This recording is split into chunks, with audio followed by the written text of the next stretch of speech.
That's so many non-basics, actually. What the hell?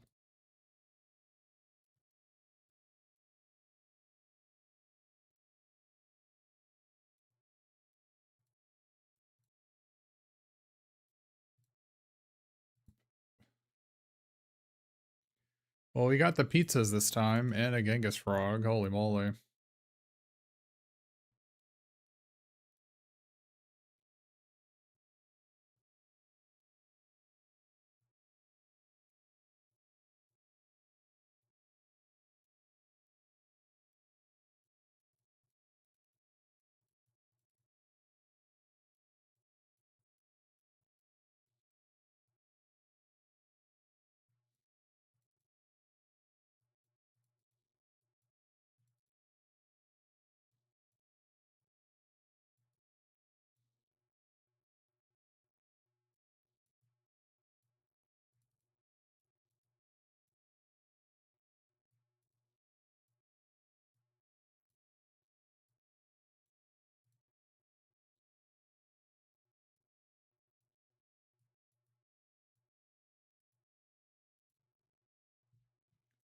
Wow, there are really not many good cards. Holy moly. I don't have to cut very much from this deck.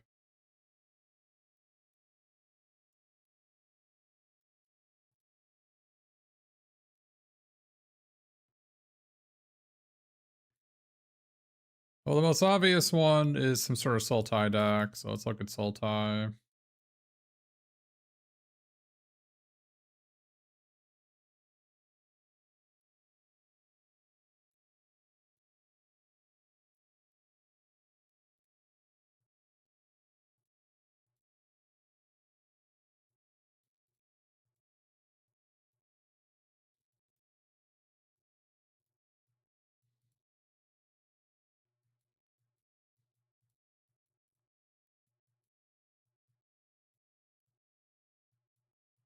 Man, if we just had the Courier of Comestibles, this deck would be off the hook.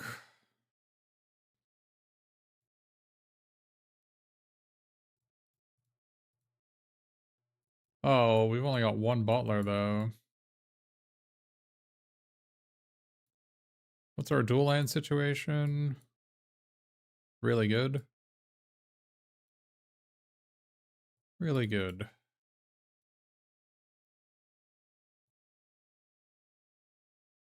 The good cards are good? Yeah, they're okay. I mean, Genghis Frog and Don and Leo are good, and King of Shredder is, like, okay.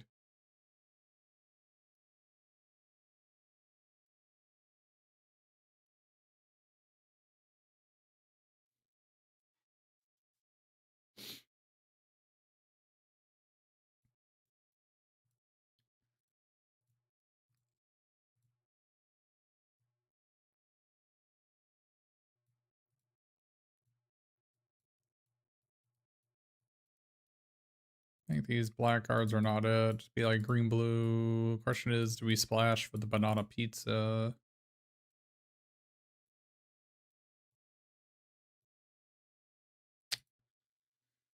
Oh, do we splash for the banana pizza?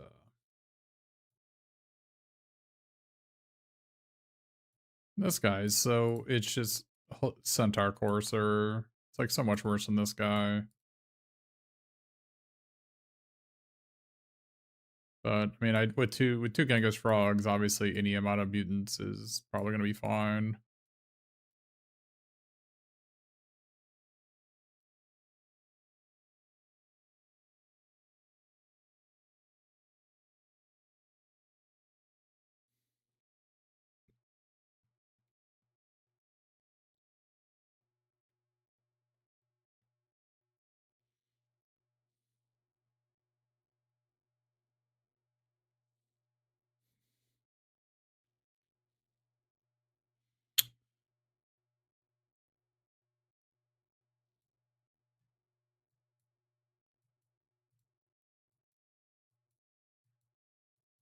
I really don't want to be playing two of these Slithering Cryptids and a Zoo Escapees. They're so bad.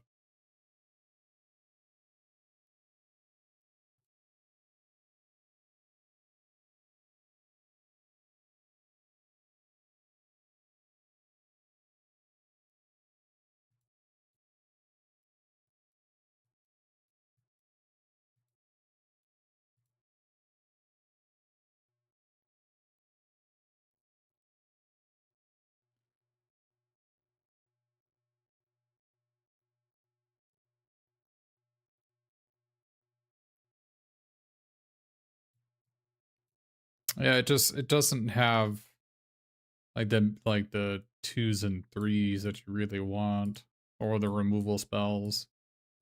It's only got one tainted treats and one banana pizza. That's pretty bad.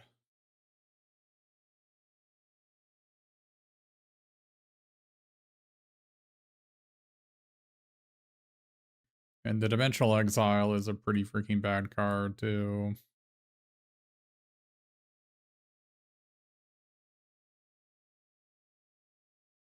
And my Donna Leo really doesn't do anything in this deck.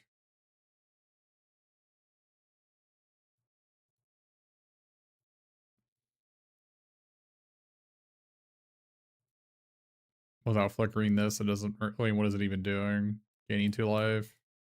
Making a mutagen token? I mean, I guess.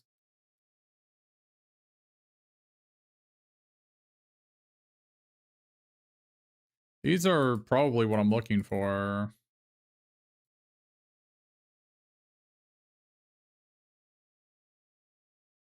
Makes me think that maybe I just want to be green-white. Splashing blue and red.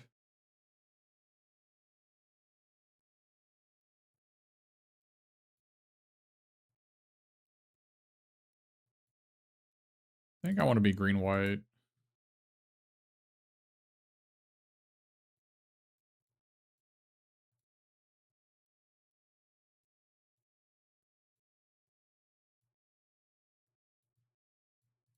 Like, I'd like to get this Mauser Foundry with the Don and Leo. Could be green-red, actually. I like Rock Soldiers. I like Mauser Foundry.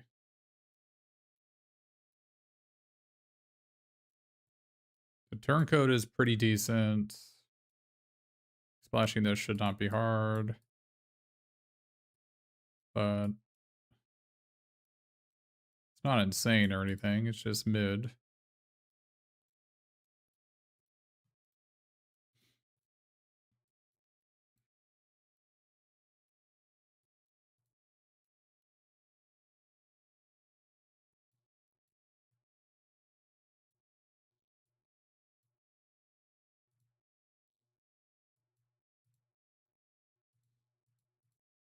This actually has the removal spells I'm looking for. Dimensional Exile is pretty freaking mid.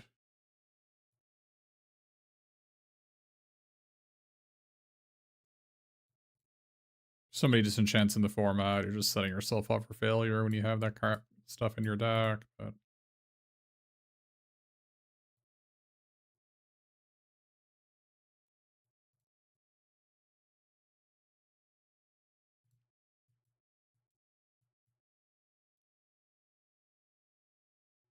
hey, Bun Funtman.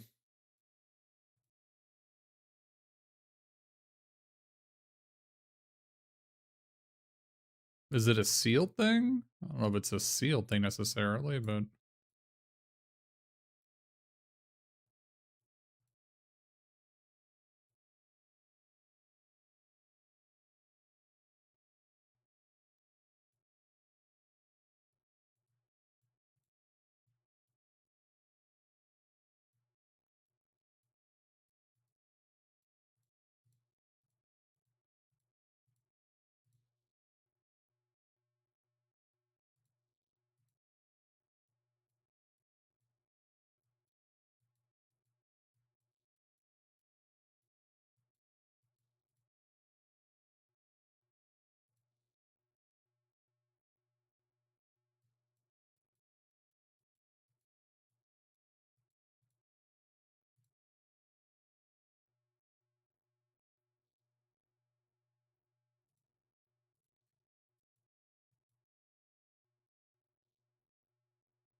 I just, I guess maybe you aren't afraid of your stuff getting disenchanted. I don't know. Make Your Move is in every seal deck, so it seems kind of weird to try to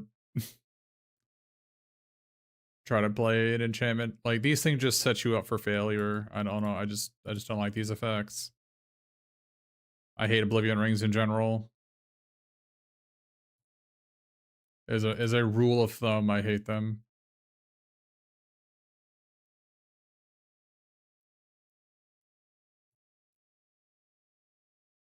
Grinder for Life does not do the trick. That card is terrible. I'd rather just have a creature.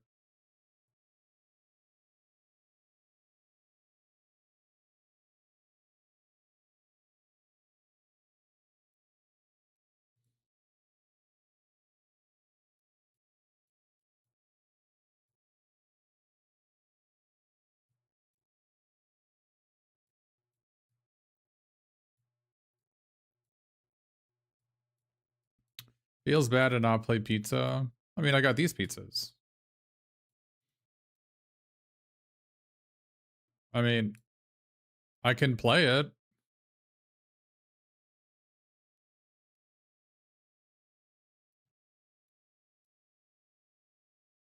Probably my last card.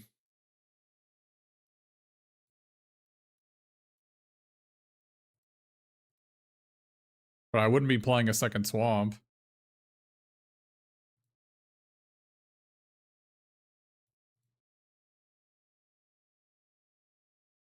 I wouldn't be playing an island or a second swamp.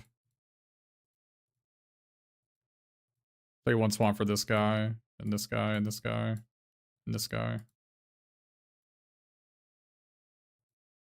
Oh, I play an island for these guys, right?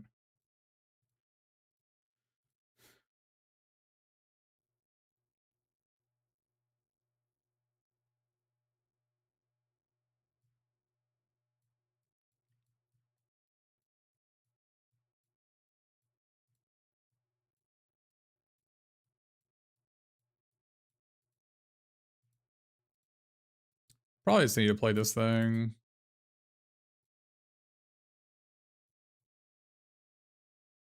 I don't know why I cut for it though. Maybe, I mean, I guess I already got one, and I'm playing Michelangelo over the second one.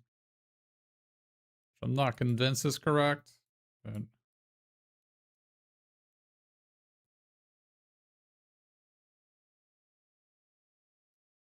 don't think I'm playing this. Don't think I'm playing this either. It's pretty good most of the time.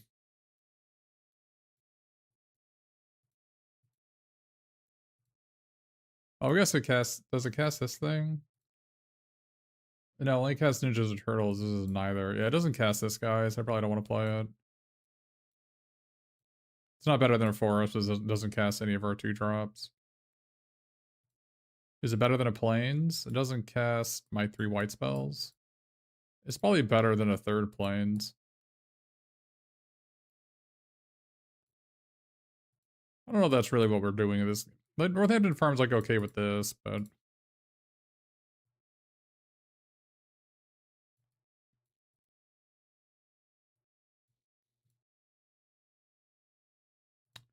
I don't need to play Dimension X. For everything pizza, we're running a swamp, a forest, an island, and a plain, so we would just need a butler or one of these two Omni Cheese to trigger it. I don't think I want to play this. I don't think I need to.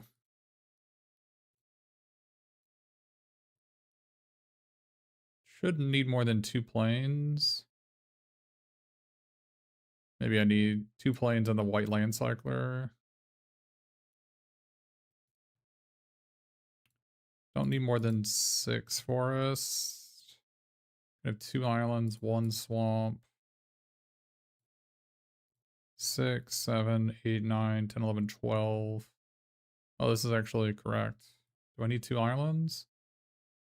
I don't need 2 islands, but with 2 mutant towns, I actually don't need 2 islands.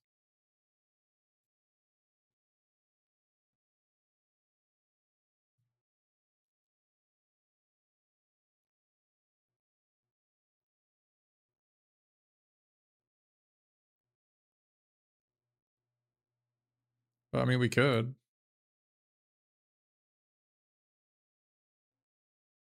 Mana is actually way better than I thought it would be with 2 escape tunnels. We could play a Dimension X in this. It does kind of suck to have that many tap lands, though.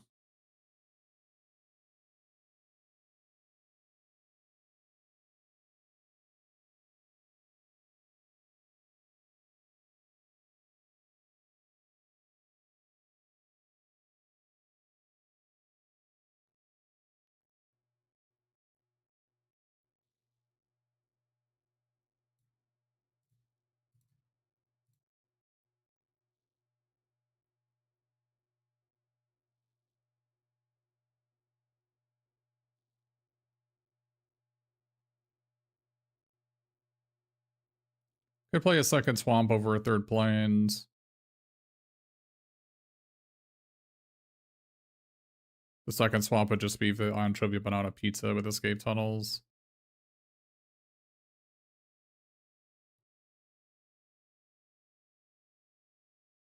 Kinda just want to play the third plains, though.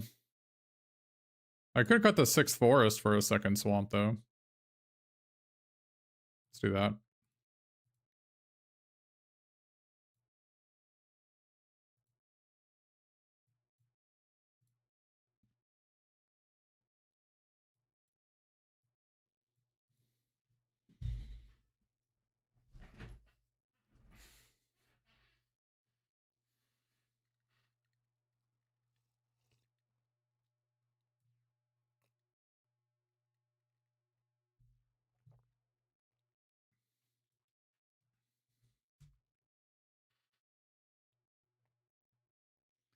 It's maybe weird to not play New Generation Technique in this deck. But without a flyer, without playing Beavers and Squirrelinoids to get it on turn 3, I don't know if that would require me to be more of a black deck and play Pain 101, Dream Beavers, Squirrelinoids. Which isn't impossible, and I want to play the Insectoid Exterminator because they're really good with Genghis Frog.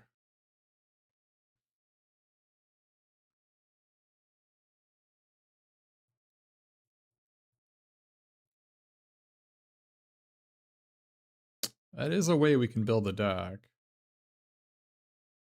We can cut most of the white, cut these 2 white cards. Or like Beavers, New Generation Technique.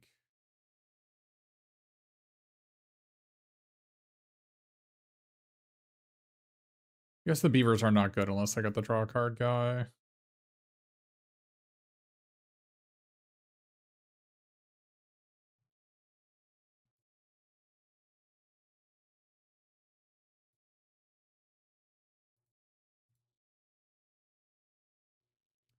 Another Butler would have really made this deck a lot better.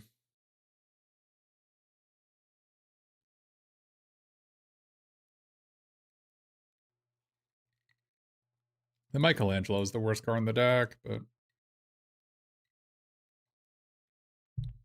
I don't know. Guy is so bad. Wonder if it's better for me to more of a green black deck than most of the white cards.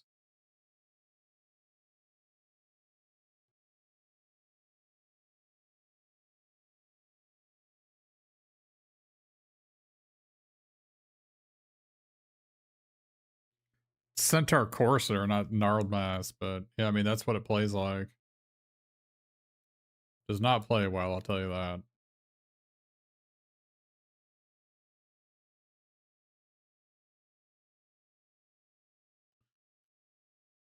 Oh, the Exterminator plays better than it looks. The Scry 1 is deceptively good when you have a lot of good cards in your deck you want to draw.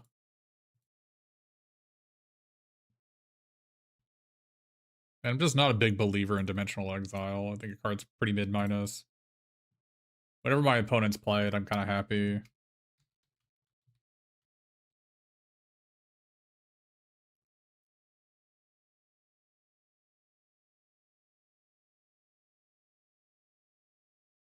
Just so easy to screw somebody out of it.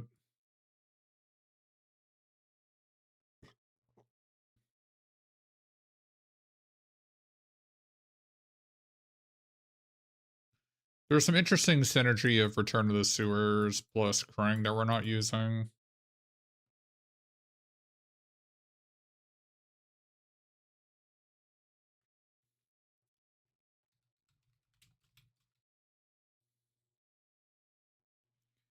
Let me... Our mana is actually so good if we don't play a ton of white. Let me look at this again and just straight soul tie.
No, we're kind of going in the same spot where I'm just gonna... I want to cut these for the white cards.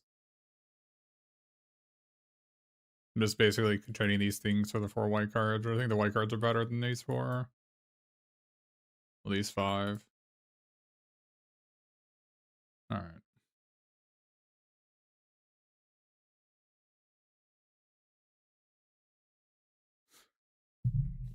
Especially since everything pizza becomes online when I play white, so... Hey, Sigrist. Just opened up this sealed deck. We're in round 1. You got a test sealed for the arena qualifier in a couple weeks. Oh wait, you can't even play in it, can you? Maybe you can, I don't remember. I don't remember what event you won.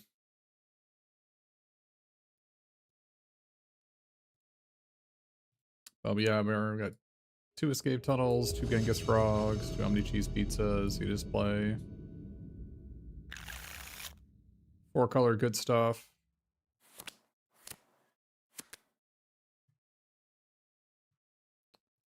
I'm deciding whether I actually want to play Escape Tunnel turn 1. The problem with playing Escape Tunnel turn 1 on is that I have 2 Genghis frogs in my deck, which are green blue 2 drops.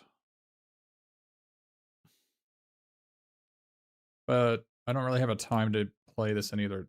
I guess we go search for a plains. If we draw on Genghis Frog, then we still just play everything pizza on turn 2, then Genghis Frog on turn 3. We could also search for a swamp here, I guess. And then search for a plains with the everything pizza. I could do that too.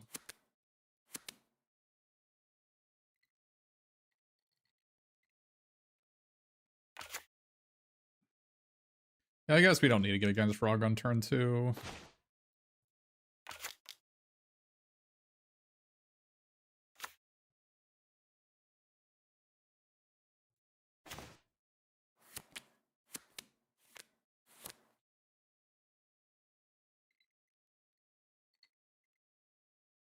Welcome everybody. It's my 42nd birthday. Siggy's envious of my age, I'm sure.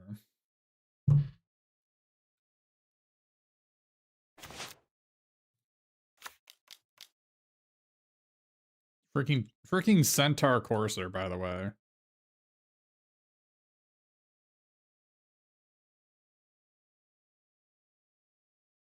These guys are so slow. These are like the councils from ECL. They're just so slow.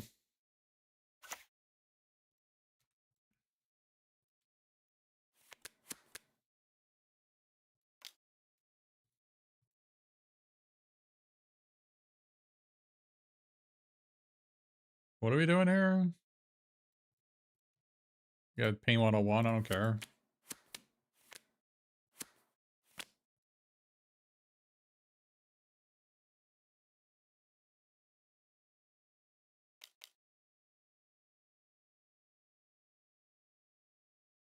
We're getting stomped by the footed. Okay, I don't care about that one either.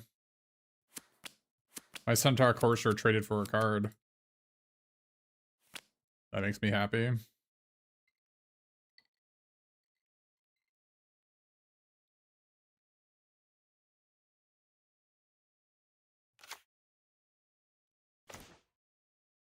Oh, baby.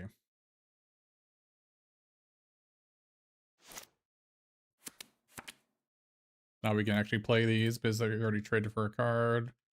If they sneak in that 3-1, I was gonna kill it. I think. They didn't sneak into 3-1. Or 4-4 I'll kill. Yeah, 4-4 would kill.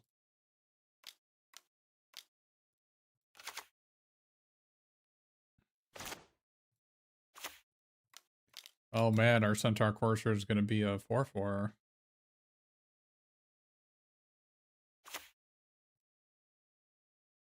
No mountain in our deck. Don't think it's worth it. We still have 3 red sources without it. Now we could play Dimension X over the 3rd planes in our deck. I don't think that's correct. I think just because we got too many tap lands already. We've only got 5 tap lands, and 5 is kind of my limit. If I didn't have all the dual lands I had, I would, like, if I didn't have 2 green blues and a green black land, if I had, like, a green blue and a green black land, then I would play Dimension X.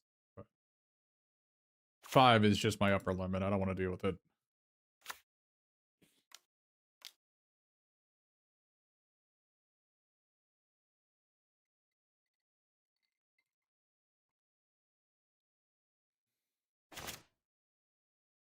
And I want to save my escape tunnel for that guy. I guess we can. We could cycle this turn and then play Michelangelo.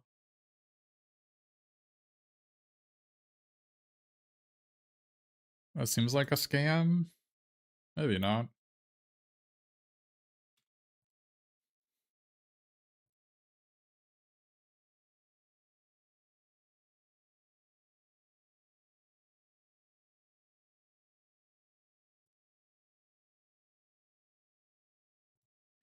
Question is, like, do we need to be aggro?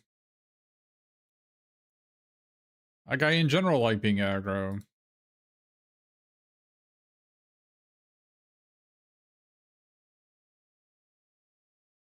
I don't have an opinion on this set.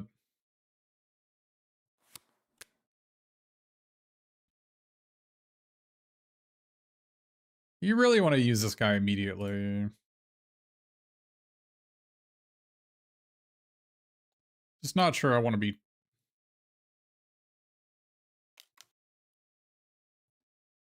Yeah, I'm just gonna cycle this.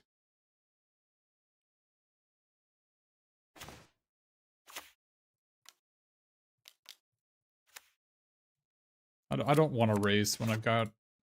My hand is just so loaded. I don't know what... I mean, our opponent's hand could also be loaded. But...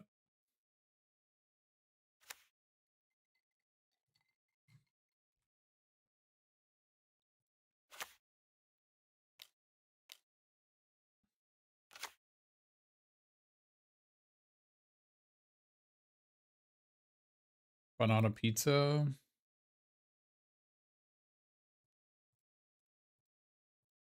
Omni cheese pizza. Maybe they have the banana pizza in their hand already? Could be.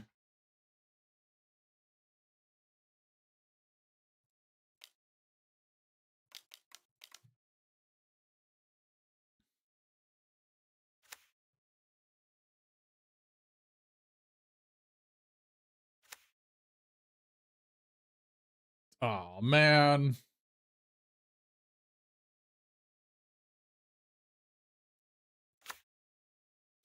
I don't even want it. Because if it dies, it goes to their graveyard. And they have a kitty. Whatever.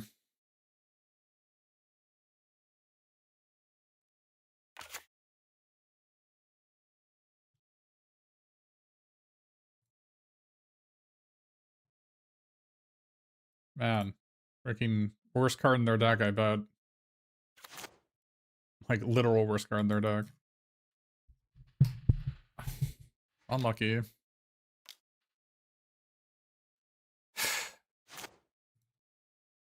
least the Omni Cheese Pizza turns on everything pizza.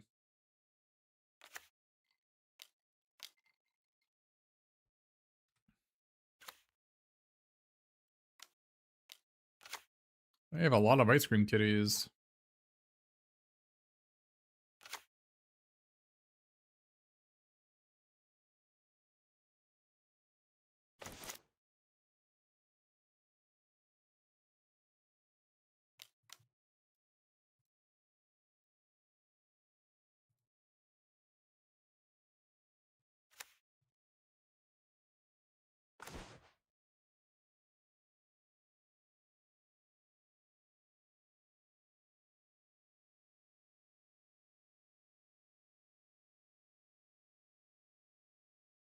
So we could attack, trade these two off, play Butler, or play Raptor. I like it. Also does some deck damage to them, which I don't hate.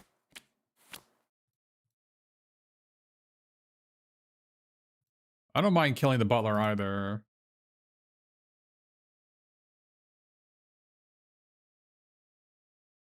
Can set up, play another Krang and Shredder activation next turn with like the food token or the Omni Cheese Pizza. But I kind of just want to use Omni Cheese Pizza with everything pizza. Could just play this and eat my food token to draw a card. Or I can leave open make your move. Don't hate doing that either.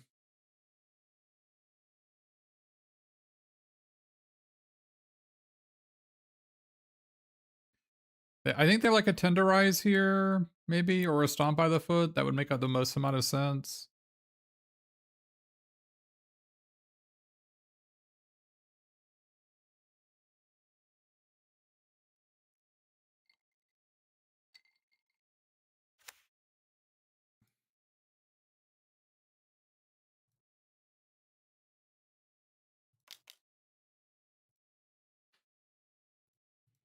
Put a counter on my Michelangelo by doing this.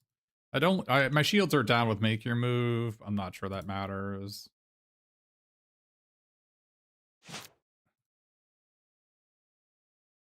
They don't seem to want to attack me anyway.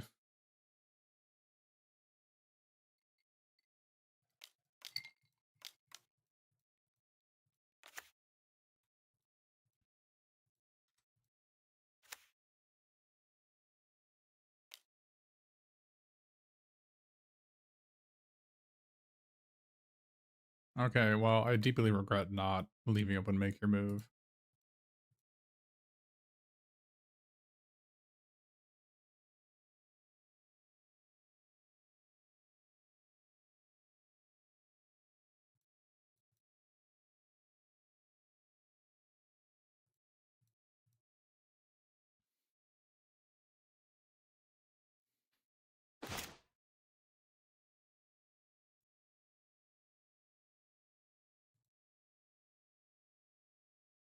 What do I do?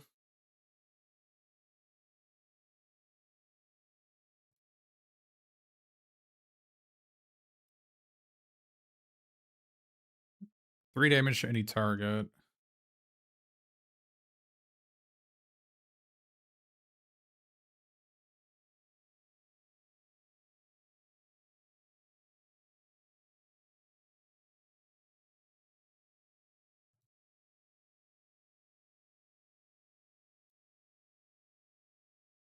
And then put 3 counters here.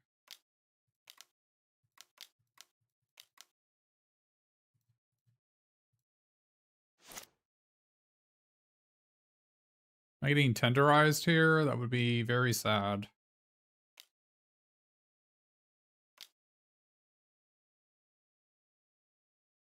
Getting saved by the shell. Okay.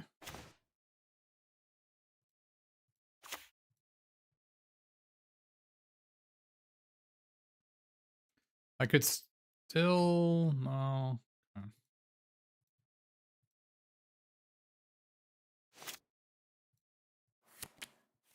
I have a 9/10. They have no cards in hand. They sack some creatures.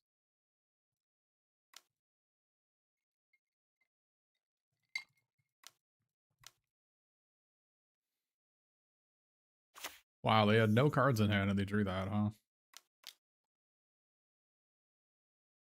That makes me sad.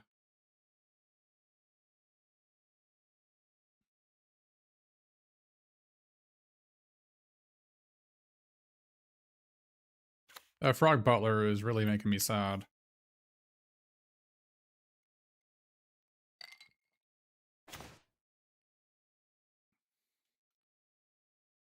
Okay.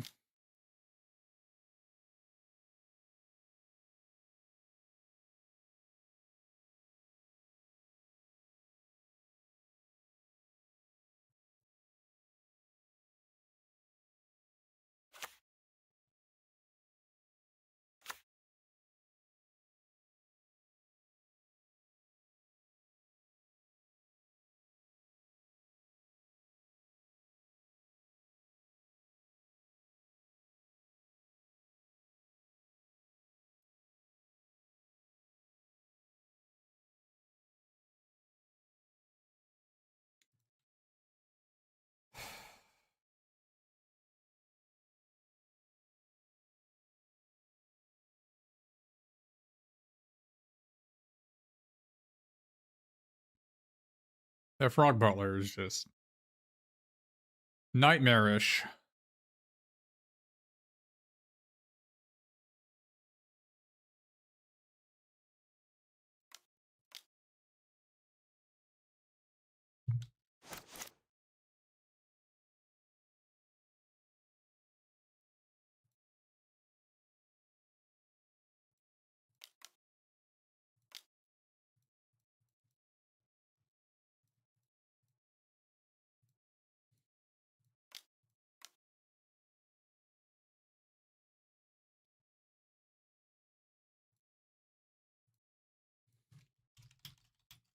Yeah, I've done that too.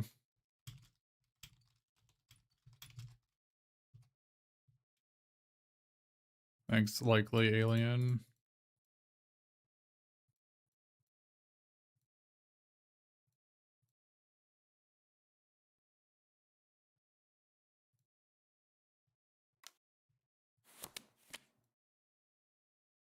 Oh my goodness.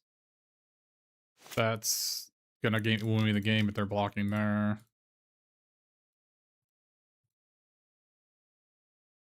The Frog Butler was the crux of all their defense. And this is kind of one of the problems I have with Krang and Shredder.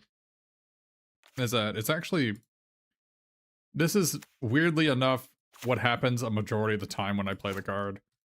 I'm not saying it's a bad card, but there's just so many death touchers in the format that it's really hard to trigger it.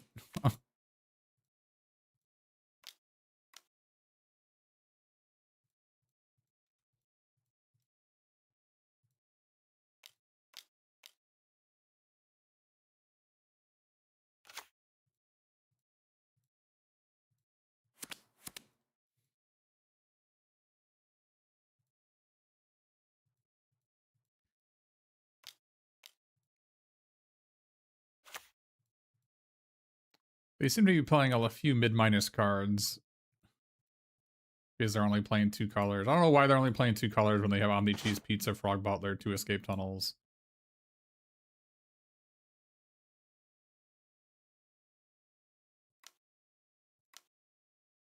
It is a mystery to me. They did show me that the disenchant, so I gotta be careful with the Dimensional Exile next game.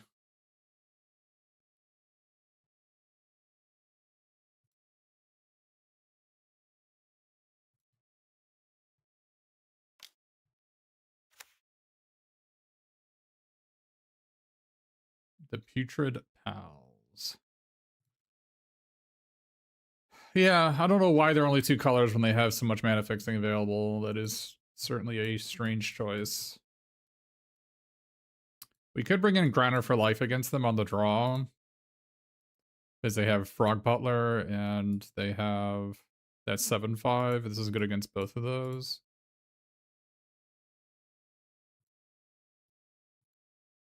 They also have Ice Cream Kitty, but Ice Cream Kitty does not. Ice Cream Kitty is like deceptively quite good in my opinion. Squirrelinoids is going to be good against them as well because they're all ground idiots. Like I'm concerned that these Dimensional Exiles are going to get blown up. But maybe I just gotta make sure to only hit creatures that don't have ETB abilities.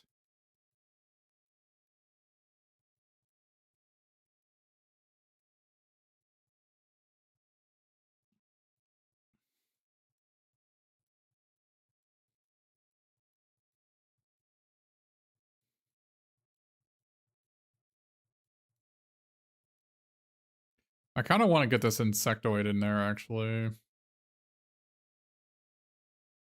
Maybe that's better than Squirrelinoids. Oh, they have giant creatures. They have 2 of the 4/4s. The Death Toucher is really good against the 4/4. Yeah, this should have been the Death Toucher. That's alright. It's also, the Exterminator is also really good at Turncoat Koinichi, so it's fine.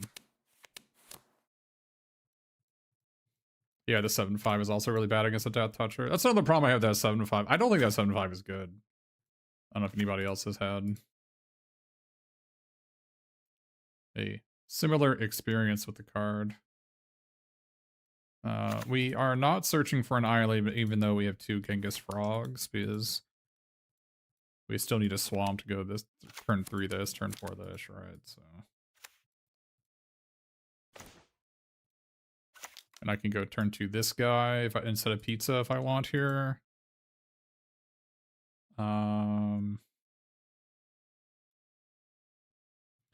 Actually, just want to get a land out of my deck.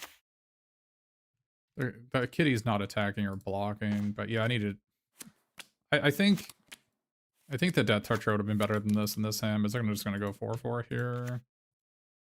Yeah, I mean, also Death Toucher's really good against that guy. I should. Okay. This is like kind of kind of expensive, but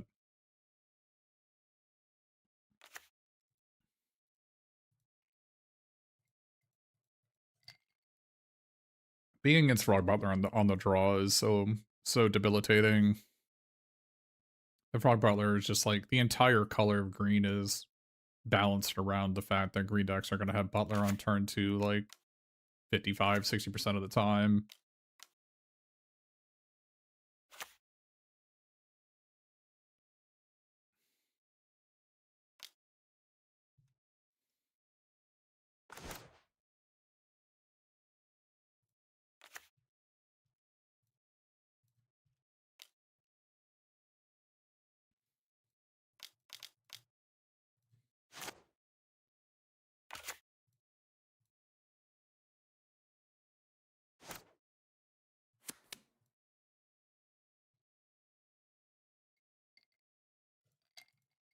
Our opponent's pool looks pretty good. I just think they needed to cut some cards like Shredder's Armor and just play like some rares from the other colors that they have. Our mana fixing is so good. They're not going to get their guy back. They may not know they don't get their guy back here. It's kind of a bad UI issue, but yeah, they could have attacked me first. Yeah, they don't get their guy back. Because I use sneak on it, they don't get their guy back.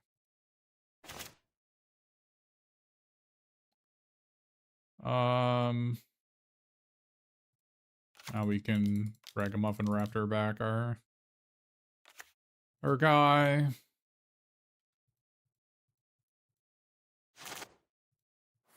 Yeah, the 1/1 Death Touch is just so good against these idiot green blue decks, but it's so bad against the white black and the white red decks.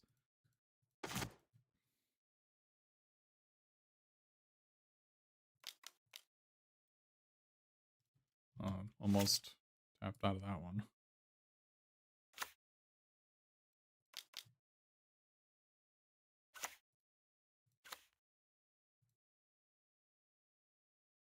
I do like the Insectoid Exterminator because it's a mutant in this deck, and I have 2 Genghis Frogs.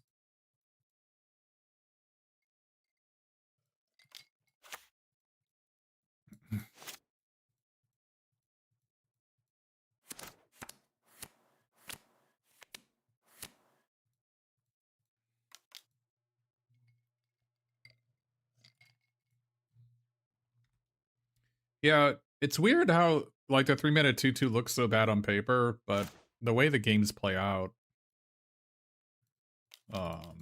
this is kind of disturbing, but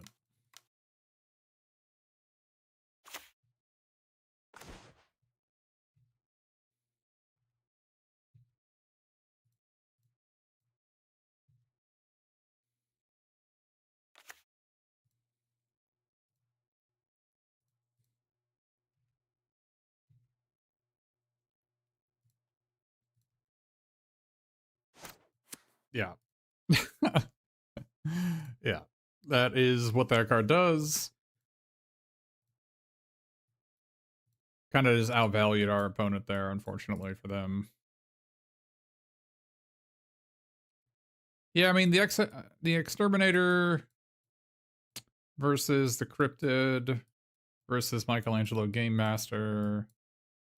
Like the Tenta Kunoichi really wants me to have a flyer to trigger the ability. So, and this is still a mutant to trigger the Genghis Frog. So maybe this is just better. I don't know, the Game Master is just so bad.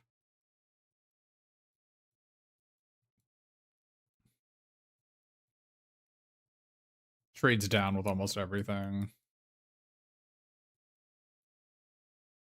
It's so much like this, but this guy is always going to be a 3/3 on turn 3 unless I go pizza into cracking it, which I don't know. That doesn't seem like a thing I'm going to be doing very often.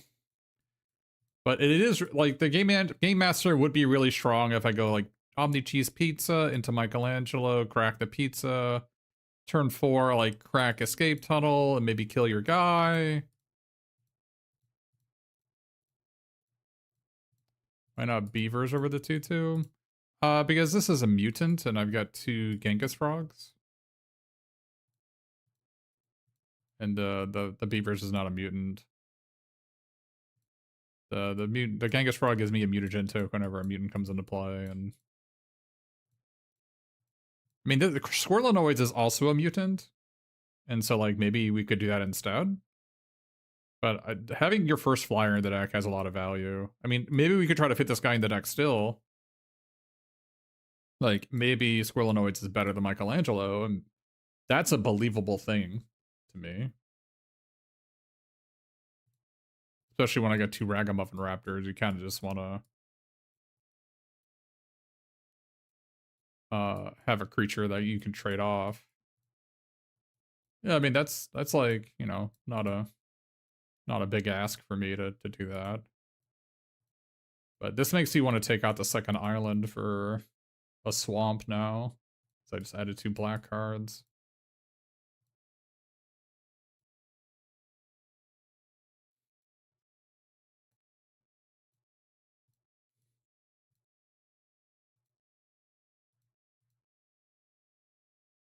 The Dreamweavers are definitely good, but I think they're better in decks that have sneak cards in them, which we don't have, except for the turncoat. Now, maybe a case can be made that we can play both Beavers and New Generation Technique, but... Oh, should I have brought in Party Dude?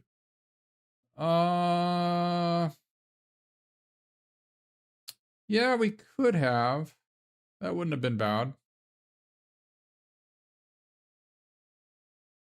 Yeah. Party Dude's a weird card. It either does nothing or 1v9s the opponent. On 17 lane, I played with and against it. My opponents have played it, like, I think 5 times against me, and 4 times it was a mulligan. Now, to be fair, like, I think 2 of those times it was because I had Leatherhead to kill it. The 2 green 5/4. The disenchants on hit. But the other 2 was an actual just mulligan.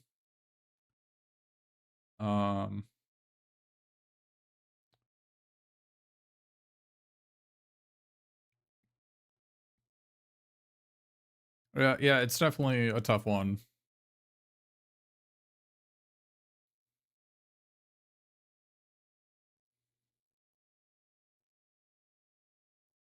Yeah, you lost 2 at once. Yeah, it... Like, the thing is, if they sack 1 artifact and then your party do cycled, they sack 2 artifacts, then you divinationed, right? Except your opponent got to control it.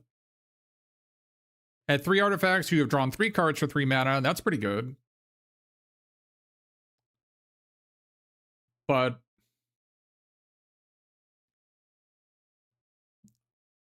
it's tough for me to believe that it's better than a 4 mana 4/4 trample, if that makes any sense.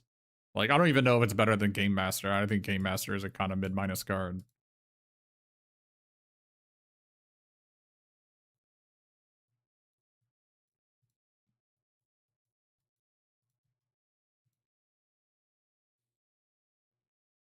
Bounce it? I don't even know how much bouncers in the format, but bouncing non-lane permanents? Are you playing the Bespoke Bow? That card seems kind of mid-minus too. I mean, Bespoke Bow has not looked good to me whenever my opponents play it. 6 mana. Oh, well, Metalhead's a different story. I mean, Metalhead's whatever. Metalhead's like the, what is it, 3rd best card in the format or something. Yeah, I mean, that guy's great. But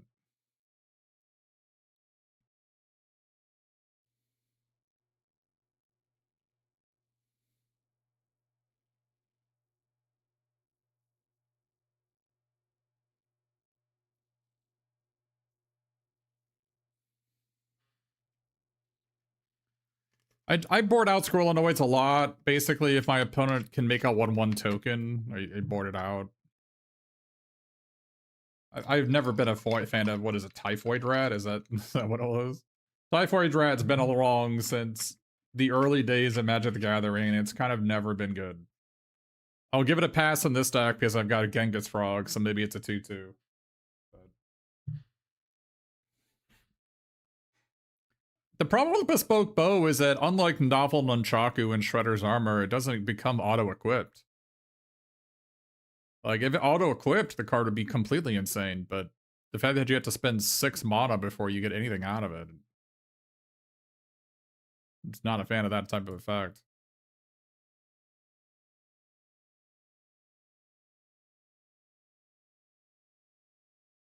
You can't hear me? Oh, that's definitely on you. I can know that it's on you because whenever I'm talking, see when I'm talking, it's in this area. My understanding is between -20 and -15 is where you really want to have your voice peaking around here. And that's normal volume. So I'm fairly confident it is on you and not me. You can hear me?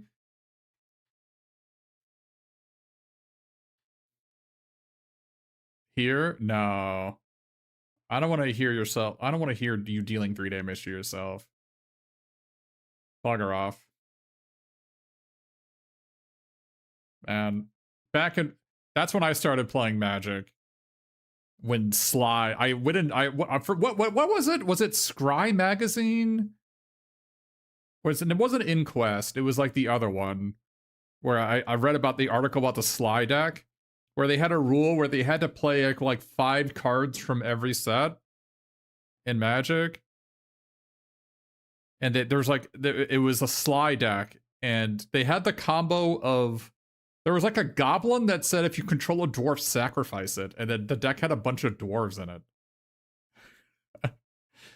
It had like Goblins of the Flarg, and Dwarven Lieutenant, and Dwarven Trader.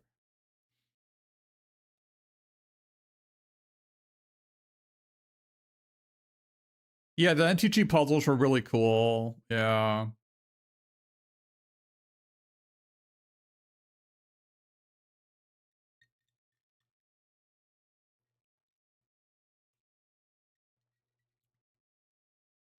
But I think we're still the trophy leader here. Are we still the trophy leader in this league? I think we are. Oh, somebody passed me up! What? No! I was the trophy leader here. Oh, somebody passed me up. By the way, if you want to see something awesome, which I have already peaked in the format because of that highlight. I put it in the chat. I got the Splinter Twin combo in a sealed deck, and in the very last game, in the last round, we're just dead on board 3 different ways, and I pull off the Splinter Twin. And my opponent had a removal spell, and I still won.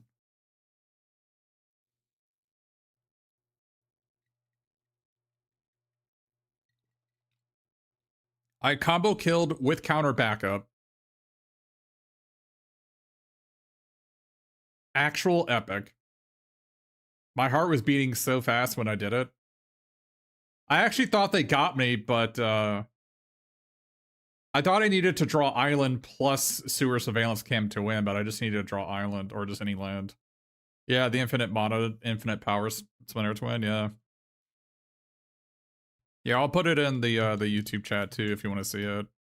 It's a couple minutes because I've never done it before, and my opponent had a removal spell, and I was complaining the entire event that like I couldn't get it to work because either A, my opponents would concede too fast, or B, they would kill one of my guys before I could do it. But in the very last game, we pulled it off.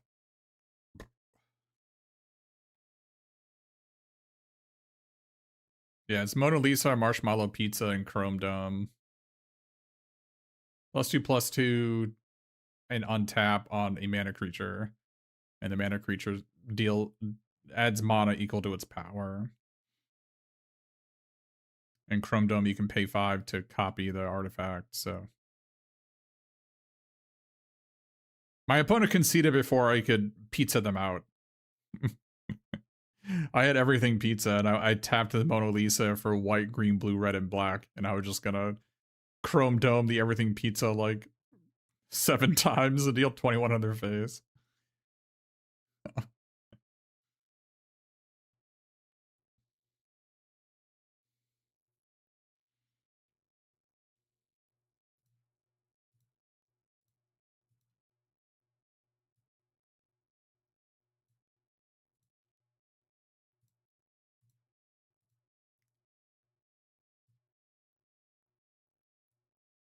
Yeah, I like this card if you have beavers and you're like a base green black deck splashing another color. I do like this. I do like this a lot. Or I like it a lot in blue green if you can use Mind Transfer Protocol to animate one of your kill foods and then return it to your hand. I've liked doing that a lot.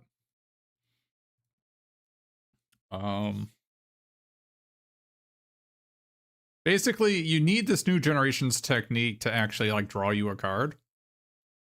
off the sneak ability, like sneaking an ETB guy. Or for it to just be super cheap. Like, bouncing Dream Beavers or Squirrelinoids is really good. But if you're like, if you're bouncing like Pachyderms or Ragamuffin Raptors, the new generation technique, that's not what you want. And you definitely don't want to pay 4 mana for this.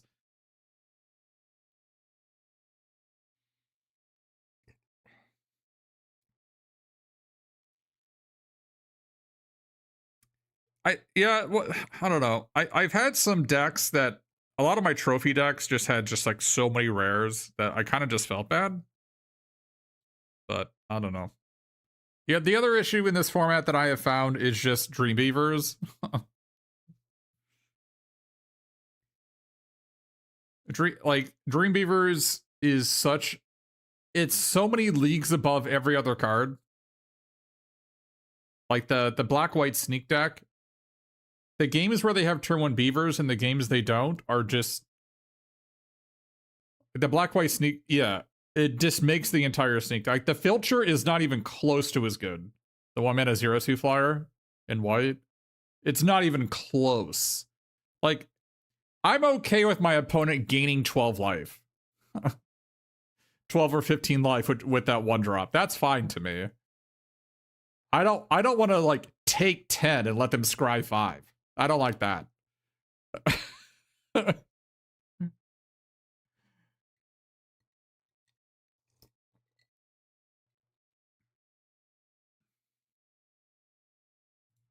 Maybe this thing is bugged. I wouldn't be surprised if it was. So far, like, these events have only taken a couple minutes to fire off. This is actually the first time it's happened in the past week or so. It's too bad there's no competitive events for this format. I'm not saying it's better than ECL, but...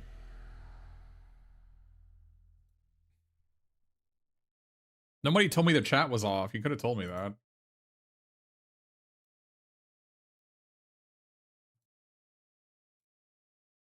I turned that chat back on.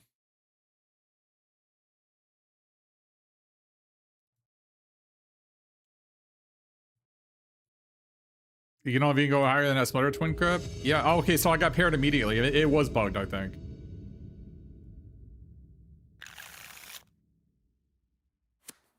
Alright, that's pretty good. Yeah, wasn't that... Yeah, that Smutter Twin clip?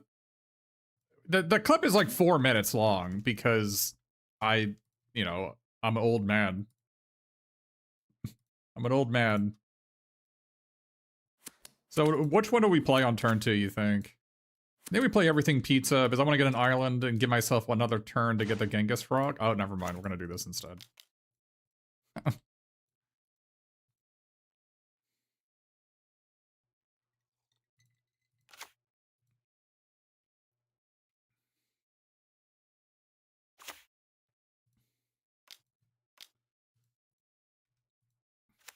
I do like Squirrelinoids a lot against April.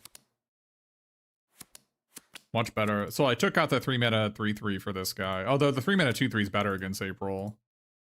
So I took out Michelangelo and Slithering Cryptid for the 3-mana 2/2 flyer and the 1/1 Death Touch.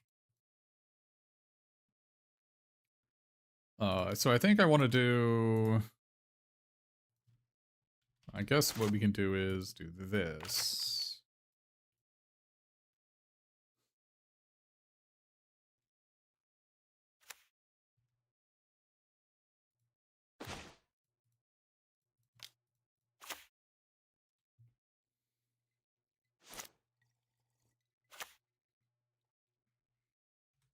I'll block.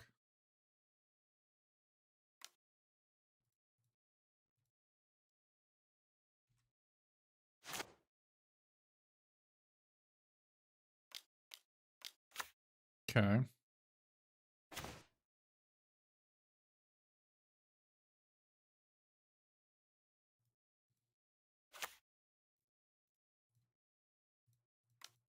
Might as well get a lane out of our deck here.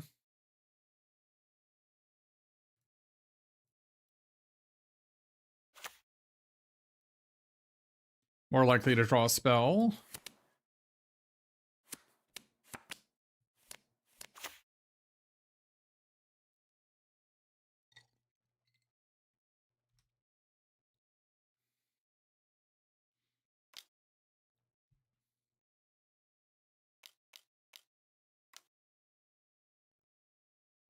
Not bad. Ragamuffin Raptor be our best draw here, or Anchovy Pizza.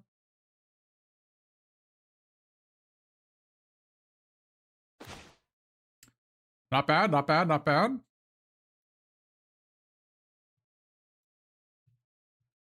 Vigilance, by the way. All right.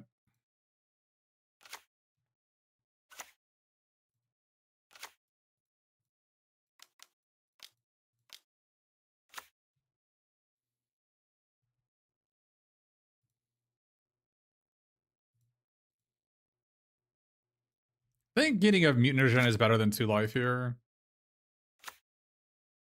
Seems correct to me.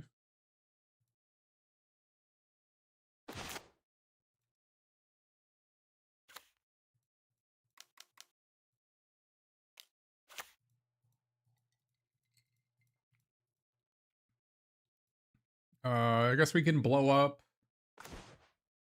No, we can Ragamuffin back our guy.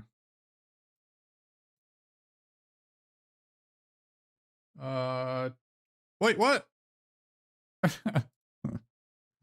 Yeah, you don't need a mountain in your deck for the everything pizza. I've got a butler and 2 omni cheeses. I'll have one of these to turn it on.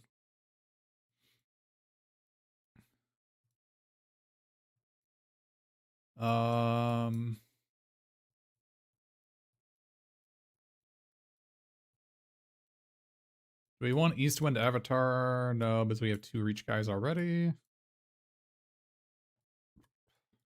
Kind of don't want Insectoid Exterminator here, though, on the draw against them. Although it is really good against Dreambeaver. But kind of want Slithering Cryptid against April, though.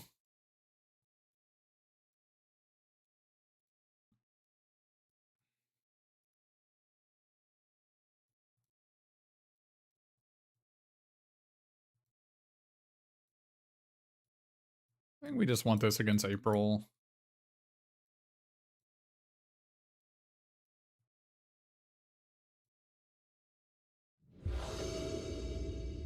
Could be wrong.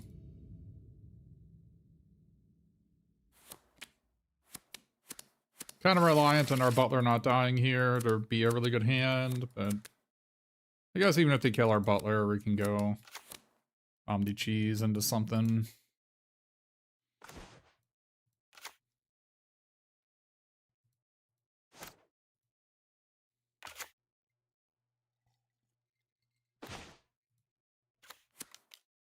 And we got a little bit of a double tap land, slow mulligan on the play.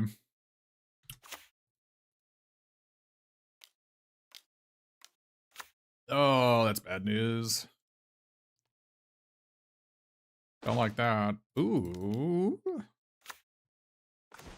Oh.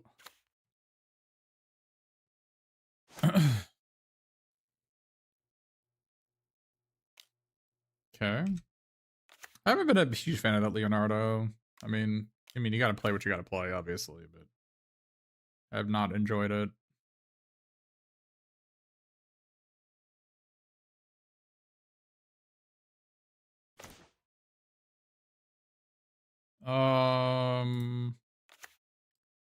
I think so. If I play Lessons from Life, I can play 6 mana next turn, but I don't have a second spell to play. But maybe I'll draw one. This can't block, but maybe that doesn't matter.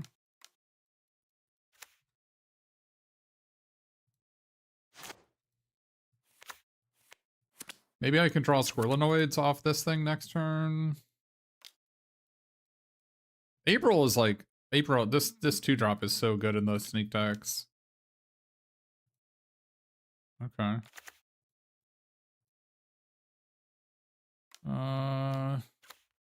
Maybe we need to bring in Janika's techniques here. I didn't think about it. On the draw, I probably should have.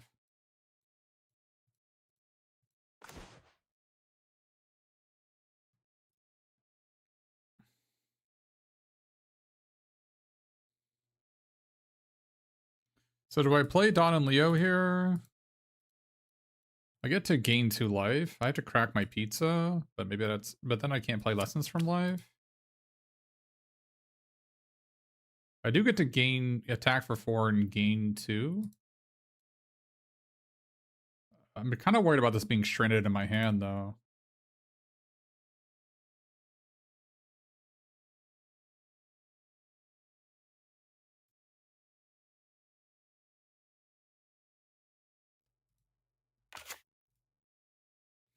It's a tough call.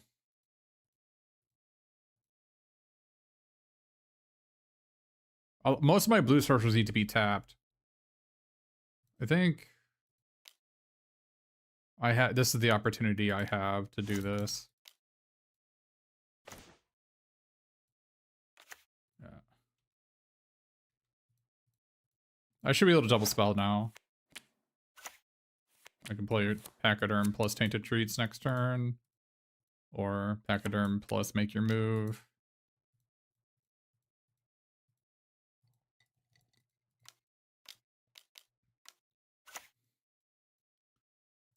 Yeah, that's bad news.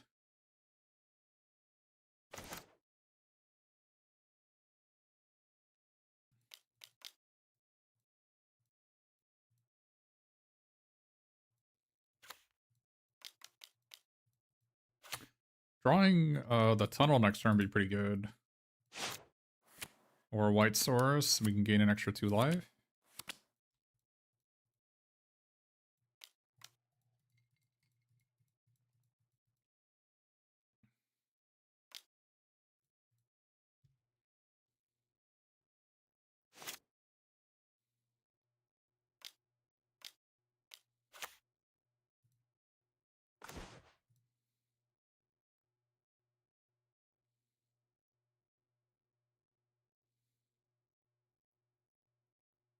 Block these two, take 2, 4, 6, 7, 8, 9. Unfortunate. If we had a white mana, we could flicker this and gain 2 more life and be fine. Or if we drew blue mana, we could... That is unfortunate.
I should have brought these two in when I knew my opponent was black-white.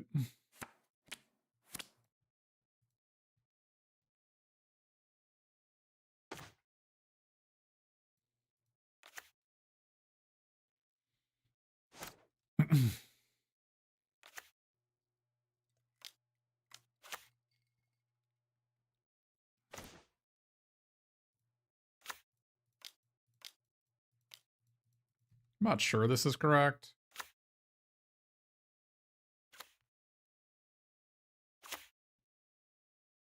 But if they want to use like a Terminate on my guy, I think that's fine.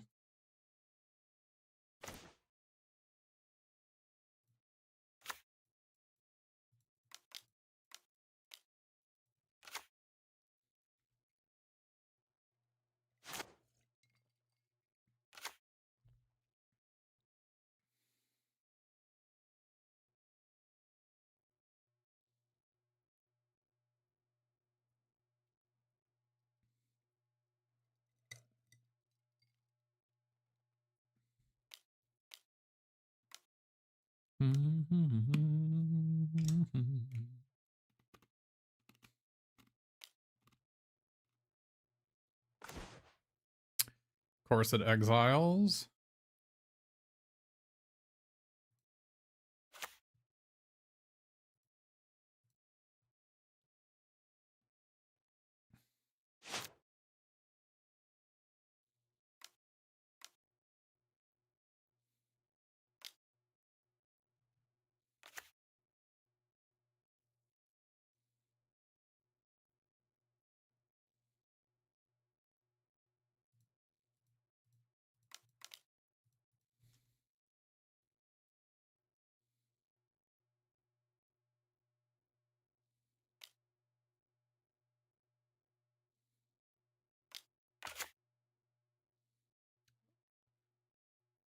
I guess they could have played that pre-combat and I should have let them. Whoops.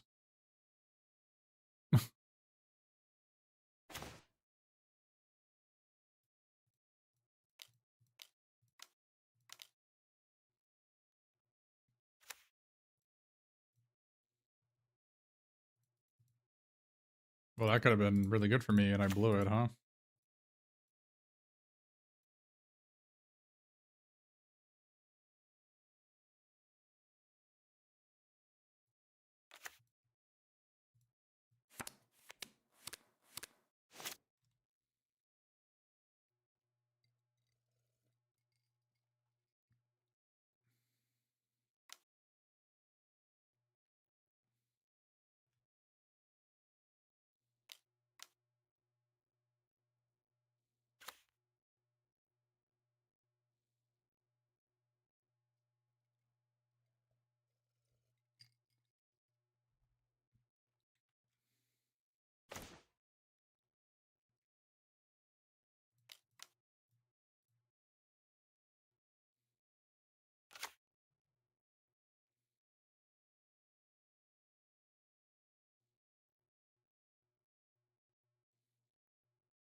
Oh, did I? Is that a foil one? So now they know I had this other one in my hand. I didn't think about that.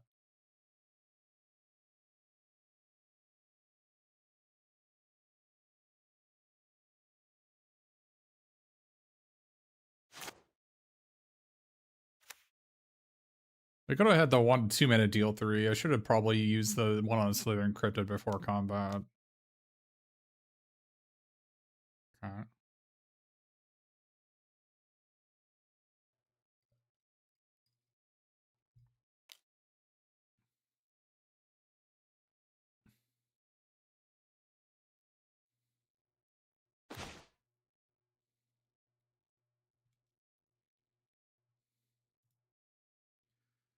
I mean, I could just kill them here.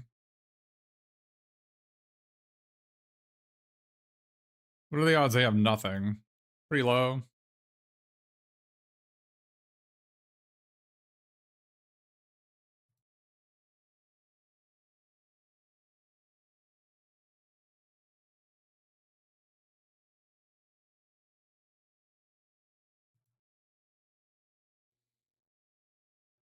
This guy dies of Janika's technique, but if they have make your move here,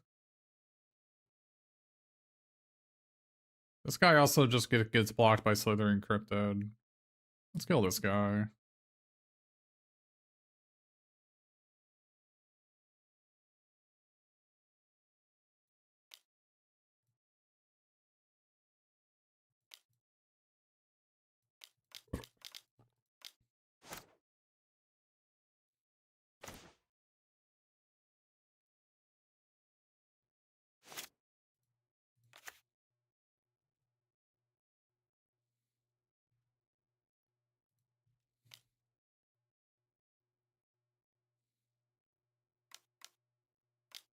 Yeah, they had make your move, so I'm glad. I guess I'm glad I killed the flyer.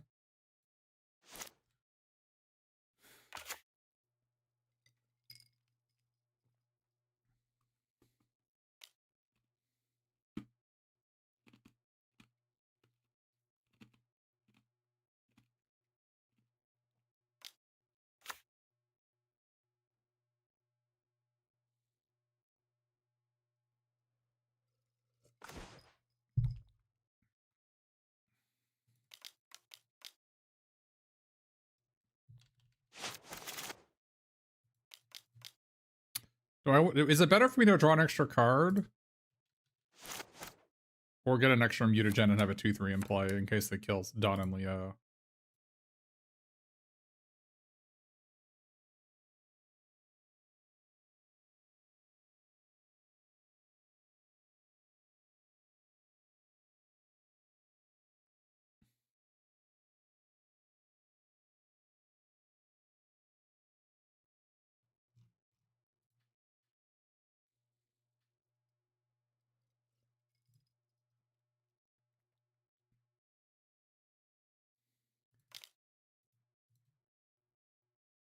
If I draw a land, I can just play Cryptid here.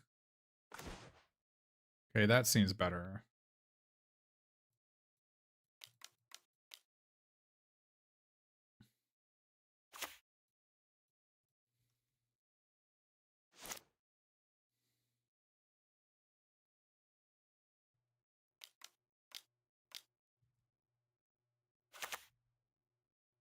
They're gonna play our, they're gonna play Sally here.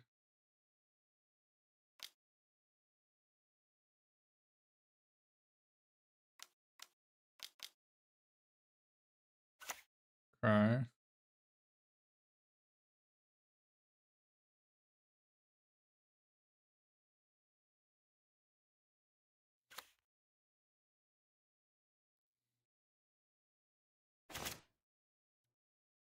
Well, they didn't play... They have another make your move because they didn't play the beaver here. Well, I don't think we can beat that anyway. I think they just have another make your move and I'm dead.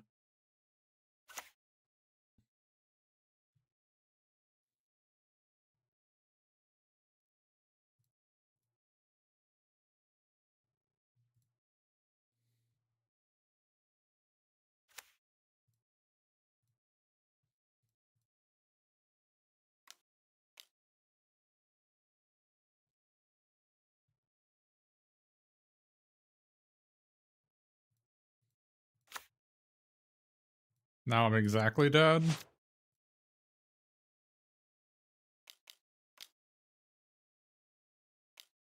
This was an unlosable game and I tossed it in the gutter. Wow, is this unlosable? How could I have lost this unlosable game? Wow, is that embarrassing. A completely unlosable game. Wow, that's bad. It all started because of I F6'd with my Janika's technique. It didn't kill the beaver, and that's why I lost.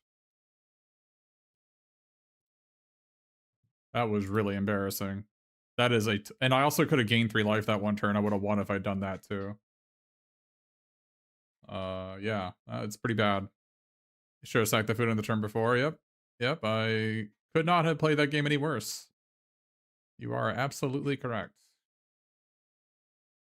Completely unlosable game and match. Could not have played worse. Totally correct. I also knew they had the 4-mana card in their deck. I could have played around that by just playing Don and Leo instead.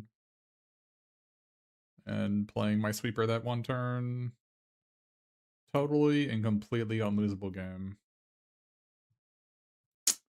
Disappointing.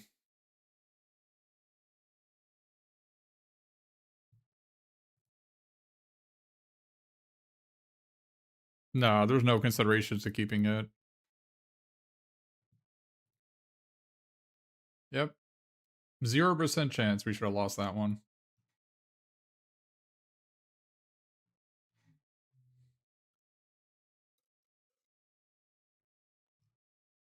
Oh well.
This game seems sick. You just watched the clip? Yeah, the clip was good. This deck seems sick. Yeah, this deck is a deck I'd expect to go like EXO with. I punted my match very badly. But I guess I'm happy that I made mistakes and learned from them, I suppose. Just sucks that I got punished for them instead of just learning from it naturally.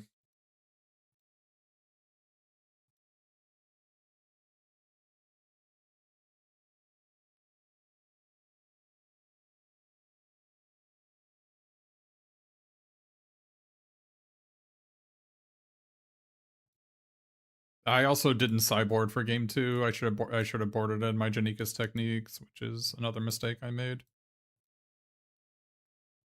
Completely unlosable match. I still think that these two are better game 1, because I think you're more likely to play against green decks than you are white decks. And these are better against green decks. Because you need the flyer, and you need the Death Toucher against green. You just kind of just want a flyer to dump all your mutagens on. And the Scry one is super useful because your green matchups usually go pretty long. But the Ragamuffin Raptor makes the games last forever. Because neither player runs out of cards.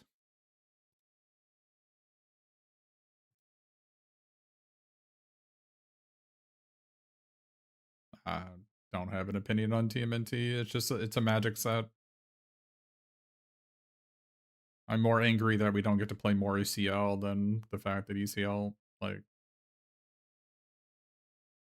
One of the problems I have with the Universes Beyond stuff is that you don't get to play any competitive events with it, which is really lame. I don't think it matters whether it's good or bad for Magic. It is what it is. It's not our job to think about it.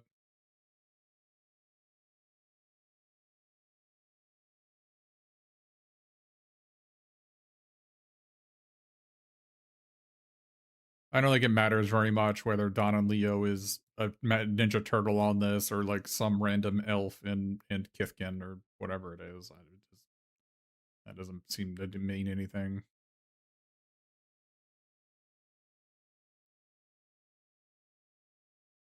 I'm completely indifferent to it.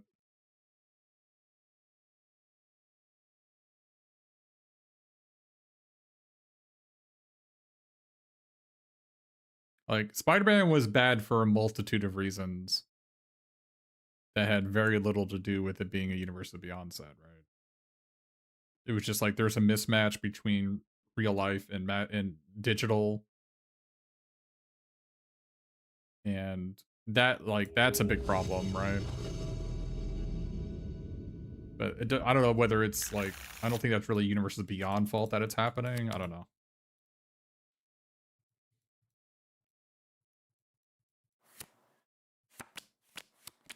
Like, if it was any Magic shit, that would be a problem. Like, I can't follow real life Magic like events that have Spider-Man cards in them because they use different card names that I'm not familiar with. So yeah, the issue is much more that it's a small set with no competitive events with it. Like, did you watch all the regional coverage this past weekend? All the RCs? They were all with ECL, with Lauren Eclipsed. Like, how can you have any hype for a set where you don't get to have any tournaments for it? I probably should have just played a dual land here. I don't know. Doesn't matter. Originality is overrated.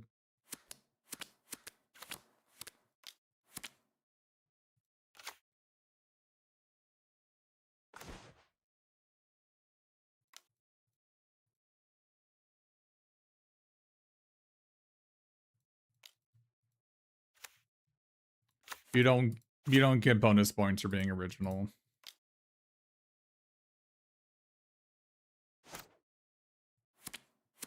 You're lame. Okay.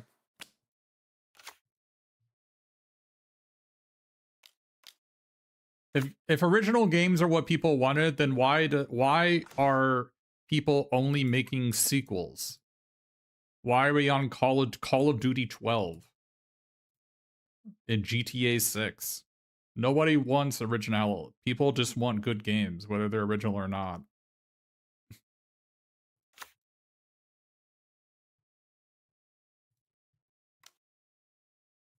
The problem of what? I don't think there is a problem. Like, Slay the Spire 2 just came out, and there's 500,000 concurrent users on Steam. Like, people don't want originality. Slay the Spire 2 is just Slay the Spire 1 with more stuff.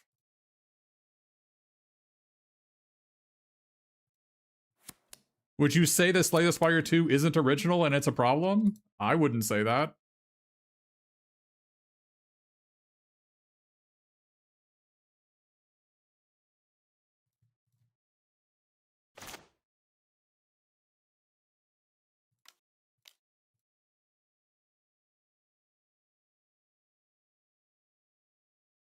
I think they have Ping 101, so I didn't block.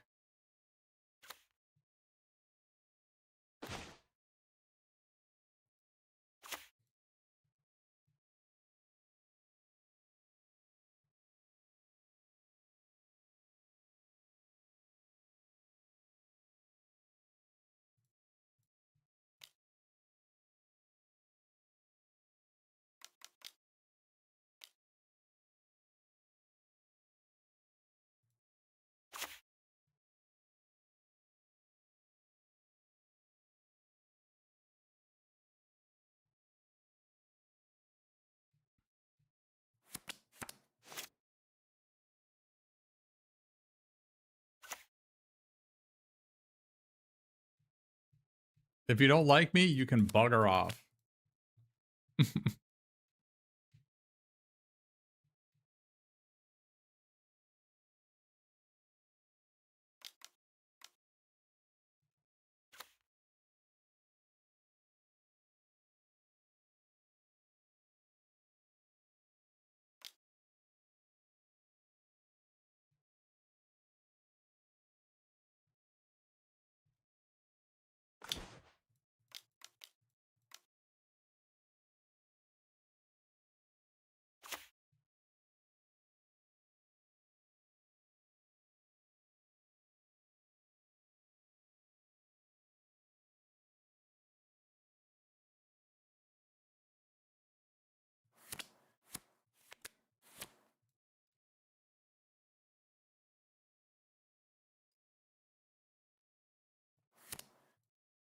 I guess we're playing with frogs here, so you can hop off. Instead of bugger off, you can hop off. The bug is the 2/2 flyer in my deck, but he's not in play, so.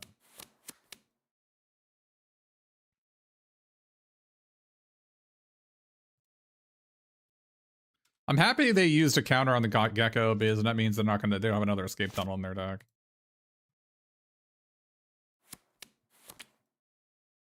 This is sort of the problem I have with Squirrelinoids. It kind of just runs the no attacks, no blocks.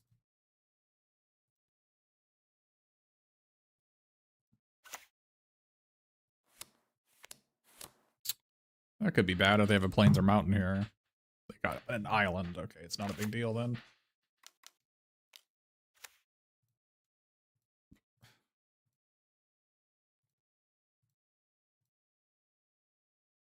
Okay.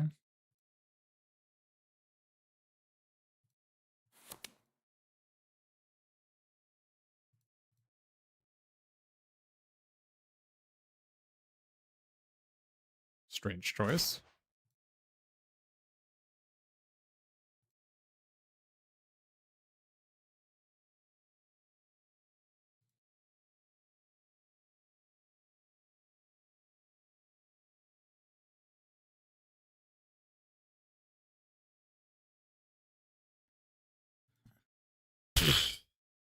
Oh, this could be bad.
Getting rid of the trample so they don't draw 2 cards.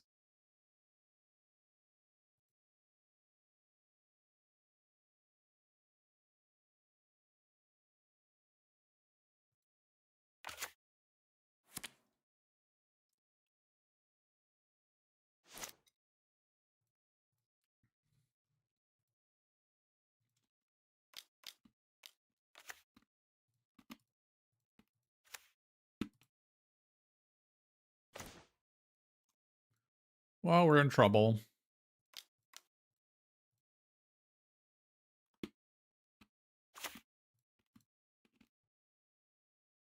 We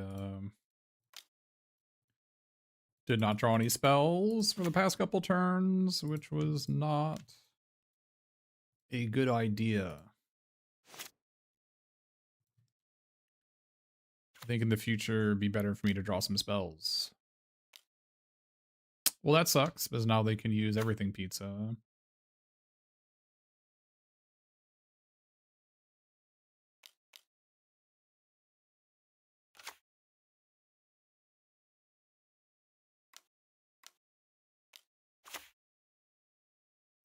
Well, I guess we're dead, chat.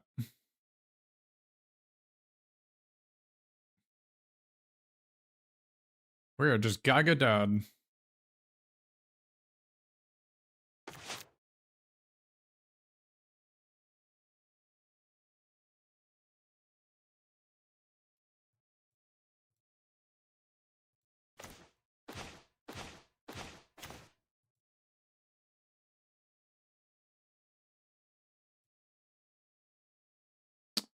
Maybe get some rock soldiers in here, maybe.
Our plan of drawing a spell that last match was unsuccessful.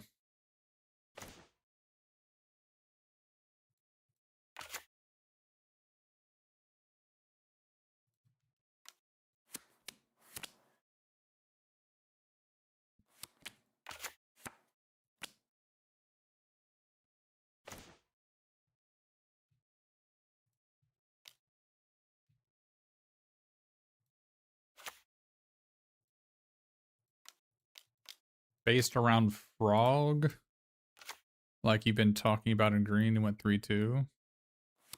Yeah, I mean, one of the ways you can, if you don't have removal, is you can just attack them. I mean, good big creatures are removal spells, right?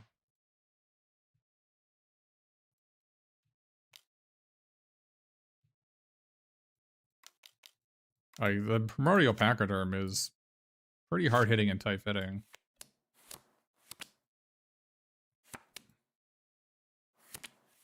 Some cards to keep in mind when you're sideboarding, especially with these green decks, the 5-color green decks. I mean, I'll block. No, they have the 2 and a blue card. I'll just take 1.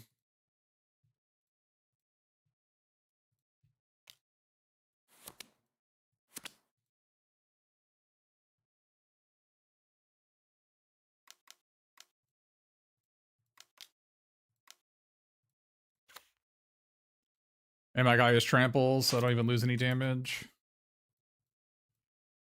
That's just format knowledge, knowing this exists.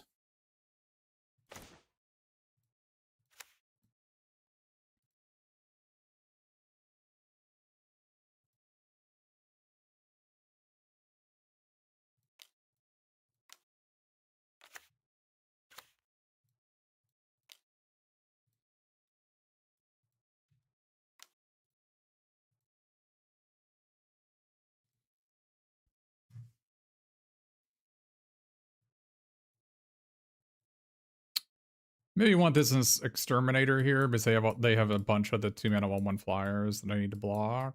But I guess I do have 2 Pachyderms. Maybe it's fine.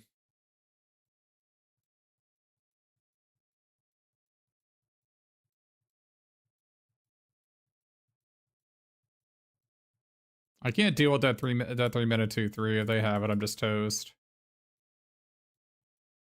These things happen. A 3-mana 2/3 is stupid. What are you gonna do?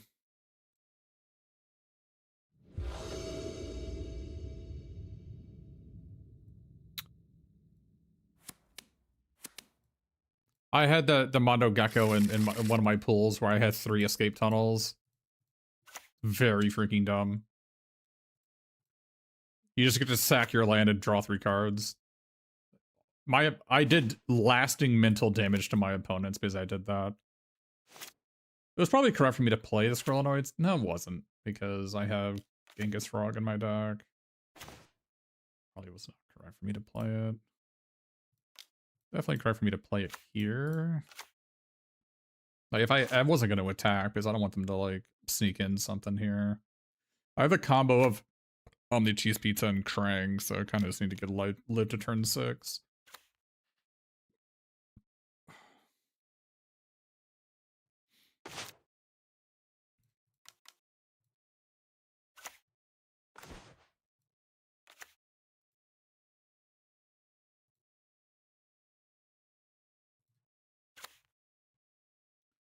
Kind of sad about drawing only lands.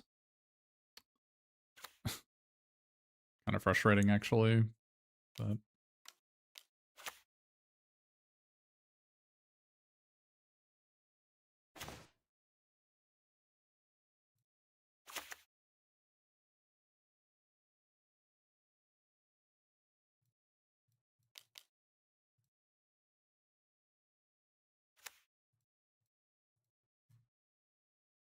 gotta be careful with Dimensional Exile, because there's so many disenchants in the set. You kind of don't want to kill a super valuable card with it a lot of the time. Oh man, I can't even use King and Shredder because I have the stupid Northampton farm. Are you serious?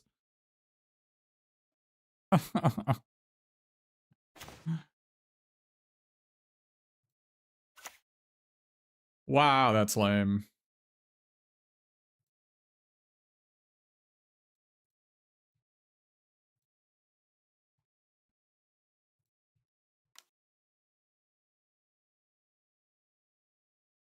There's actually so many like flickers in the format that are permanents you own. Neutrinos does the same thing, and there's a bunch of mind controls in the format.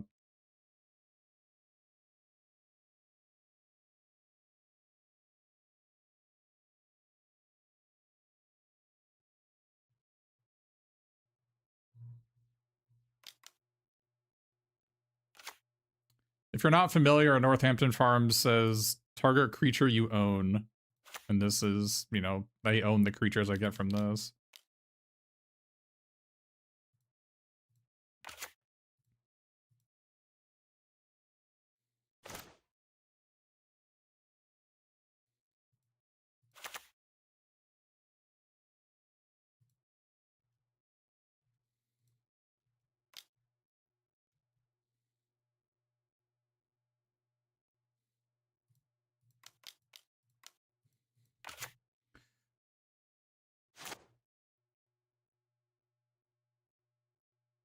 Hope they don't get another on the cheese pizza. Make me sad.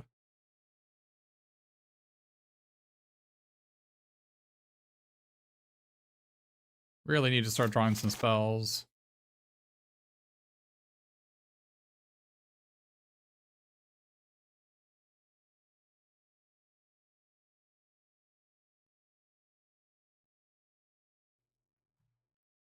Like, how many cards in this set say this? I think there's 3 cards in the set that say you own on them. Yeah, see, that's what I'm saying. There's a bunch of disenchants in the format. Gotta be super careful.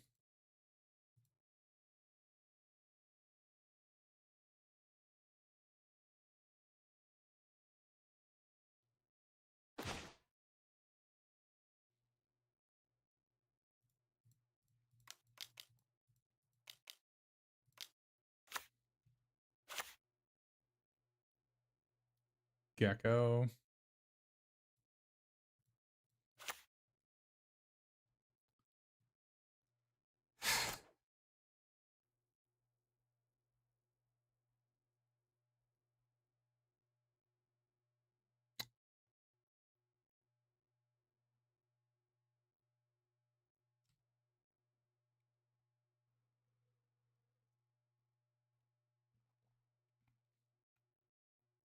Or Pizza Man, a bunch of rares. Yeah, Make Your Move is like the best removal spell in the format. It kills freaking almost everything. Yeah, and Shredder's Technique killing enchantments is a huge deal.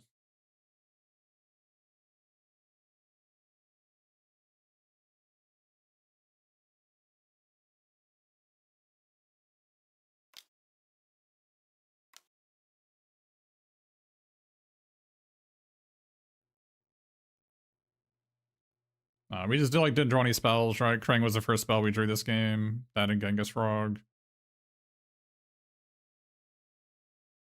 We filtered Atlanta over deck with Escape Tunnel too. So there's only 8 lands on our deck out of 25 cards. Kind of sad that our King and Shredder didn't hit a spell, but what are you gonna do?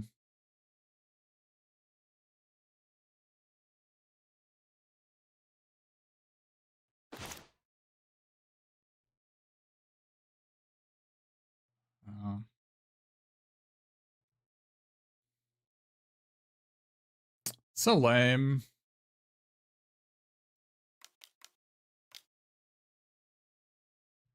Oh, okay. I mean, give me another shot, I guess.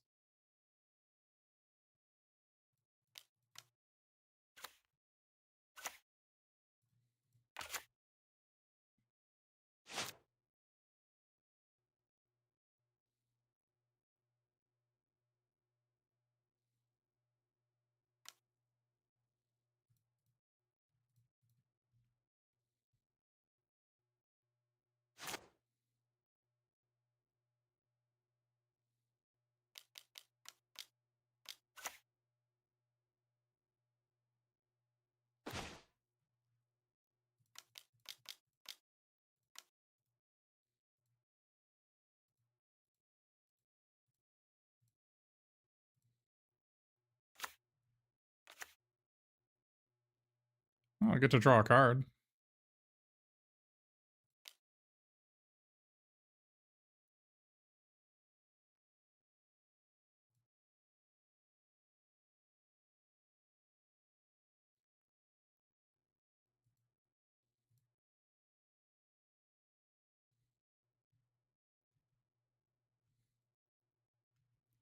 Oh, maybe I shouldn't have cracked the thing so I can do it next turn. I didn't think about that.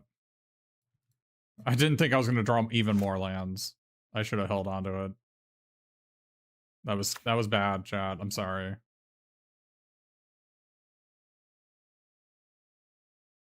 I guess I have Omni Cheese Pizza I can sack instead. I guess it doesn't matter. But the 2/4 on the Genghis Frog really doesn't matter, so.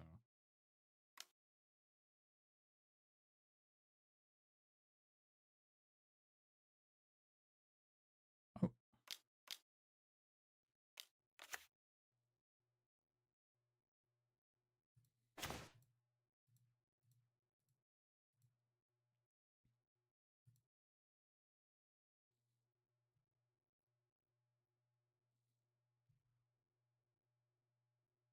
I don't know. No, they're giving me another shot to draw a removal spell. It sucks that I didn't hit like a card that mattered.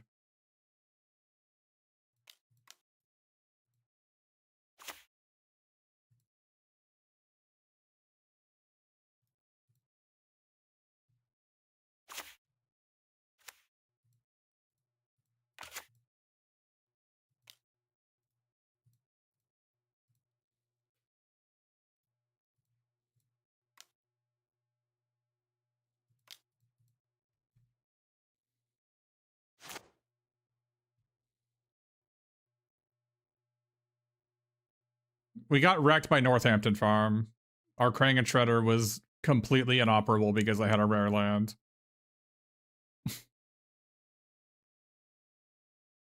And we drew only lands. This deck is super freaking good, and we just drew only lands, so.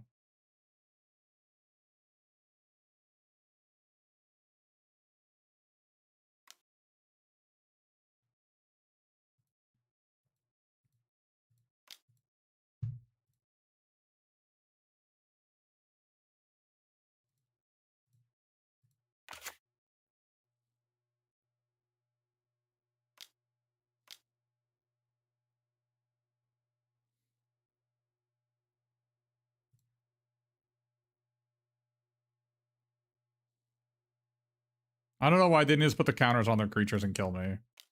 But they could have just put both counters on this guy and equip Nunchaku and attacked with all their creatures, and I had to chump block.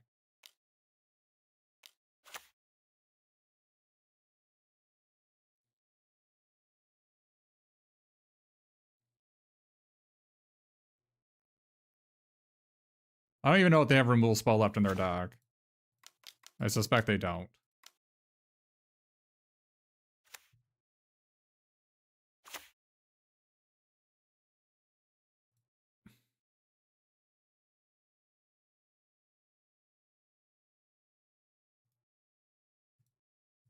Fun. We were gonna only draw our next 3 cards were lands. Wow.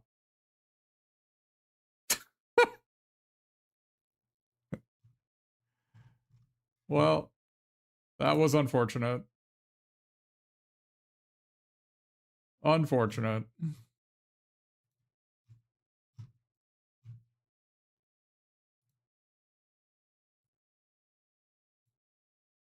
Yeah, I mean, if we draw like Don and Leo, or we draw Ragamuffin Raptor, or we draw Lessons from Life, or we can draw Ice Cream Kitty.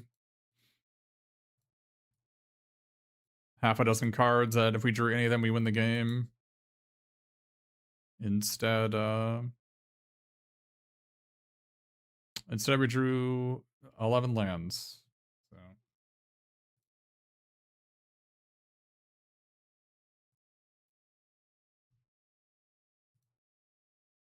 Pretty unlucky that we lost twice with this deck. Deck is very, very good.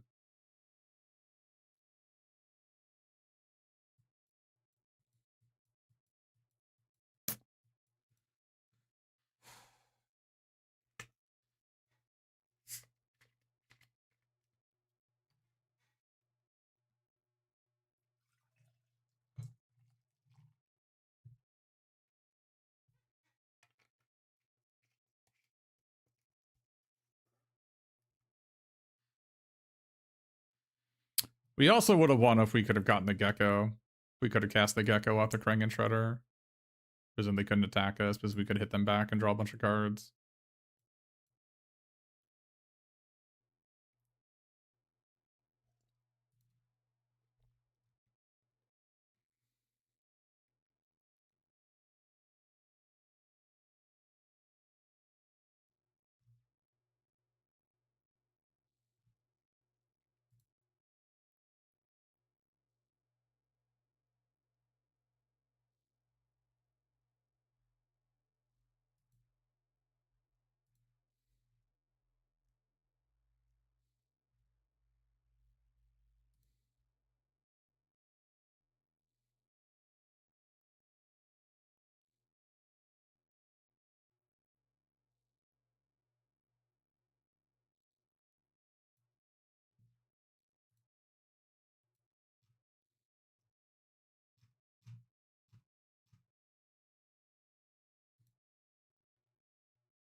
Say, Kara Beast, you're coming into my chat with knowledge that both MTGO and Arena exist.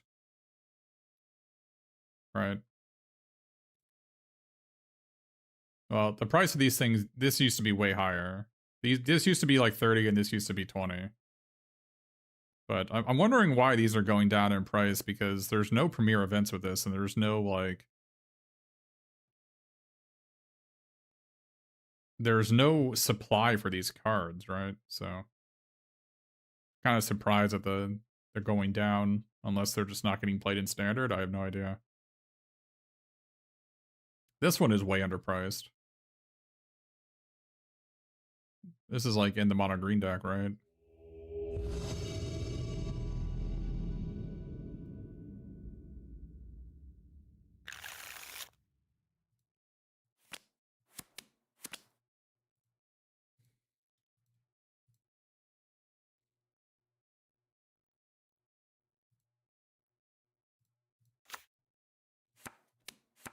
Ads for this? You're not an unfeeling psychopath? I have no idea what you're talking about.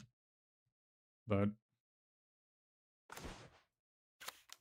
hope you have a better day. You're clearly having a bad day and taking out in my chat.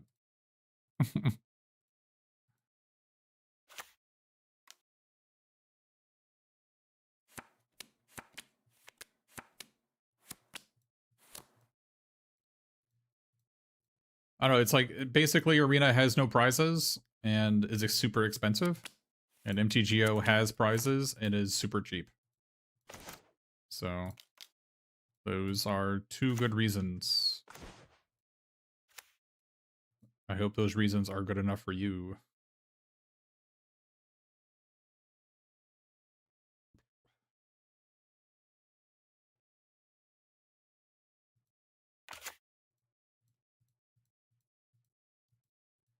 You heard another streamer say you were speedrunning your demise. I have no idea what you're saying, but I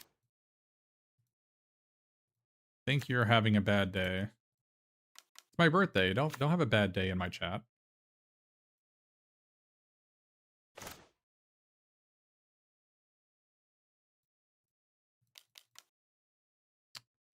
Well, this sucks.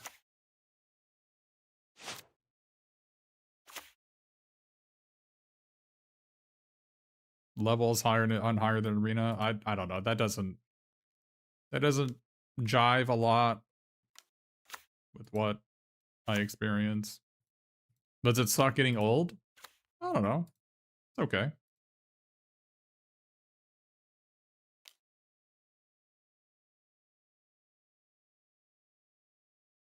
No, my life's, I mean, I'd say my life is above average. Having a good time, chilling with some people in my chat who are not named Weezer W Cheese. Having a good time. Got a whole house full? Do they have well wishes for? Wow, they discarded this? That's kind of terrifying. I hope everybody in your house is having a great day. I'm having a great day. Gotta run the Cowards Pachyderm here, as our opponent has a freaking April in play.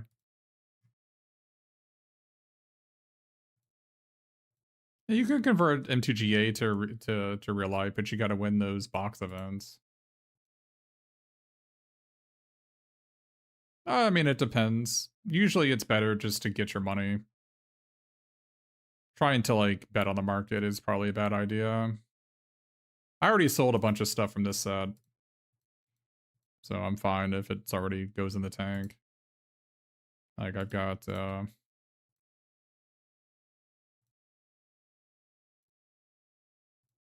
do I have? I've got 640 chesties. Got 5,000 play points. Got 588 tickets. I mean, we're good. I also have these two sets that I haven't even opened yet. And a Murders at Karlov Manor. I don't even know where that came from.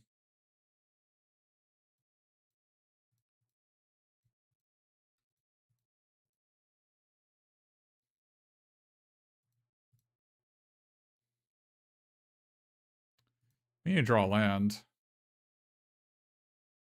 Surprised any use Surveillance Cam to tap one of my guys then attack with this. They would maybe lose my ice cream kitty. And I really needed to draw a land there.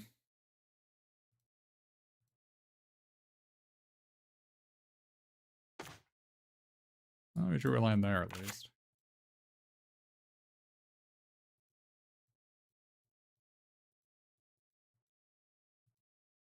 Wizard, I think when you're wishing for my demise, I think we've gotten to the point where you need to take a chill pill. It's a pretty not cool thing to be joking about.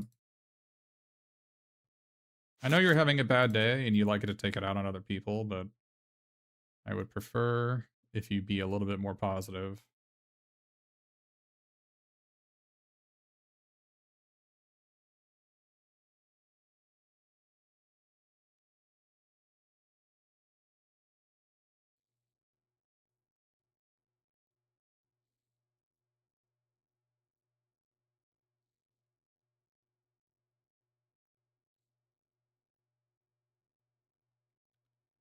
I asked you to be more positive and you're not, so you're banned.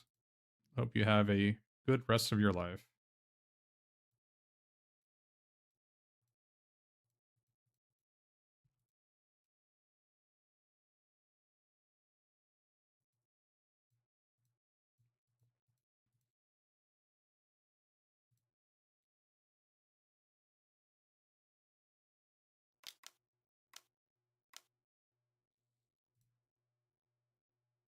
Maybe I should put the counter on the kitty. Because I want this guy to die, because I got a second one, they're legends.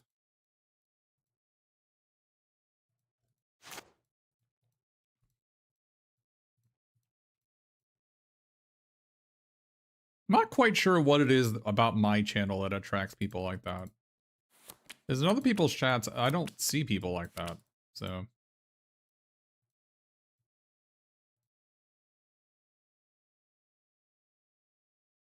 Yeah, I hope that person gets better soon. They're clearly having a bad life. Maybe it's because I humor them. I try to give them a chance to be positive.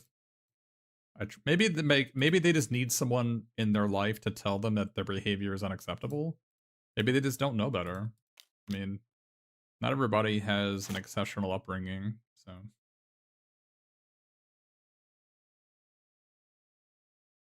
It can be hard when most of your interaction is online to, like, pick up on social cues on how you should act in public. So I am sympathetic in that regard.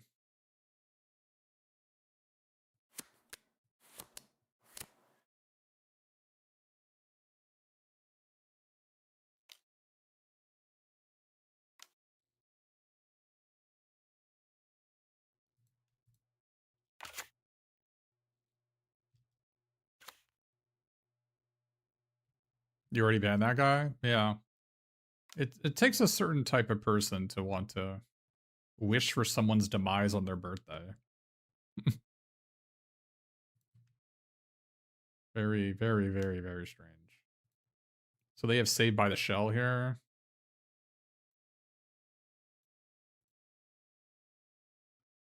Which is sad.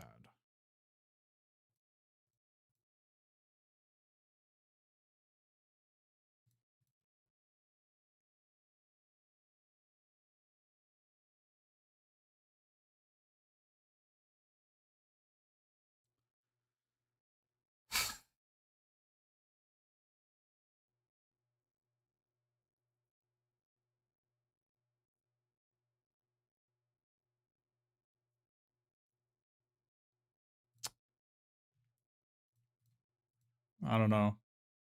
How am I supposed to do this, chat? They have Saved by the Shell, I'm dead, right?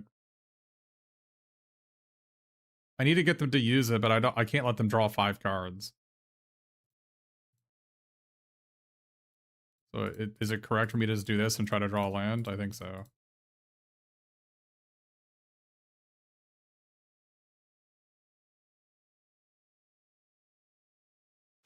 What?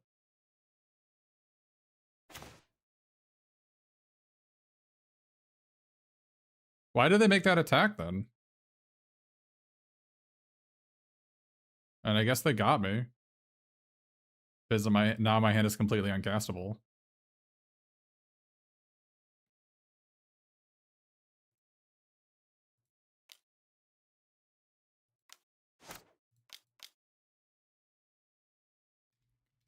I mean, do I just do nothing?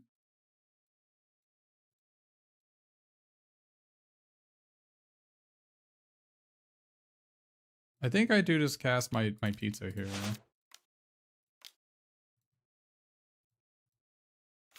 I don't understand why they attacked. That they didn't have Saved by the Shell.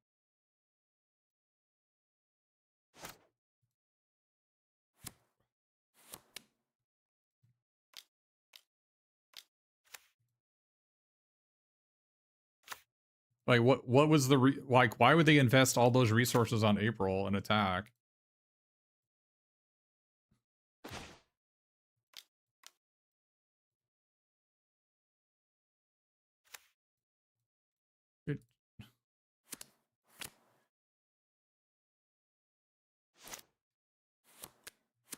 Disappointing that my hand is mono uncastables.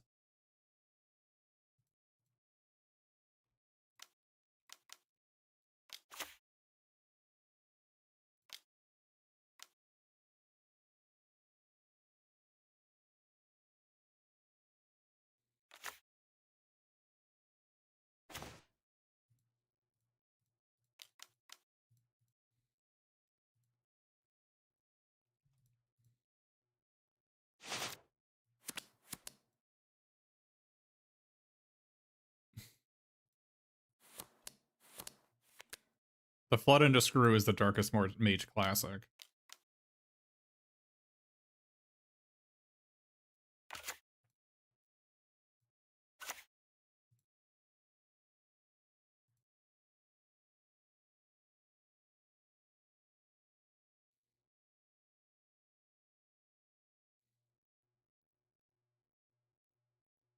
The Secret Reach?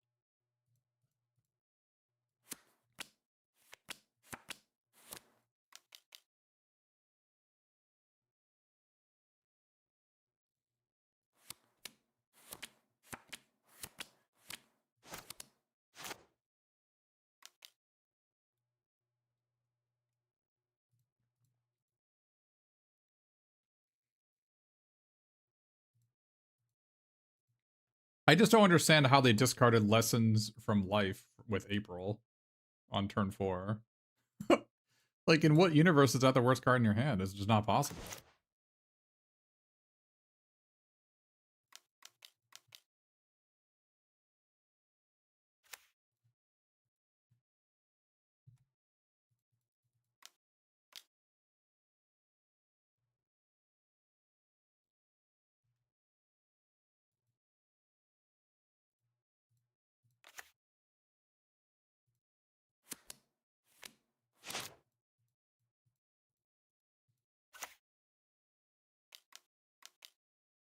7/7? Yeah. It doesn't really do anything though.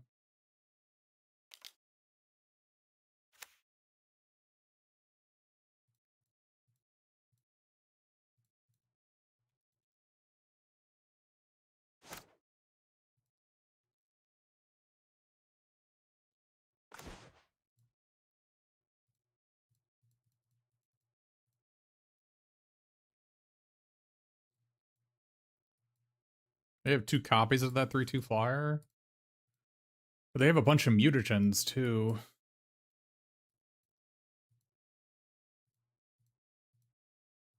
Yeah, I'm not gonna claim that it's not like pretty OP. Certainly is.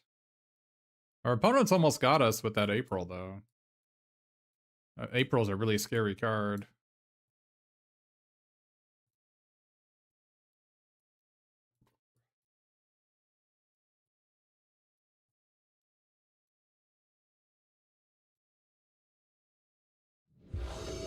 Yeah, so I think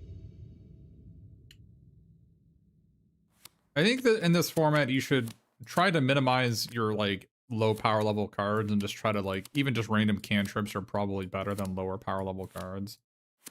Even in like even in low color decks, like 2 or 2.5 color decks. Like Cowabunga, for instance. Look at the top 4 for a land or a mutant or a ninja or whatever.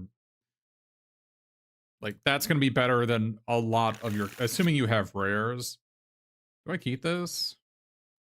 I mean, I just need 1 land to function, right? Let's go find a plains. This sounds like pretty good. I think it sounds fine.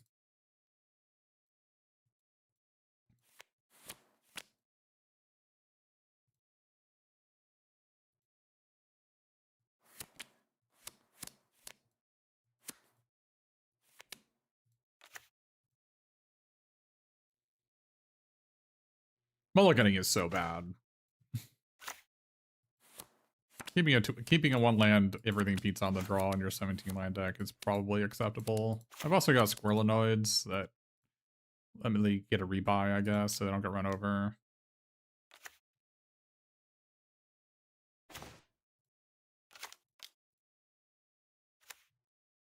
Did I get lucky? Not really. I mean, the thing is, math. The math is. I mean, I'll show you the math.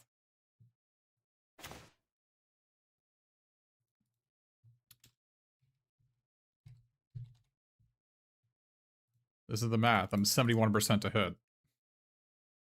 Are you 71% to get a better hand than this if you mulligan? I would venture to say probably not.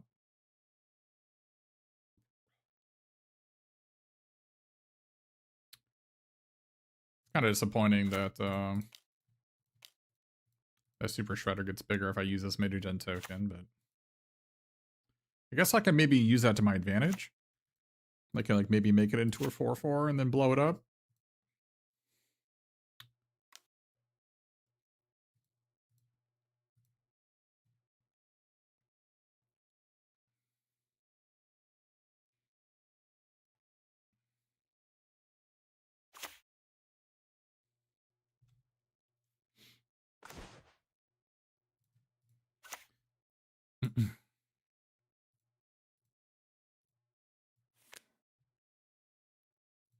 This card is just turncoat Kunoichi is very, very silly.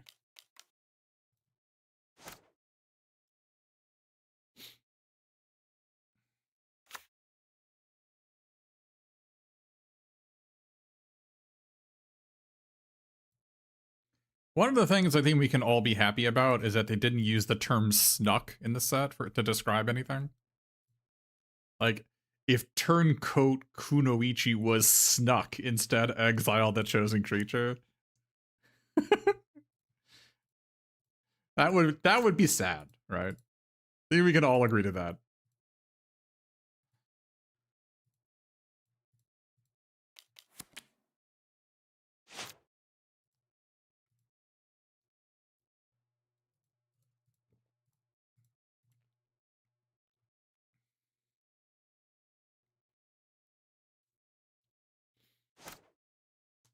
When the Grinch Stole Christmas coming when?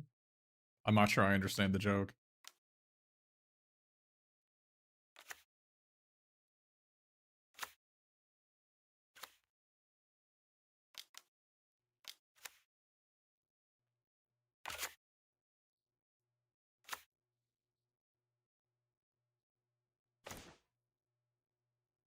Snuck gives you Grinch vibes?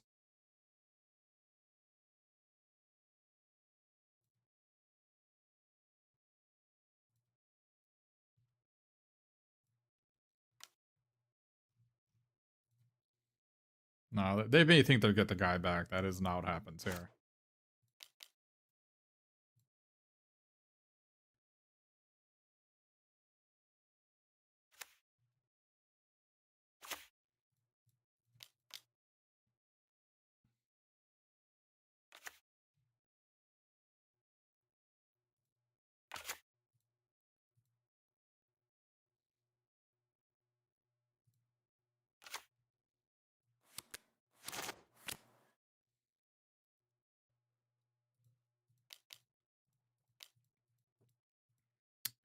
Well, I deeply regret my actions.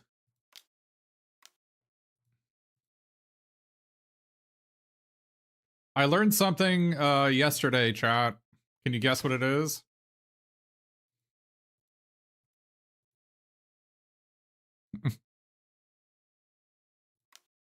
You can pump enemy creatures with mutagens. Make your move is so good in this format because even when it's bad, it's good, right?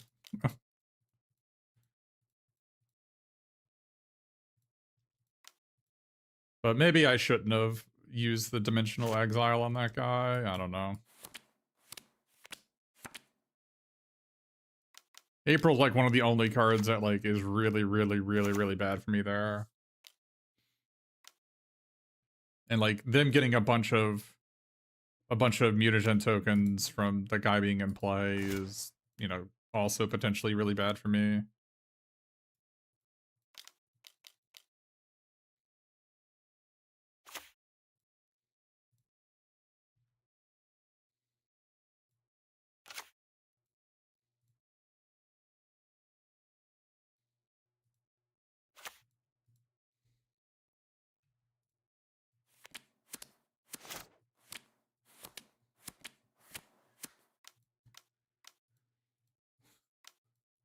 Oh man.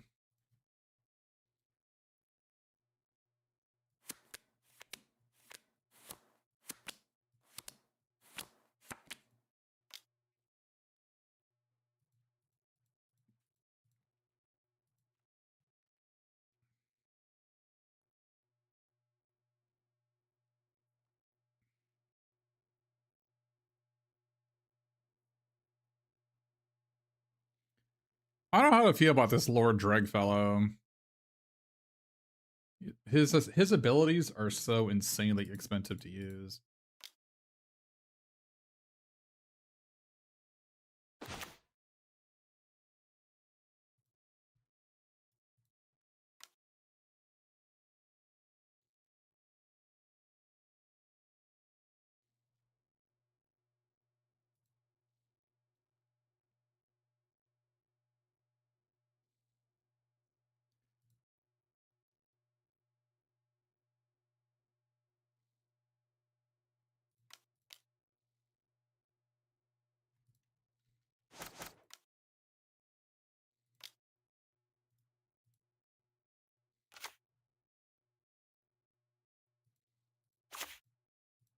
I feel like I don't want to take a 4 and let them get another 1/1, right?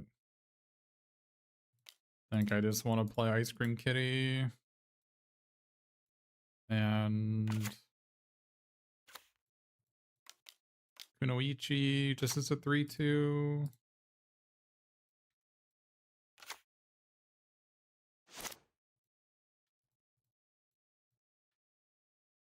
I didn't even know Kunoichi was a freaking mutant.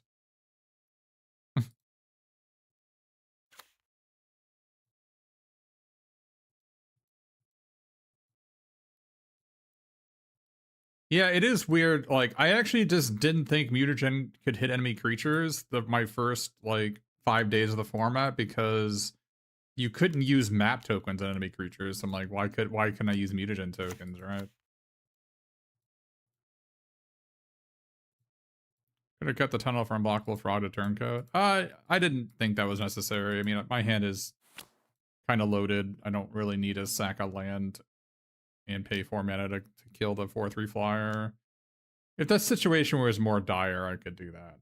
I don't think the situation was really that bad because now I can crack, like, the land lets me correct everything pizza, right? So.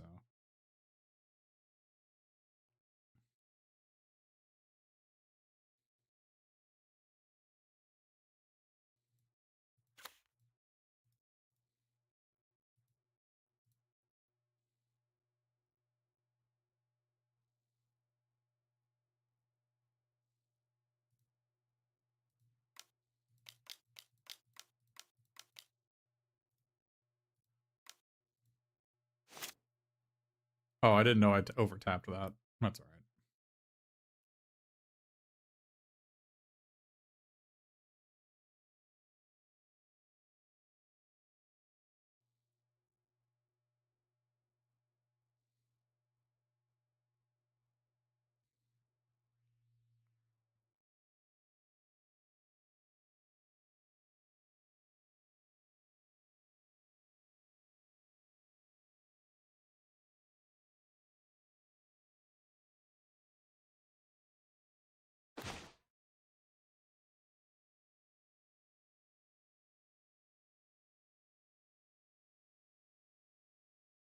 They discarded a 7-drop at 7 mana? Hmm.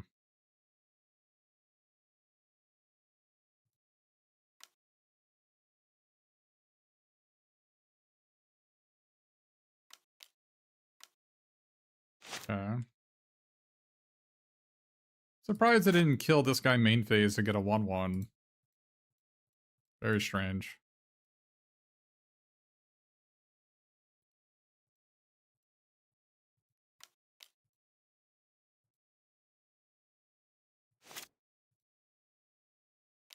The Everything Pizza is the only enjoyable card in the set. I feel like that might be an exaggeration. I think Ice Cream Kitty is pretty enjoyable.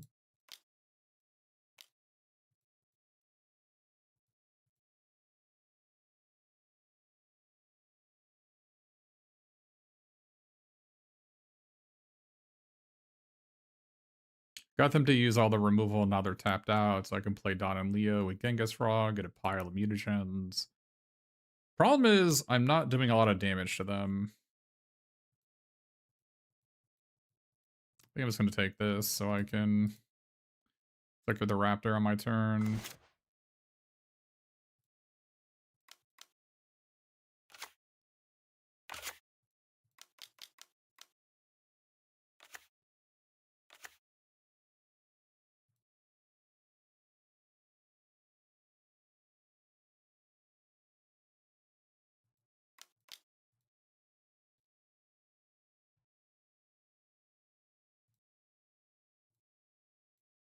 Flickering the Ice Cream Kitty, got another mutagen token.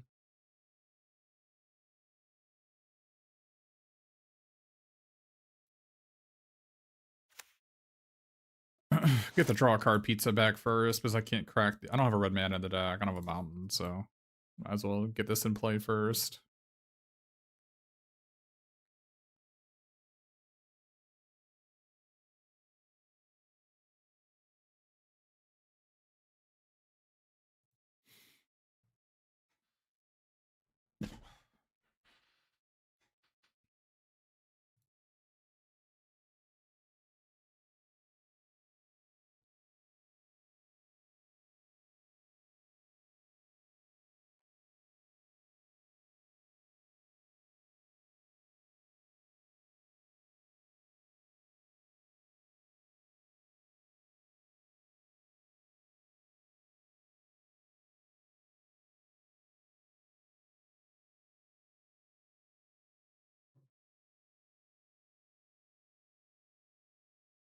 I have found that one of the things you really needed to do in this set is you really need to put pressure on your opponent's life total, because like neither player really runs out of gas.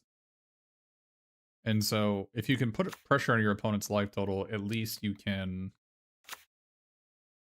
force them into a situation where they don't necessarily want to make a block.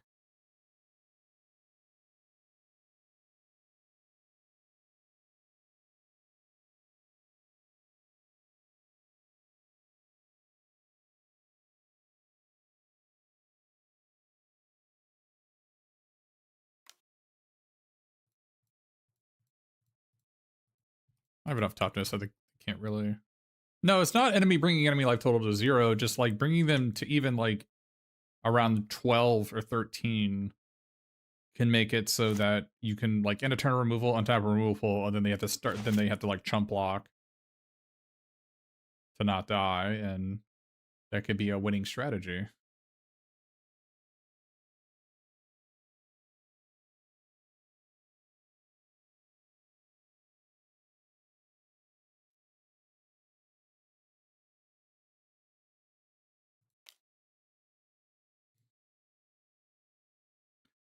Three, four, five, six, seven.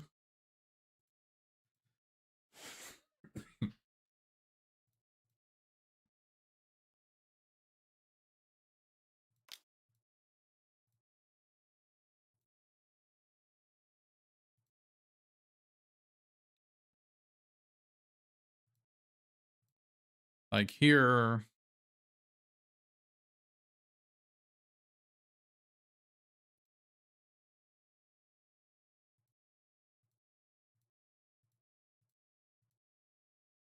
oh, I guess what I should have done is I should have played Ragamuffin Raptor for everything pizza, played pizza, got it on tap land, and then did this. That was a mistake. I got too ahead of myself. Yeah, that was a mistake.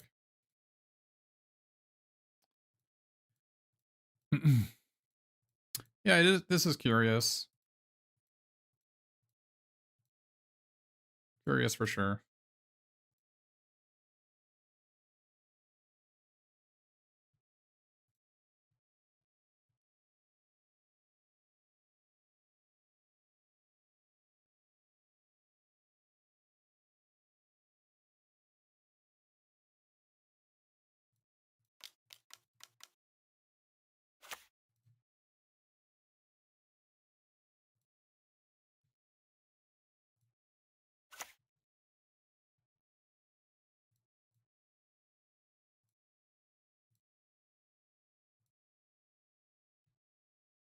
Maybe they didn't know that it was free.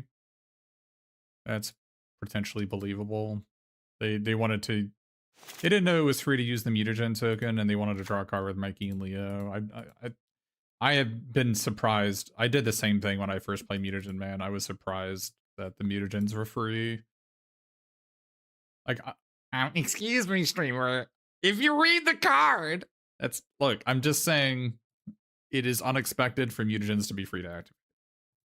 And so the first time you play the card, that's not an instinctual reaction.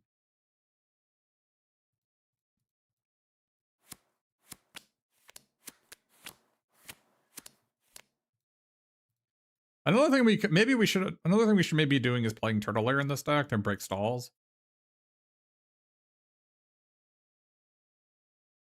I don't know. That was maybe reasonable to do. Armada is good enough that we can maybe play it, but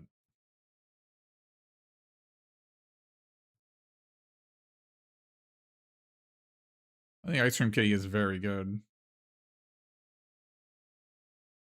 You didn't expect Mutavins to be freed. Granted, you didn't read the card. But then we're in the same boat. Because I also played it and then was unexpectedly, embarrassingly, had a mana open when I could have made another mutagen token. I think Ice Cream Kitty is very good. I would say about half my losses in this format are due to my opponent having Ice Cream Kitty and I can't win. Kitty just turns a bunch of cards into cantrips. Like, you can tutor for it with the Courier of Comestibles. And it turns like Return to the Sewers into a cantrip, turns Tainted Treats into a cantrip. It turns Genghis Frog, turns all your creatures into cantrips. Don and Leo turns like, it's just the opportunity cost is insanely low. A 1/3 creature is a good blocker for sneak creatures like April. You don't mind trading it off with a Squirrelanoid that they attack with it. You can block the 3/1 draw card guy. And then mid to late game, it lets you cash in your tokens to give you inevitability. No, I mean, between 25 to like 50% of my losses are my opponent just having a kitty that I can't answer and I lose.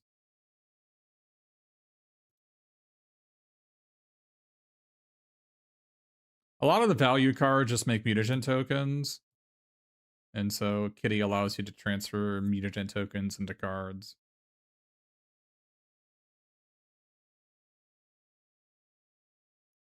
And it sort of like comes back to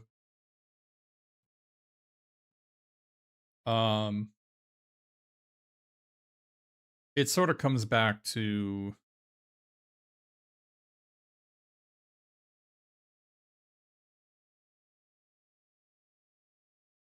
I mean, the third planes might be worse than that land.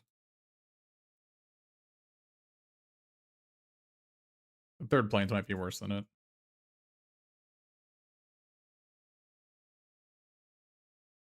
That's probably true.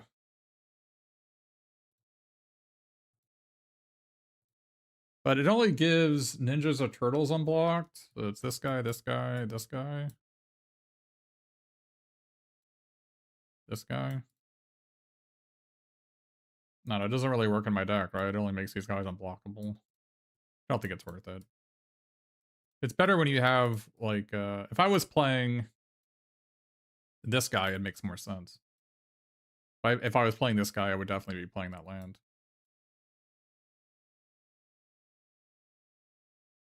But this guy can get rather big, install board states.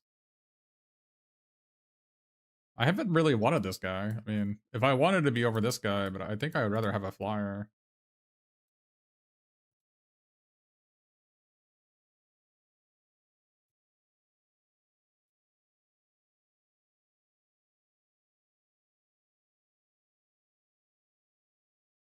The problem is that the land doesn't cast Genghis Frog. Which, if it casts Genghis Frog, obviously I'd be running it. But the fact that it doesn't do that is kind of bad.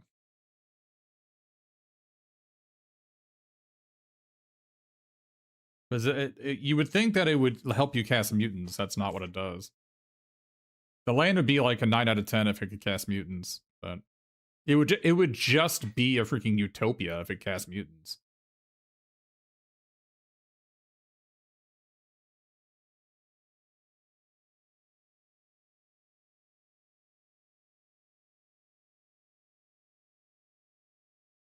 I don't think it's unplayable. I think it's really good in certain decks. Like, I played it in the past, and whenever my opponent plays it, I feel like I'm going to auto-lose. Because stalled board states... If you mean unplayable in this deck, I can agree with you. Unless I played the... unless I was playing this Michelangelo. It's really good with this Michelangelo. I'll admit that. But... is the 3-mana really, really good? Yeah. It circles back to that comment I was making, where you really want to bring your opponent to around 12 life in this format. Because that can lead to you winning out of nowhere. Like, you end a turn terminate, you untap terminate, you attack with all your creatures, and now your opponent has to chump block and, take 7 and go to 5, and they can't kill you on the counter swing because they chump blocked with all their creatures. You really just want to get them to 12. And if you can get them to 12, you can frequently dump all your mutagen tokens on somebody and kill them in 2 hits with Turtle Lair. So...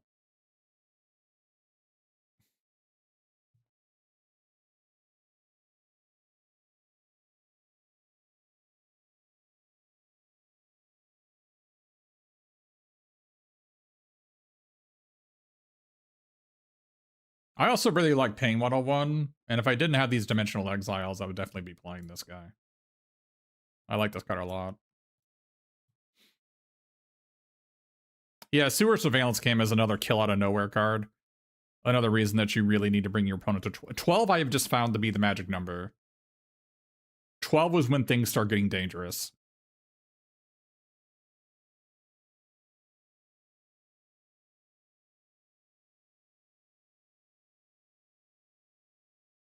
Yeah, Pain 101. This card has been printed many times in the past.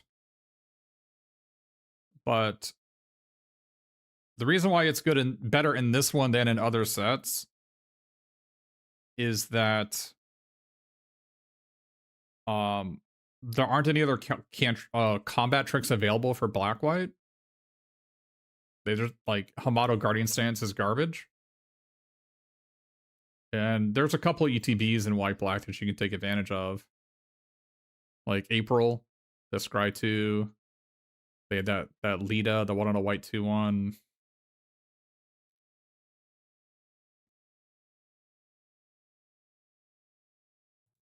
And the Trample Interaction comes up every now and then too. And also the green creatures are enormous. Because like basically another reason why Pain 101 is so good is that the cantripping in this format is mutagen tokens. And so when they spend like 4 mana on a 4/4 and then they dump 3 mutagen tokens on it and attack with a 7/7, being able to kill it for 2 mana is really good because the other black removal spells are all terrible.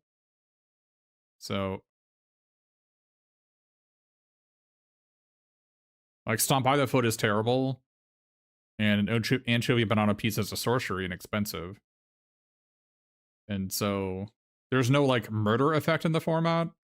1 black common, like destroy target creature. And so Pain 101 is the closest you're gonna get.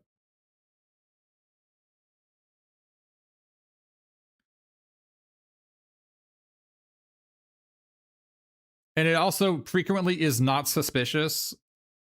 Like there are frequently just garbage creatures lying around that are not attacking or blocking, so it isn't like super suspicious when there's one there and 2 mana open.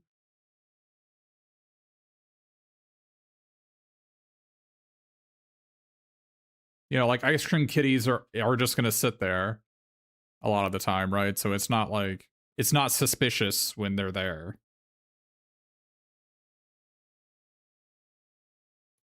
Another reason is like Foot Elite, for example.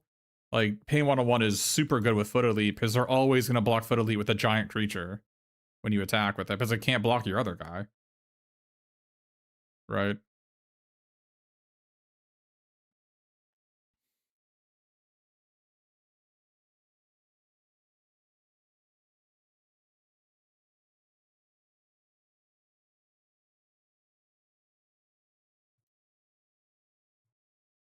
Also, like this guy has Vigilance, the Action News Crew, so it's not like super suspicious when this thing's untapped, right? And they're just like, there's not a lot of instant speed ways to punish it in the format either. Like Ground for Life just costs 1,000,000 mana. The removal spell is a sorcery.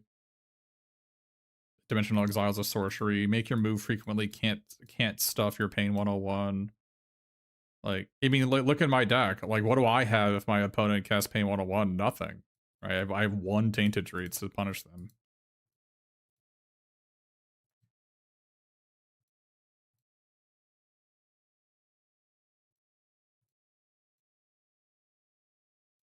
I think it's entirely possible that I should be, instead of playing Dimensional Exile, I should just be playing Return to the Sewers in this deck.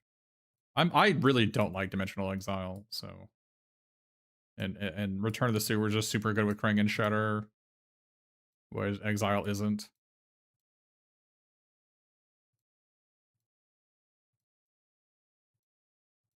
And also playing more islands makes my Genghis Frog better. Like I would probably be taking out my 2 planes for I'd take out 1 planes for an island. I don't know if I'd do the second one. And then play 2 Return to the Sewers. instead of these demon. I hate these cards. Everybody has Disenchant's main deck. Like the 2 and a green, destroy a flyer, artifact, or enchantment and make a mutagen token. That's main deckable.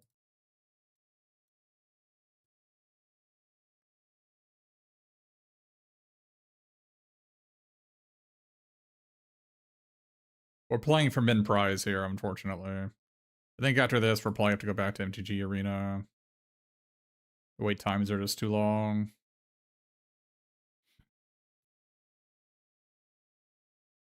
I don't want to, but that's just the reality in which we live.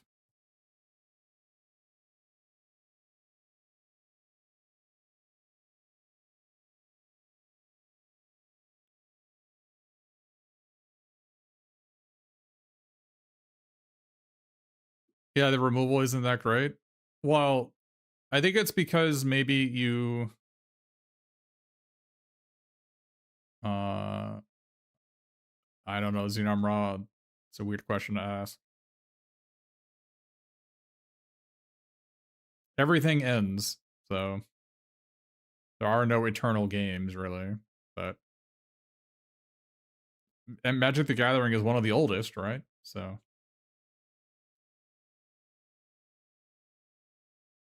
I mean, this has been around since for 24 years.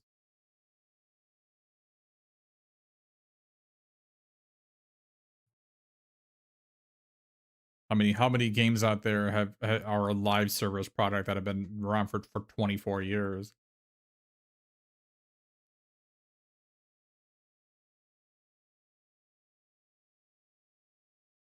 I mean, people thought the same thing on Final Fantasy 11, right?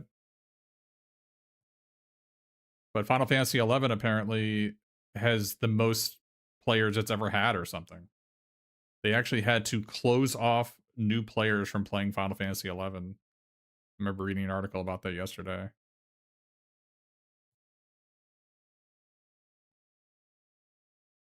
I mean, Final Fantasy 11's been out a long time, and why would you play 11 when 14's out, right? But apparently it's really popular, so. Will be the end of Magic? I mean, lots of things have claimed to be the end of Magic. The closest thing to killing Magic was actually the set Darksteel. So Darksteel almost killed Magic.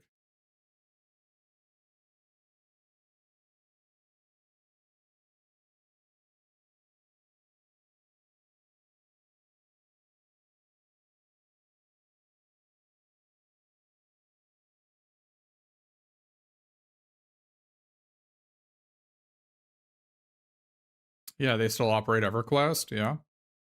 Yeah, EverQuest is pretty old too. But yeah, like basically Darksteel was so many people stopped playing Magic because of Darksteel. It was not only the release of Darksteel, but also the lack of doing anything. It was not only the release of Darksteel, but also the release of Kamigawa right afterwards.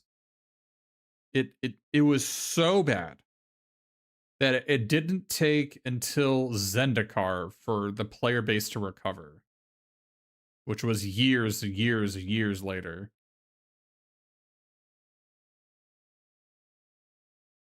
So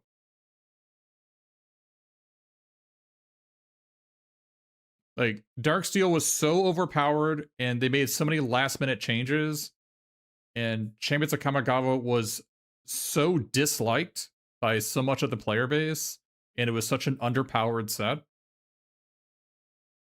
Like that, and Skull Clamp and Ravager and Disciple of the Vault, like that almost killed Magic.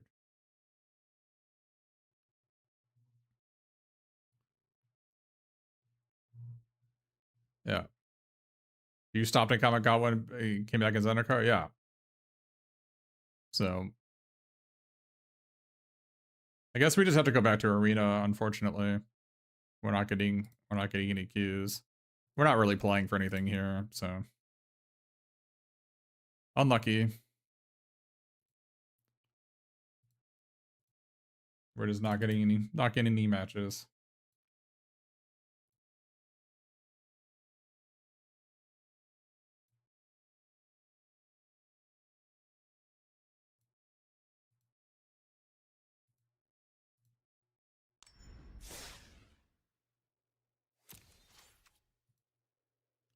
Oh, there's collector booster boxes here. Are these even worth anything? I might play in these.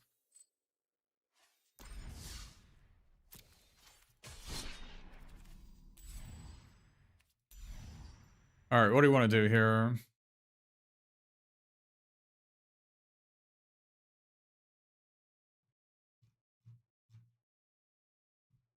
Maybe we do this. Best of one seal because we're testing for this collector's event thing. Is the arena qualifier going to be best of three sealed? I actually don't know. I think it is, right? Any knowers in chat? I think best of three is like a massively better format than best of one, but that's just not the tournament magic, right? So we can also do pick two. I don't mind doing this either.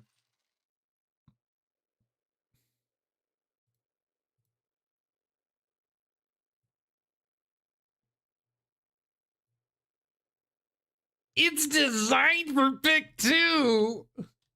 I don't know if you're being ironic or not.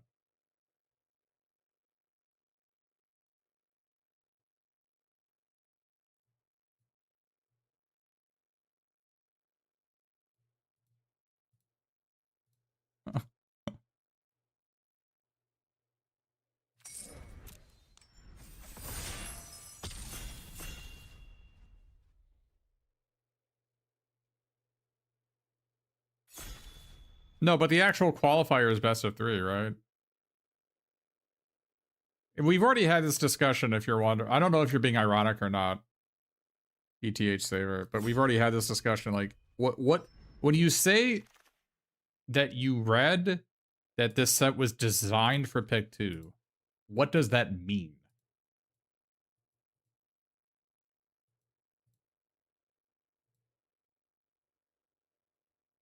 Like, why would that matter to me?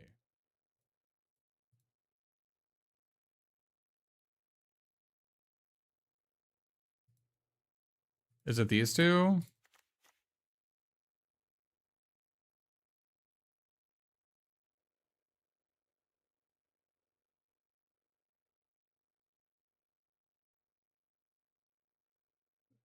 Not the Leonardo leader in black? This guy sucks. Like, unplayably bad.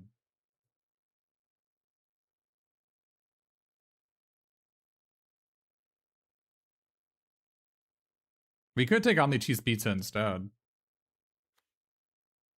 Jund is not a supported archetype, so we could take on the cheese pizza instead. That's actually probably better. No, maybe probably not actually. Okay, we got past this. Okay.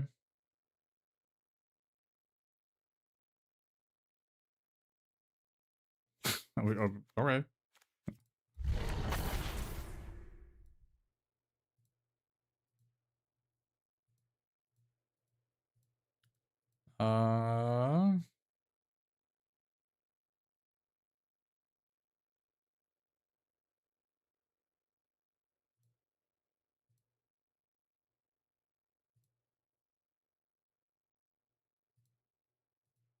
Designed for few players to show up at drafts. That's a good point. See, this card is not good. I'm sorry. I want nothing to do with this guy.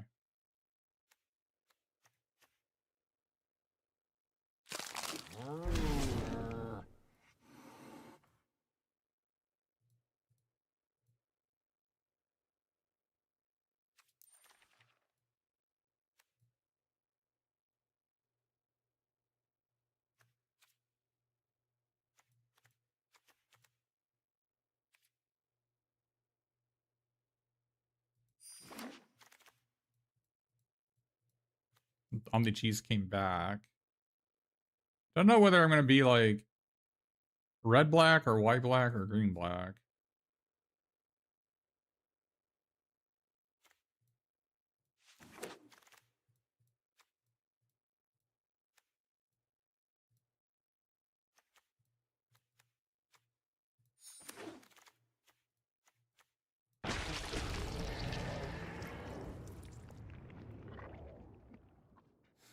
I didn't really see any green cards.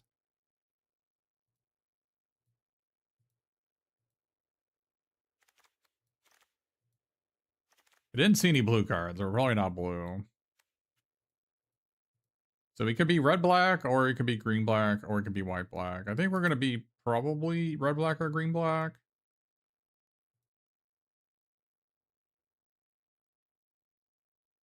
I mean, but there's nothing here for either of those color combinations, right?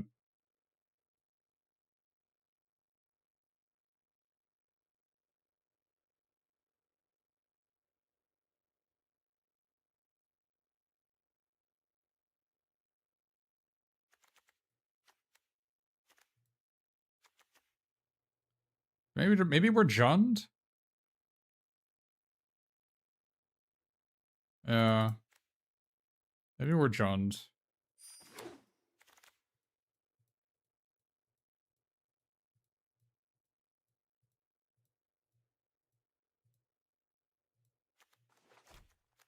Could be Jund here. We have a good start for Casey Jones, red-black here, right? Right, Casey Jones is also really good with Paint 101. But we could take like Casey, oops. Wait, what? What is happening? What? Oh my god, stop. This thing tabled last time. Maybe we just take these two. Or we can take these two. Let's take these two. Let's go Jund here.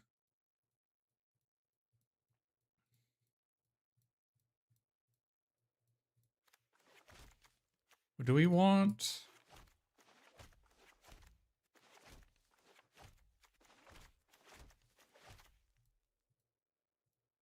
I really like Shredder with Mechanized Ninja Cavalry. It's a good combo.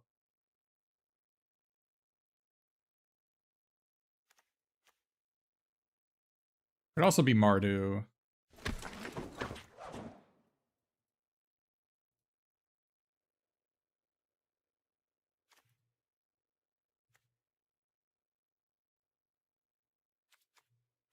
What is this guy doing here? And the Primordial Pachyderm is the best card, but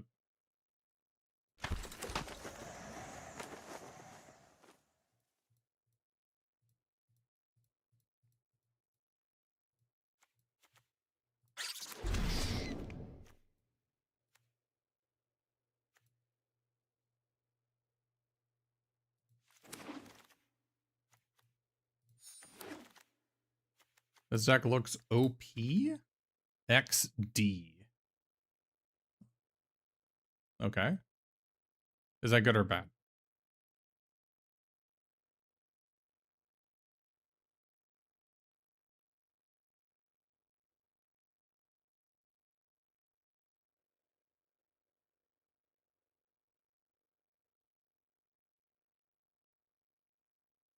Man, I really don't want any of these cards.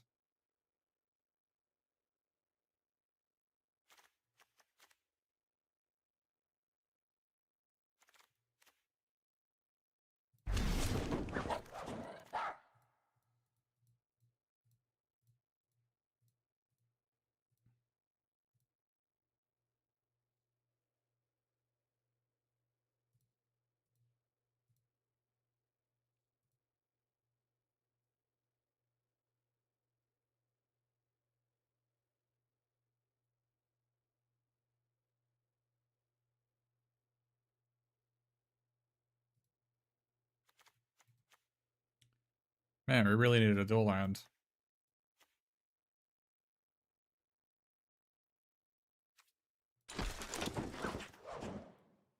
Alright. I should have taken the dual land from the first pack.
Yeah, I don't know why we got past the oh, we have a mantle missile. I didn't remember that.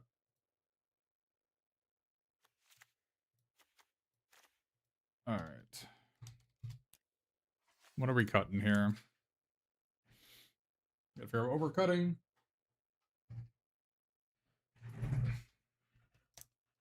You figure out what we're cutting down, Chad. I'm gonna go get some tea.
OPXD.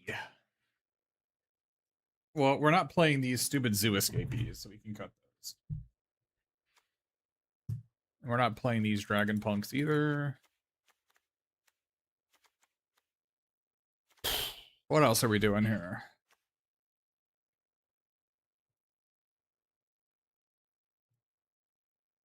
You mean to not play Splinter's technique? And I guess we don't need it when we've got Romero to just draw a whole deck anyway.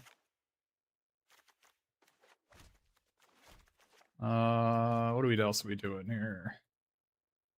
I like the Foot Mystic. We're gonna keep this guy. I don't like the Tunnel Rats that much. Nunchaku. Well, the Nunchaku is an artifact for Casey Jones and nobody.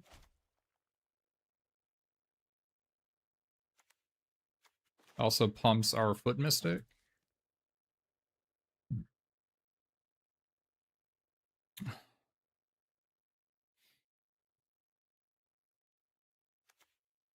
We don't have to play the Shredder.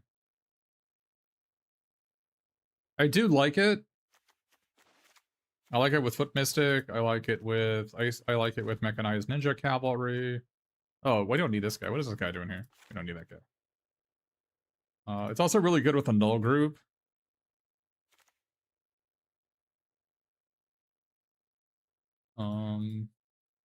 Isn't Colonies bad? Pain 101. Yeah, I guess we don't need Pain 101 in this deck because that's not how this. We already have Shredder. We don't need this.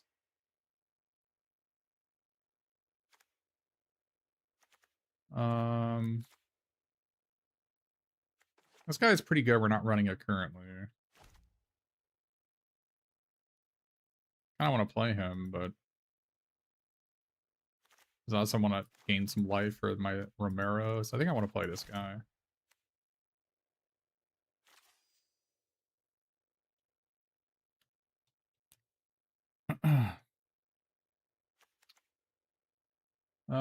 We could cut the Rock Soldiers, but it's an artifact for Casey Jones.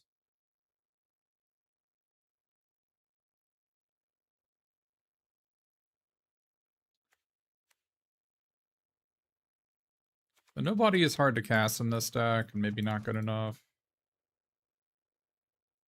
We do have a bunch of cantripping artifacts, though. We have 5 artifacts for it. Not counting Rock Soldiers and Pizza Face. I think it's maybe Shredder that we're cutting. It is really good with Casey Jones, though. And this guy. And this guy. Maybe I just don't need another 5-drop.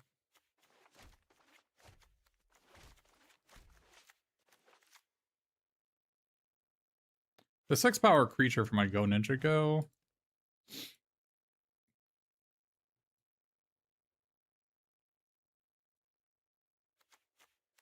Yeah, let's cut it.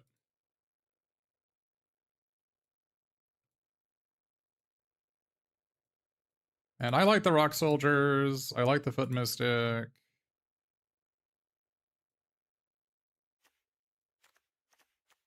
Could cut Karai or Nobody. Could cut Bot Bashing. I don't think so, though. You just want to throw removal spells at them and then play this. You don't like Go Ninja Go? I'm sorry to hear that.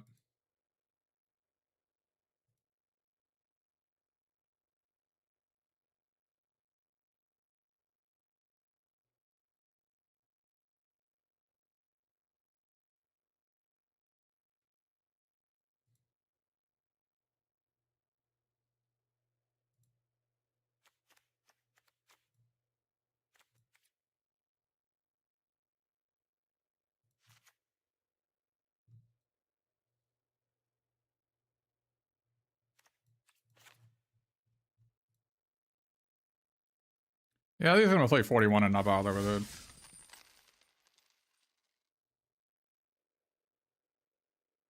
it. Could also, I think I have 1 mountain too many as well, but my red cards draw cards, so maybe it doesn't matter.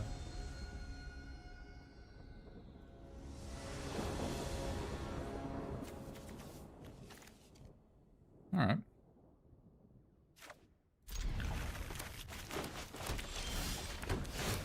Melting Pot? Yeah, I mean, it's just like, it's really easy to play 4-color in this format, so I tend to do it almost every time.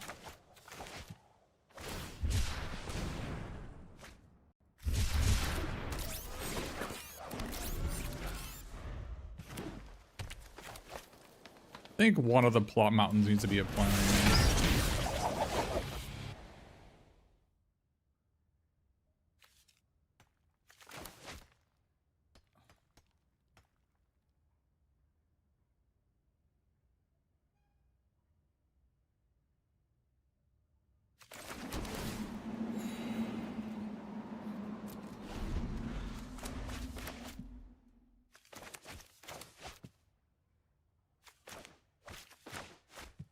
Could play Shredder instead of her.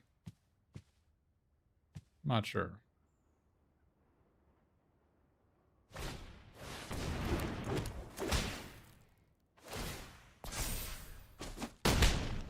Kind of sucks we weren't able to play that. Well, I mean, I guess if we had played the Photo Elite here, it just would have died of the Nunchak views, so I guess that doesn't matter.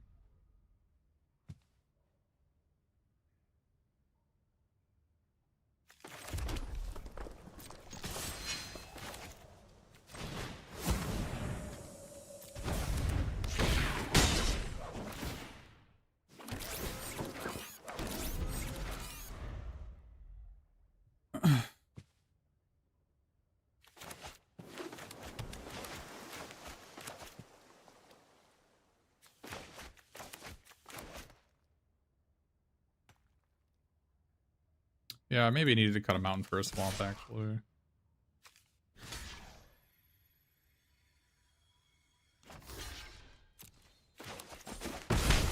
Oh, it has trample. I didn't know that. Oops.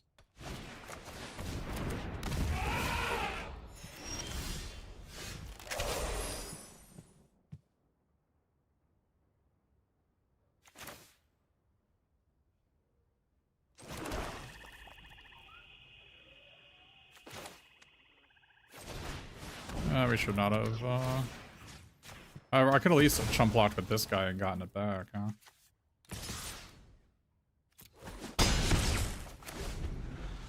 That was a mistake.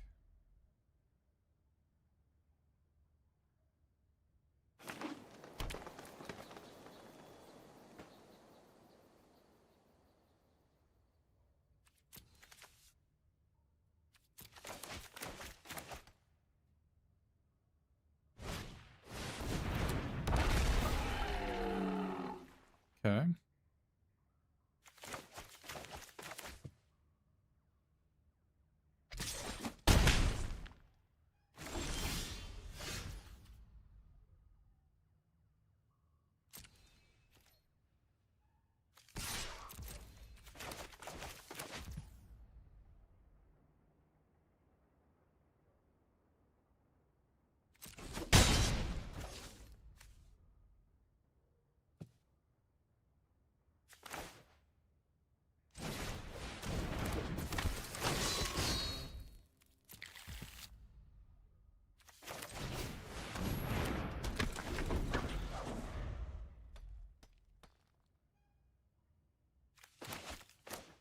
I should have attacked with both there. That was stupid. This guy comes back to my hand after they block it. Very bad play by me. They were maybe incentivized to block if I attacked with this guy, too.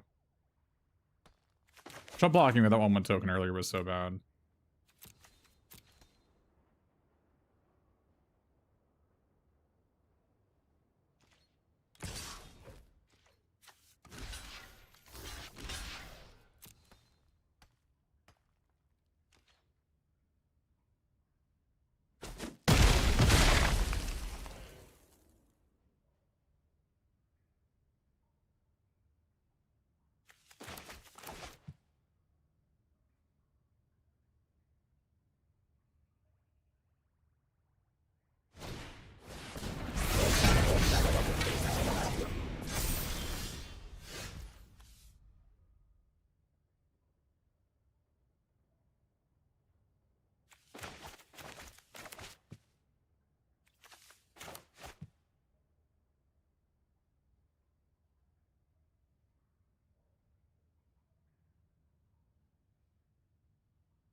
Yeah, I really needed that 1/1 token. That was so bad.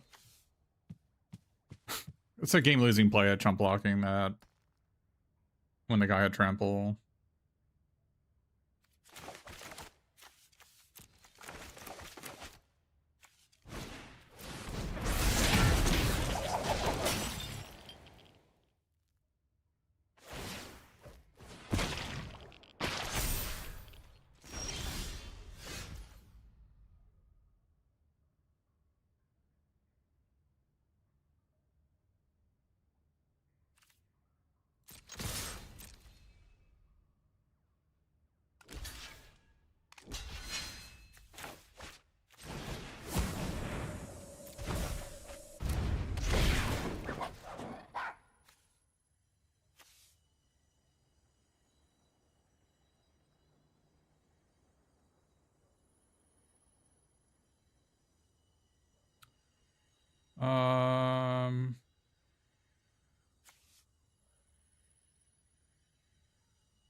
Guess this guy's more of a problem.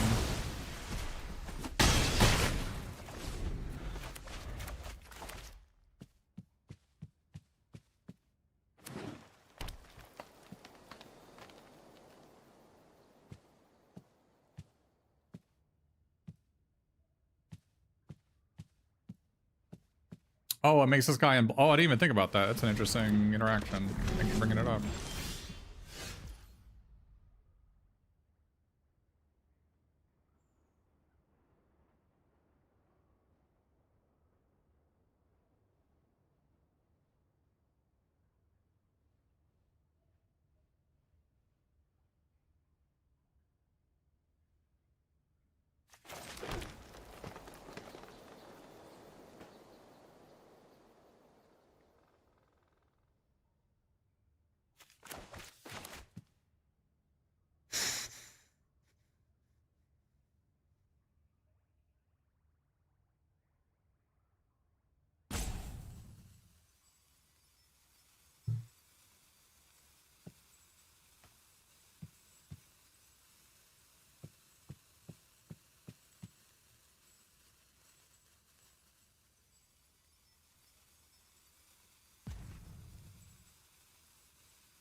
I really want to use Go Ninja Go on the anchovy banana pizza from Pizza Face, but...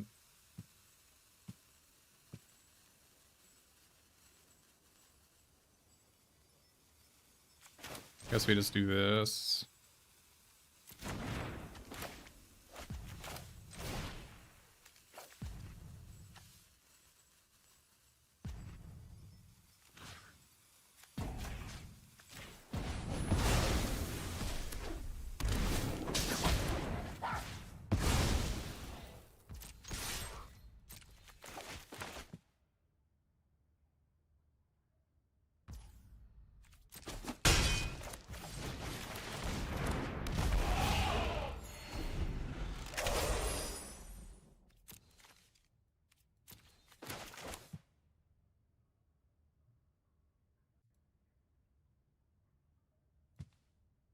Who was saying that Go Ninja Go is bad?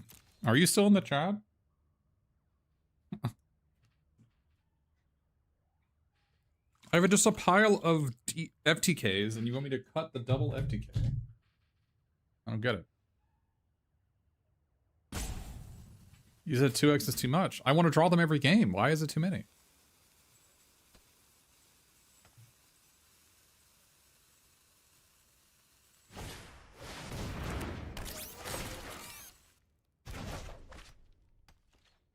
Interesting they didn't leave open mountain.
I like how much life gain this deck has.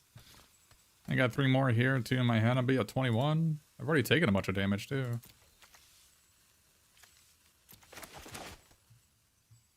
It does suck that my Casey Jones bricked and put my demon on the bottom, but there's still a second demon to draw.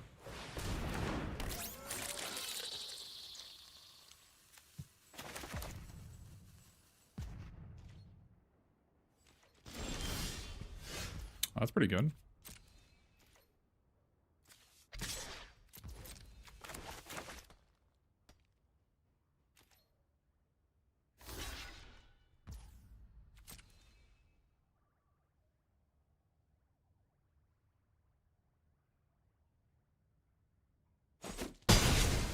I could have sacked it. I didn't do that.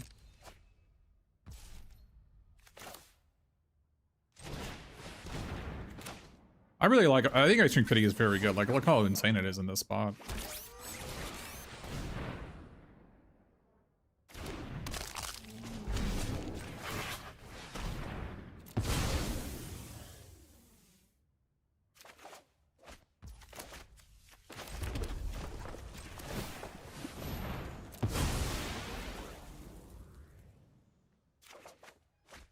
Pretty good.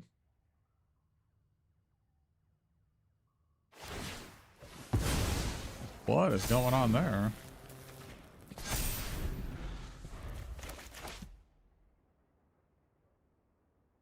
What, can they return this with a 6 mana card, I'm guessing?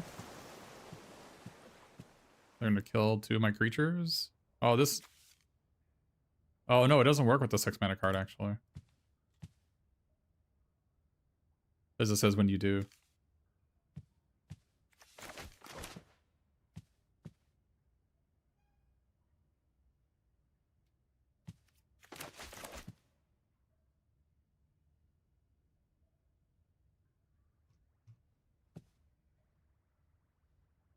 Yeah, they do the 6 mana card, it's fine. Yeah, that doesn't work. Because you can't attach a creature to something. Like when an equipment becomes a creature, it turns off.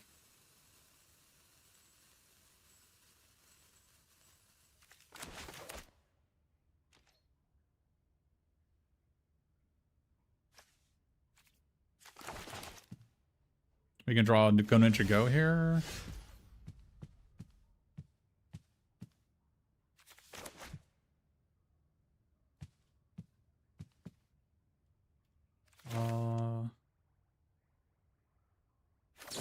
Kill this guy and draw a card.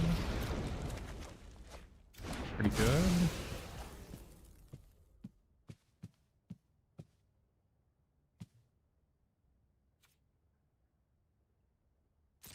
They have to block this. Okay. Oh wait, this is the beginning of your combat.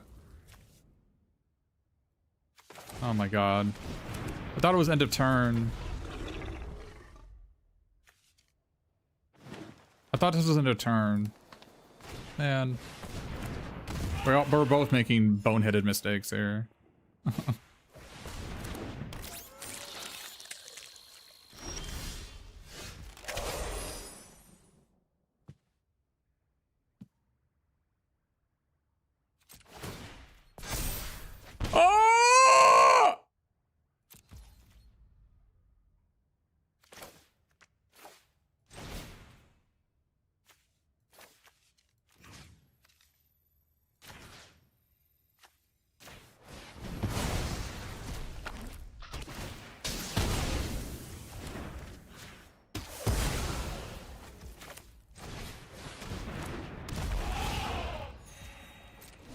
Don't worry. I should cut the Go Ninja Go's. They're terrible. Didn't I have lethal? Did I? Weren't they at 6? I thought I calculated and they would take... I don't know. Maybe I'm wrong.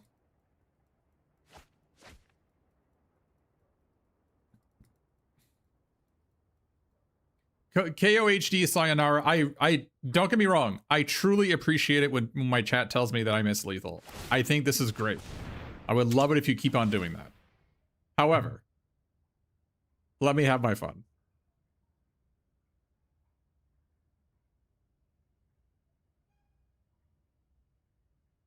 You have to understand. You have to. Don't you think Go Ninja Going my anchovy and banana pizza? Isn't that just like better than winning?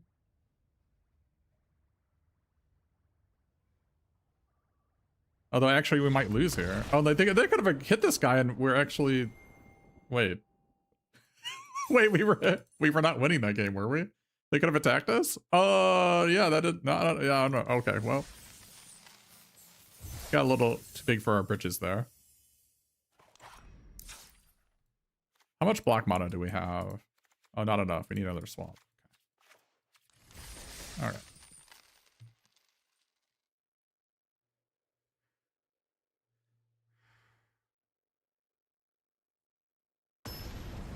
People get really annoyed at how I say banana. There's no wrong way to say banana.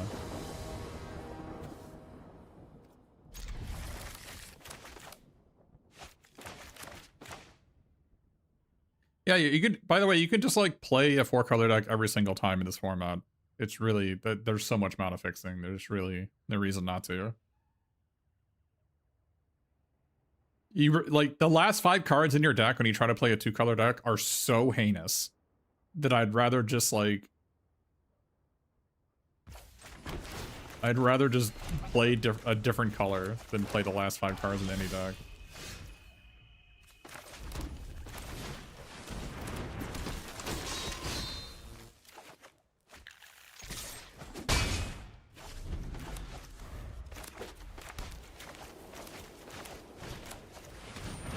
Like, why do you want to have this card in your deck ever?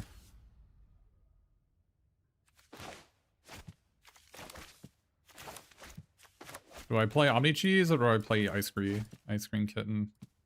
Against Black-White, I think I want to play Kitty. The Karai did work that game? Yeah, the Karai did work that game. I agree.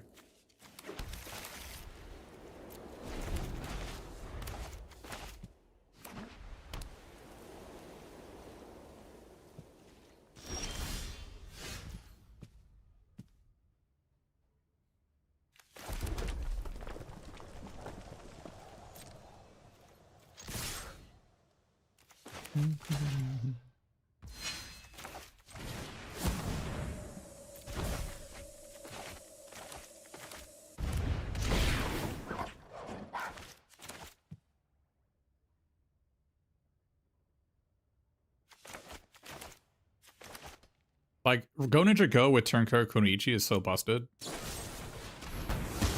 That doesn't do anything, right? Yeah, that doesn't do anything. I didn't think it did.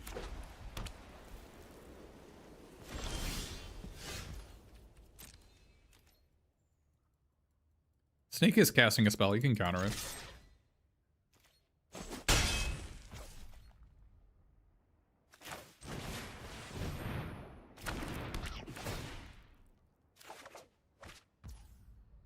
Do we want to play another cheese pizza or play the kitty?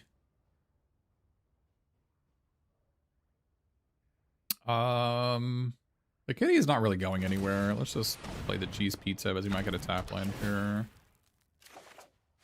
There you go.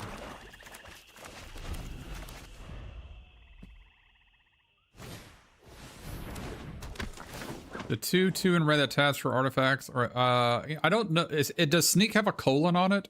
Abilities are only things that have colons on them.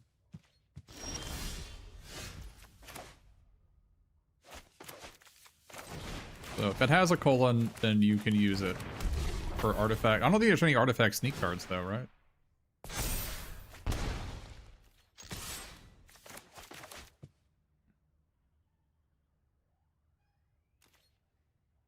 Ninjutsu, I think, is... if it was ninjutsu, you could use it, but again, I don't think there's any artifacts with Sneak. Am I getting Kunoichi'd? I'm getting foot ninja'd.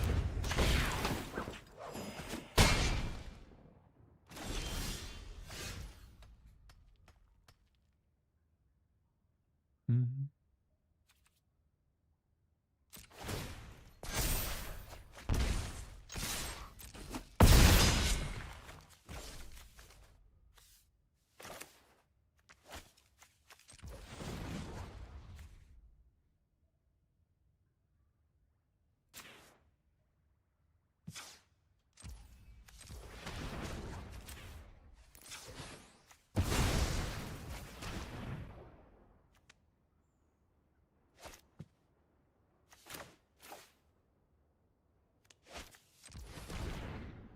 What am I doing?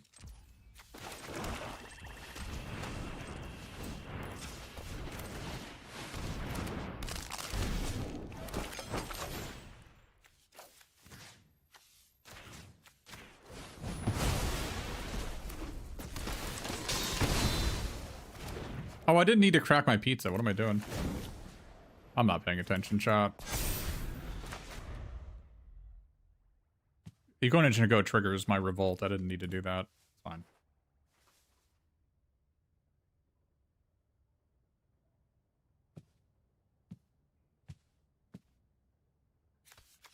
Yeah, so it says, yeah, it says cast the spell, so there's no colon on it. Yeah, there's a colon here.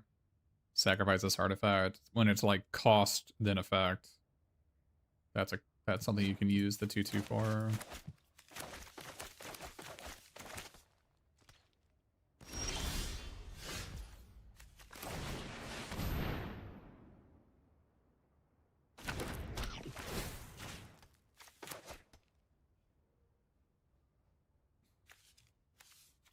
This card is so bad. Grinder for life. I'd rather just have anything other than that card in my deck.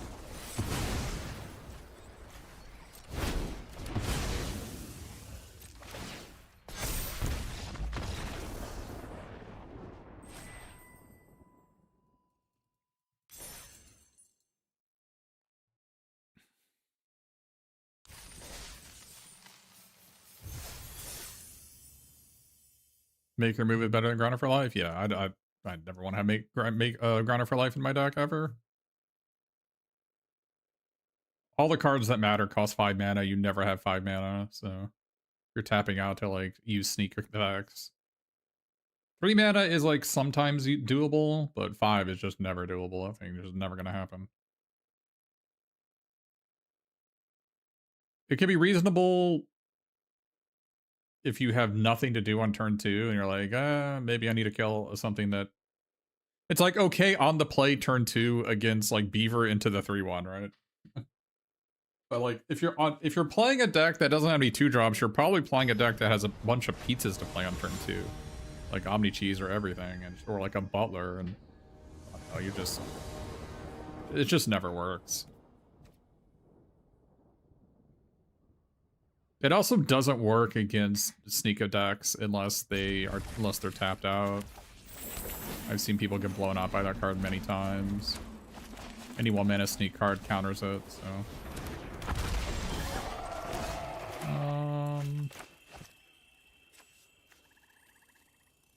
Alright.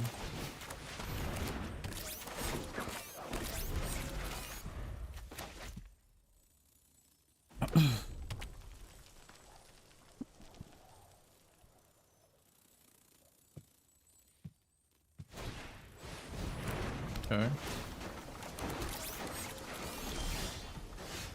I hate this card so much.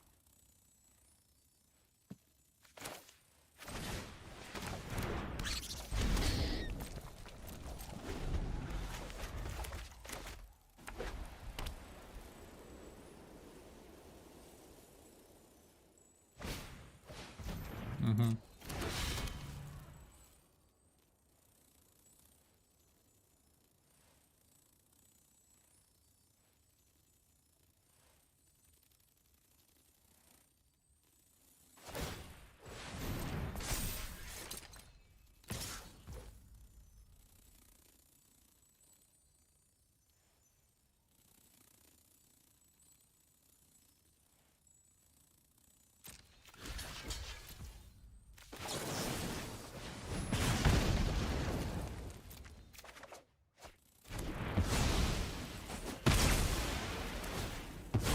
Should have done that before blocked, obviously, but a little bit sloppy.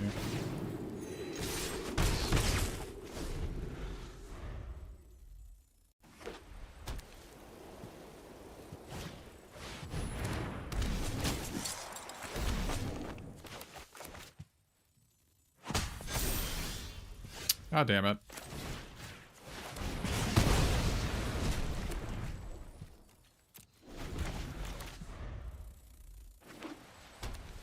We draw a land?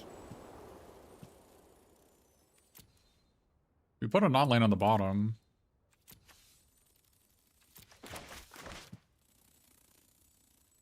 I don't know, we're playing 17 and 2 cantrips and best of 1. It's probably enough, right? God damn it.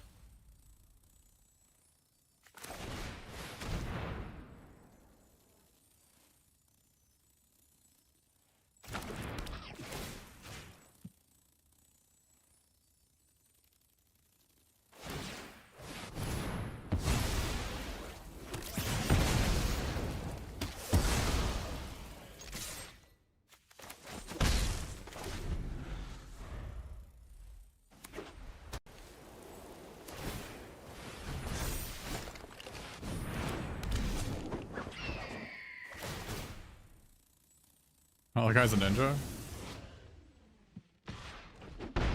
Land! Untapped, please. God damn it.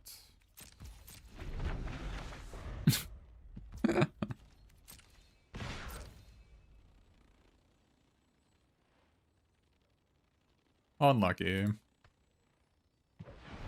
Obviously, if we drew a land, we were easily winning, but could not draw a land.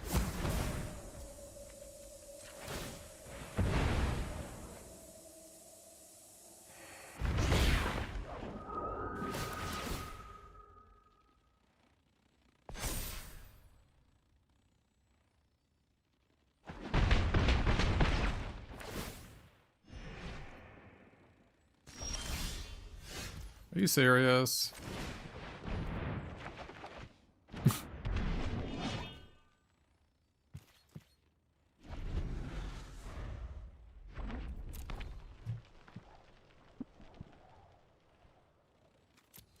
We have 17 and a Casey Jones, right? And a manhole missile. So we're like 17 lands, 4 cantrips. Just not enough, man.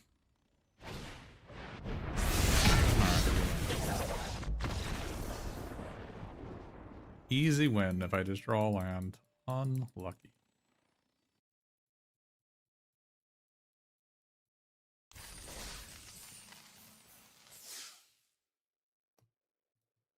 Unlucky.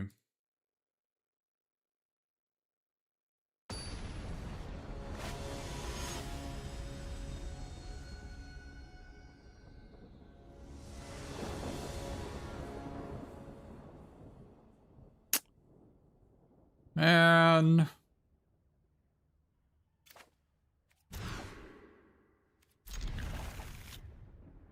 Guess we get rid of this one. We can get it back later.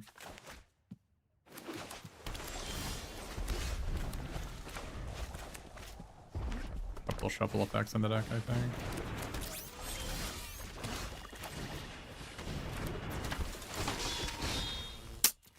Unfortunate.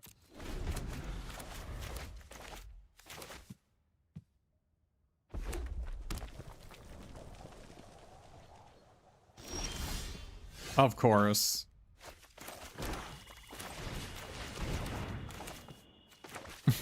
It's always the next card, man.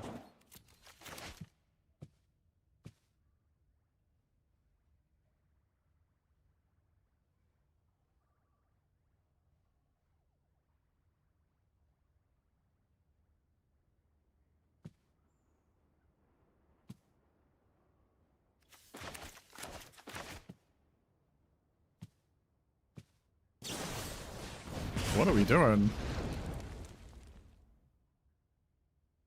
Maybe they needed their 4th land? Oh, they didn't put a card on the bottom. They just freaking bolted a 2-1. Goblin Piker, which is too hot to handle.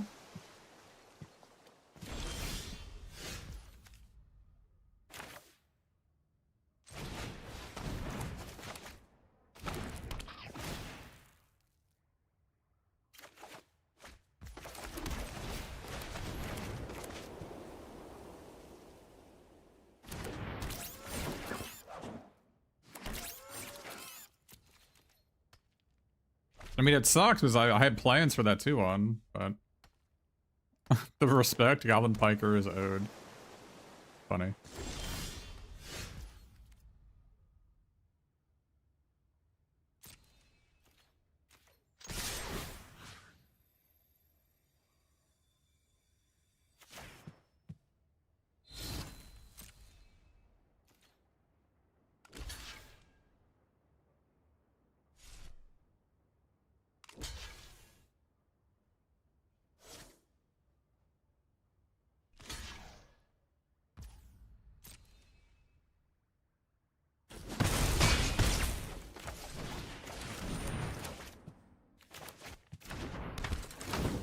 I actually like this card a lot. I don't know if you've played with it yourself, but I have enjoyed it.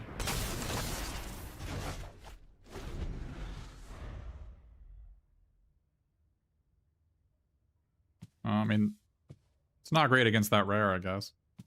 But they could have just flashed this in and killed this guy, right? So, like, I don't know. I don't know what they were thinking, but...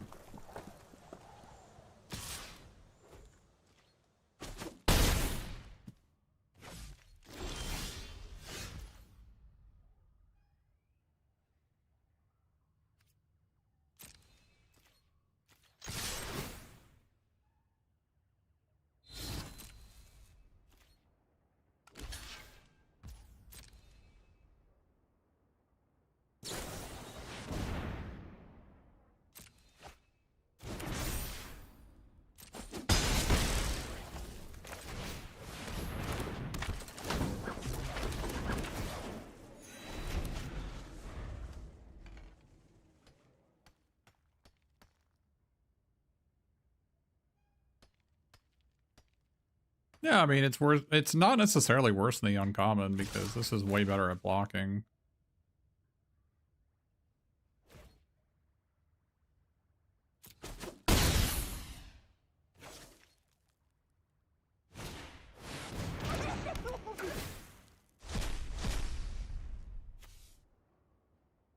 Because we need to draw land.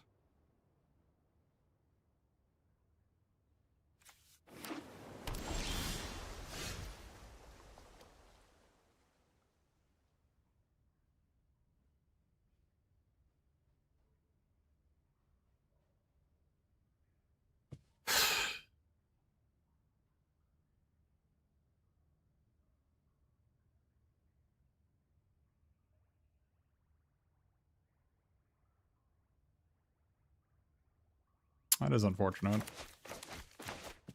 Had to be a 6/7, huh?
Freaking 6/7.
What do we want to get back? Casey Jones or Foot Elite?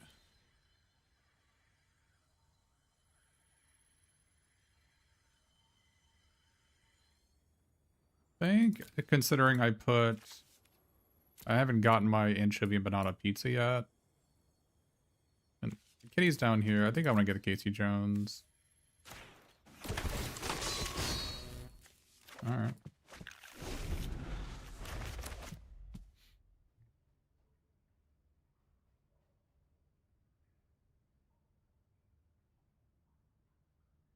A lifelink on the Foot Mystic here is so relevant.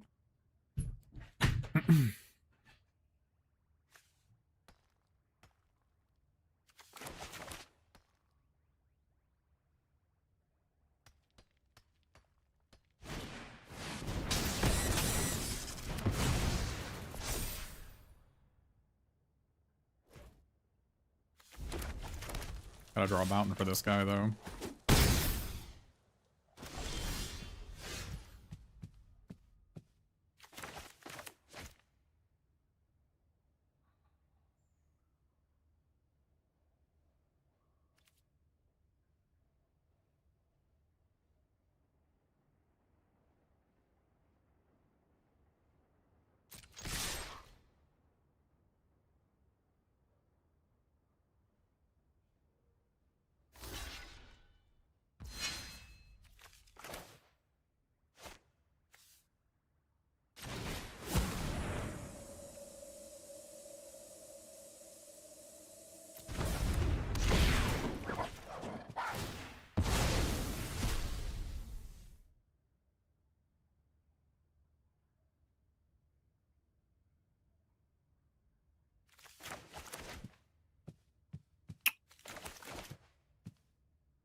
That's pretty annoying.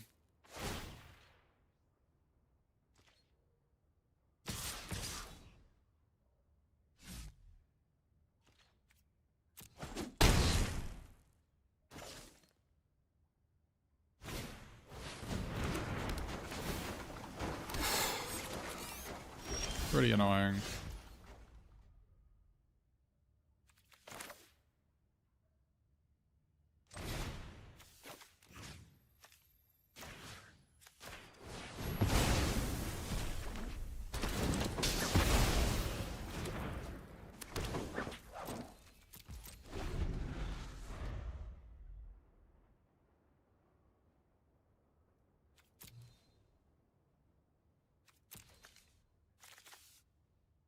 This deck was pretty good. I think we were pretty unlucky. We have 2 demons that we just didn't draw. we lost one game where we never drew a 5th land. And then we lost another game because we just didn't draw our demons, right? We had 2 demons in our deck.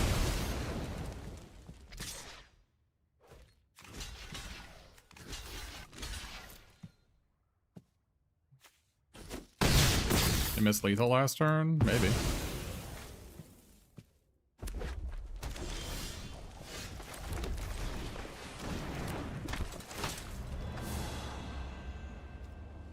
I guess we keep that.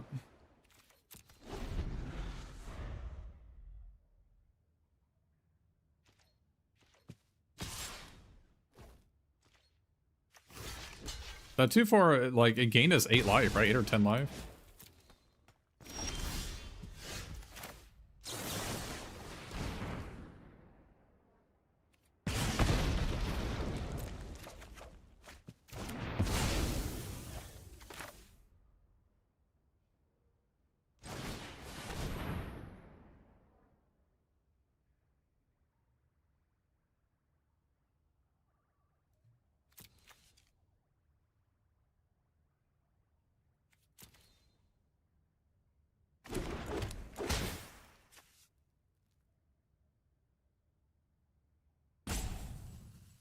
But they had something. Why didn't they just kill us? What's going on here?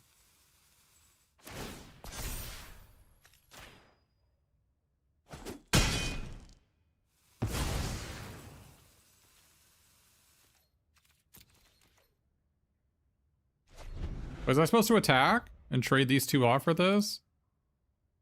And make them go to 2? Or make them go to 3? Man, it sucks I mulligan and put the cat on the bottom, right? The cat would have been so insane this game.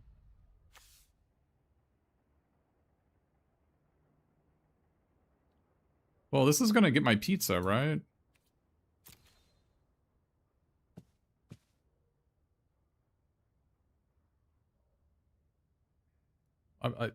My pizza's right here. My 2-block black pizza.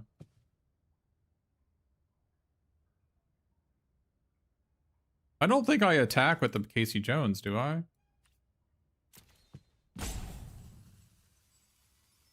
Is it trades with this guy? It doesn't seem worth it.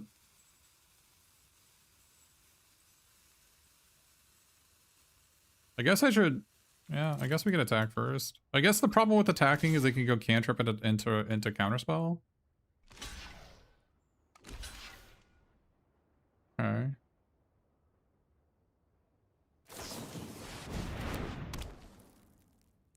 That's fine.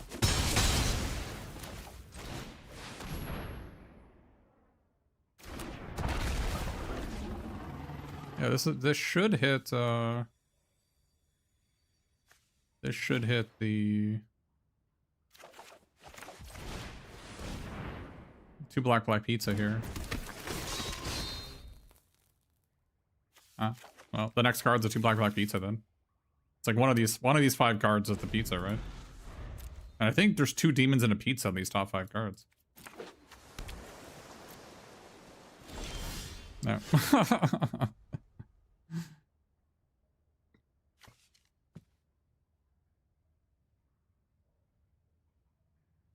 The thing is I have lethal though.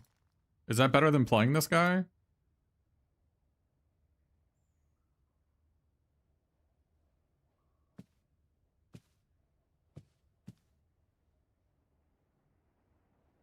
I put this on this and they're dead.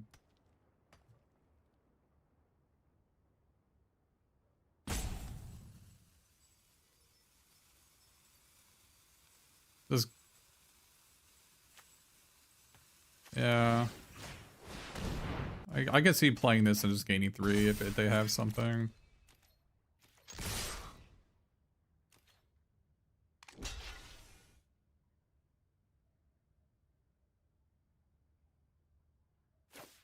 Okay. That was a tough game. Our opponent seemed to have ran out of gas towards the end there. Did they miss lethal? I didn't notice with Baxter on that one turn. I don't know. Our guy had Summoning Sickness. Our guy had Lifelink. Maybe you didn't see that. That 2/4 Lifelink won us the game. So, like, I honestly, if this was a 3/2 flyer, we would have lost. Like, this guy was actually very good, right?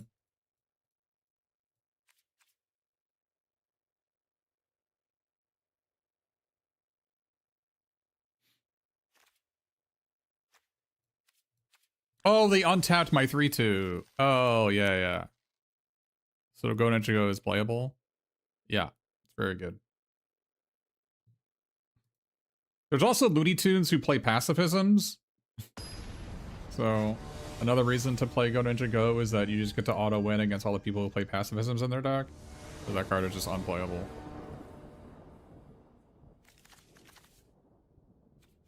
17 lands and 2 cantrips. I think we got to be able to keep a hand like this. We got to be able to keep a 2-laner on the play in your 17 land double cantrip deck.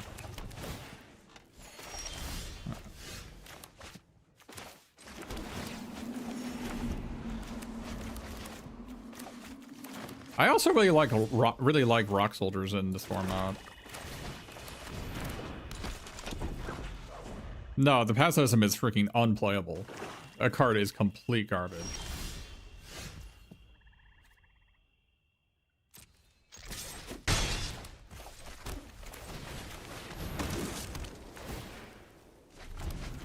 Yeah, I like this guy a lot. There's just a lot of decks really can't even beat the card. So, like, decks that are trying to loop a bunch of, man, this is unfortunate. Needed no land for this guy. And they didn't play anything for me to bolt. Which is also unfortunate.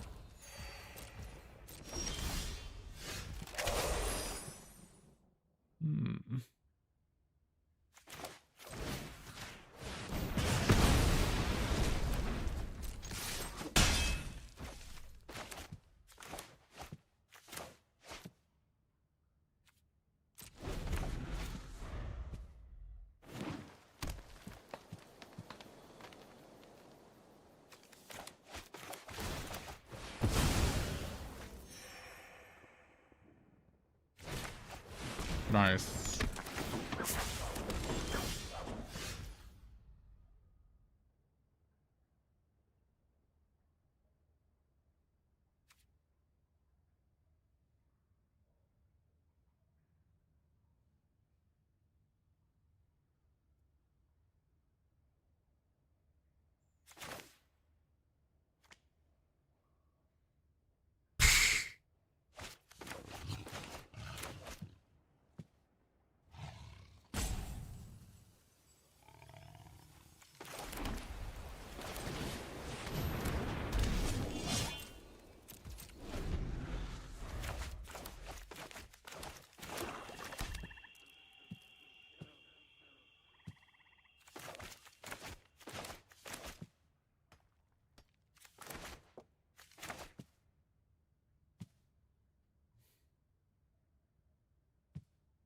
I don't think attacking and manhole missing the planes away.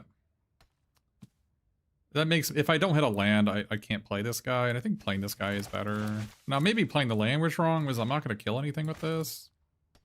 They can play Novel Nunchaku, and then I'd play this, right? So...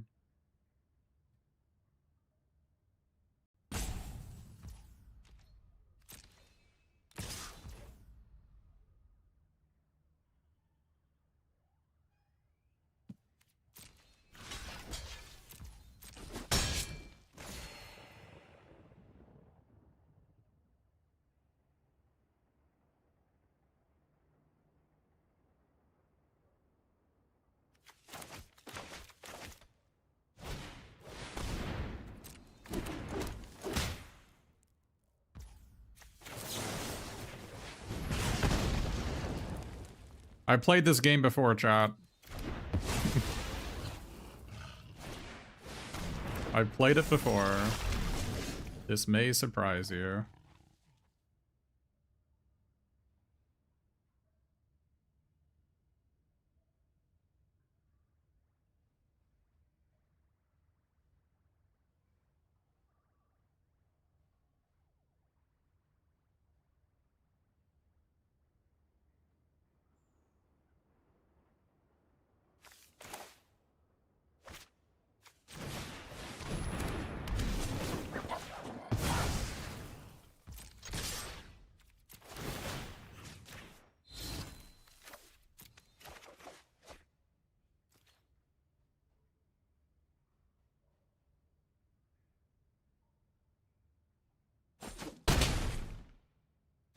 I like this guy a lot too. I don't know if other people have been playing it, but game was free if you found a swamp. Yeah, we have a lot of black in our deck.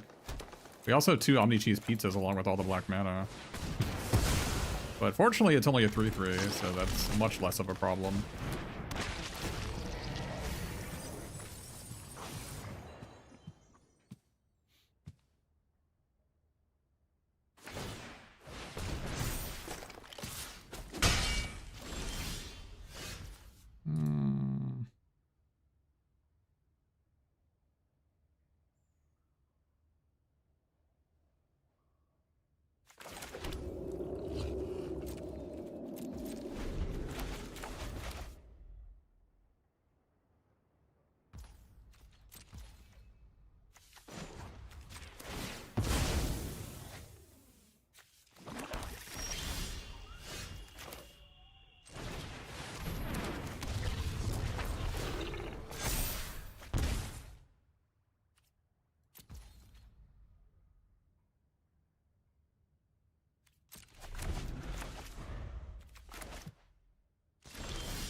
I feel like this is so spewy, but Slash Ronin would be so bad for me. I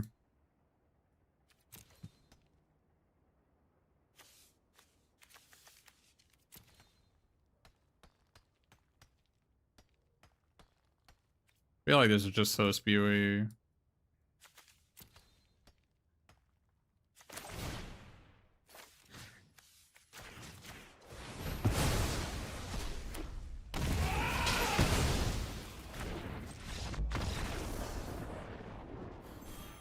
Yeah, I mean, Go Ninja Go was insane, right? Just like kill a guy plus.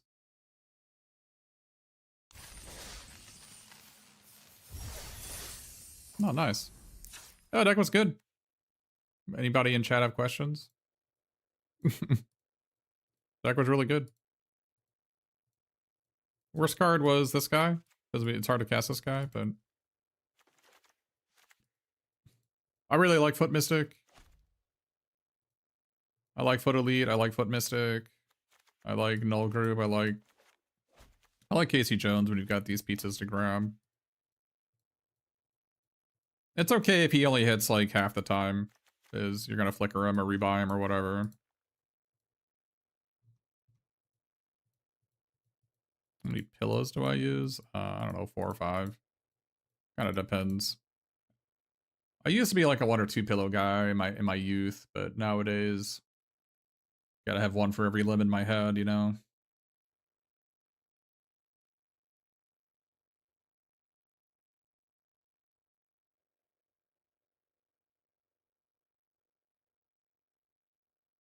Yeah, Go Go doesn't work with Death Touch, unfortunately, but that generally doesn't matter.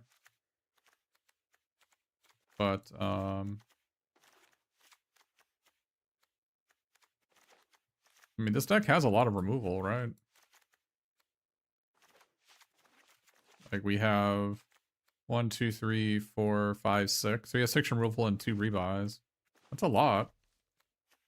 Along with, like, Casey Jones and a bunch of card draw. Just, like, a ton of card draw, right?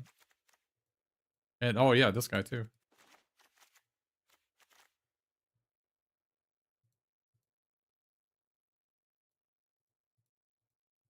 When did I stop using double cup? I just don't use plastic drinkware anymore.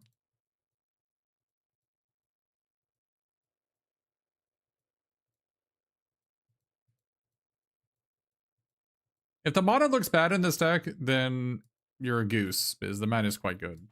So it's weird. It's weird, but like basically, when it comes to like Escape Tunnel, Omni Cheese Pizza stuff, your mana base is always gonna be way better than it looks.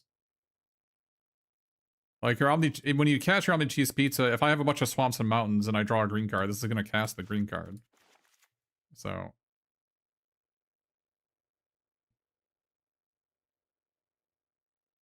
you drafted a similar deck, but you didn't splash green or black. Oh, so you played a red-white deck. Yeah, see, like I drafted a deck just like yours, except I didn't play any black or green cards, and I played only white and red cards. You see, that's I see. Yeah, yeah, I can connect with you on that one.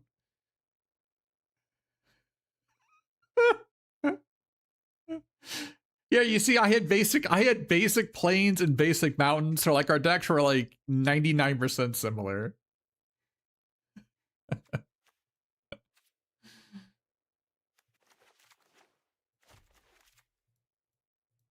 Yeah. The best card we weren't running was this guy, I think. But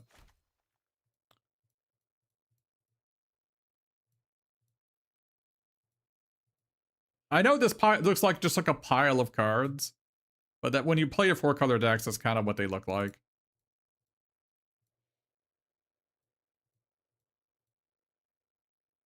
You just play good cards or all the way up the curve. Now, maybe in your universe, Rock Soldiers and Foot Mystic are not good cards, or Foot Elite. Maybe in your universe, they're not good cards. In my universe, they are.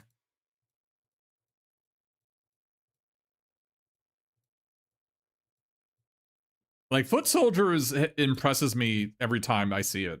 I don't know. Like, killing your opponent's Omni Cheese Pizza or Everything Pizza, or like destroying all their Umezawa Jittes, or destroying their Weather Vanes, or the Shadow Spear. It just, there's, and what, imagine if all it does is kill a mutagen token, or or God forbid it kills if it kills a food token, right? If it kills a food token, then it's a 4-mana 4/3 deal 3 to your opponent. You would play that card, wouldn't you? Do I splash green and black? I'm not sure what you mean. I If green and black are open, I play green and black. Well, no, it can't remove artifact creatures. That's the problem. Or killing a Mauser Foundry is actually pretty good with this, too. I mean, obviously they get a 1/1, but they don't get a bolt, so...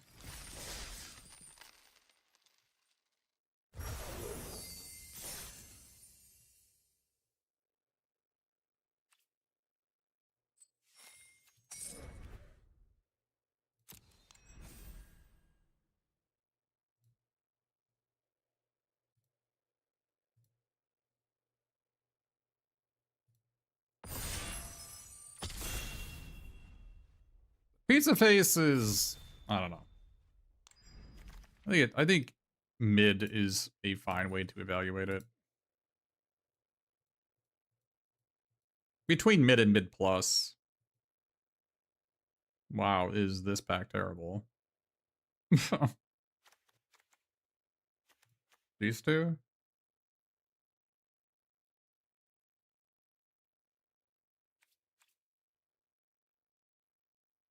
I'm not playing any of these cards. Dude, why do people... What? Nah. Ain't nobody playing that.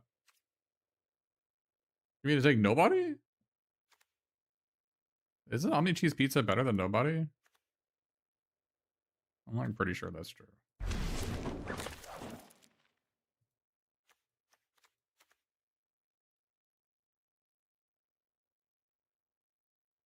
We try to be a combo deck? If we get Mona Lisa, we can do the Splitter Twin deck again?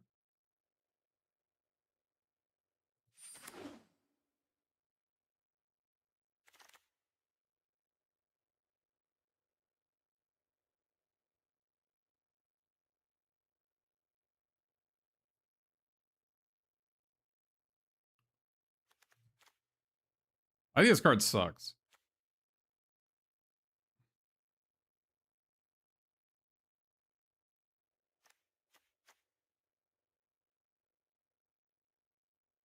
It's like we can take this and this.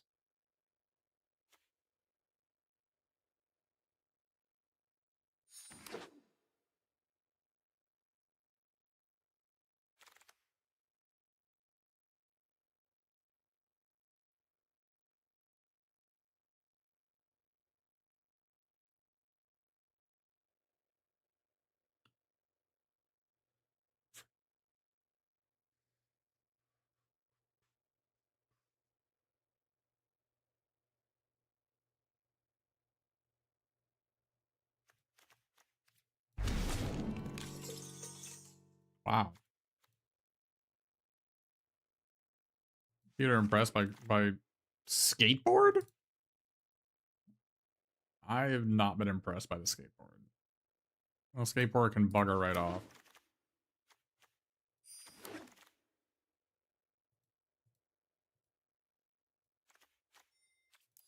Green is not open, but I kind of want to play combo.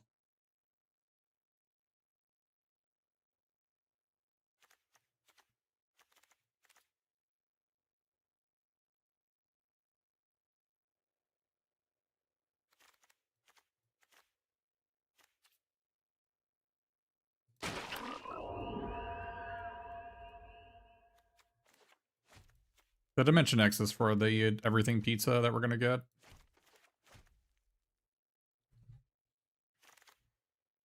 Oh boy. Oh boy! Do we take Return to the Sewers or the 2-drop?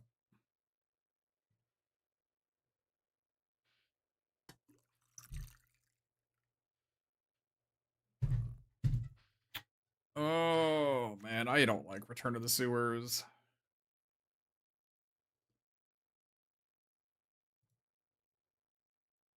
Skateboard is tubular. I hate this card.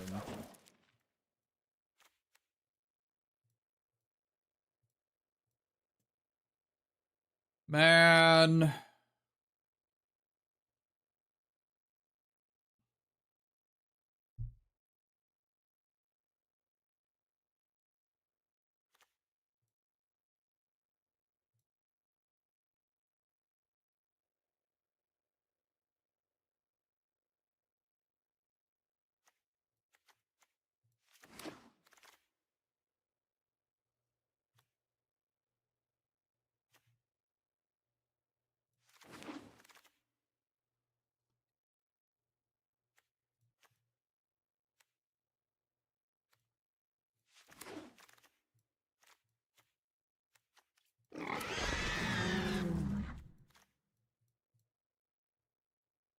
Somebody, more than one person is green in this draft.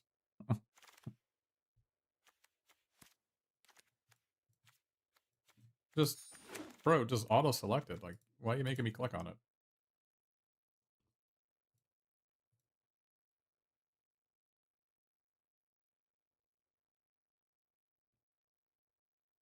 Are we gonna get Mona Lisa?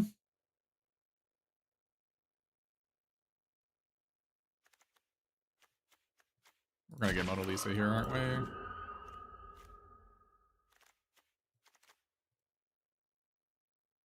A lot of splinters.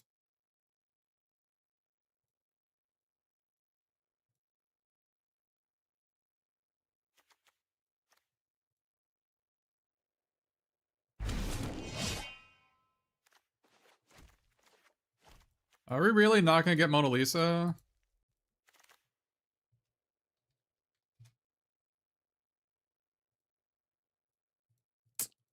Unlucky.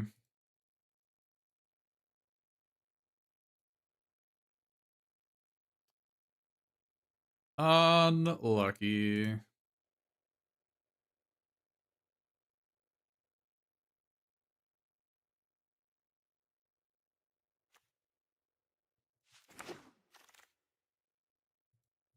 Damn it.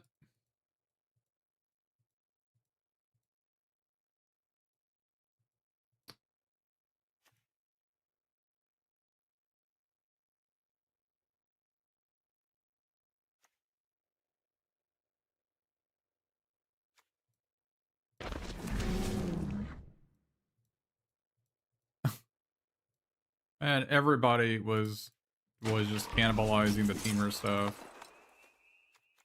That is pretty unfortunate.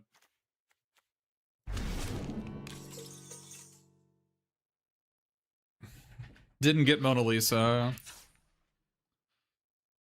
Oh, bro, we have an unplayable deck.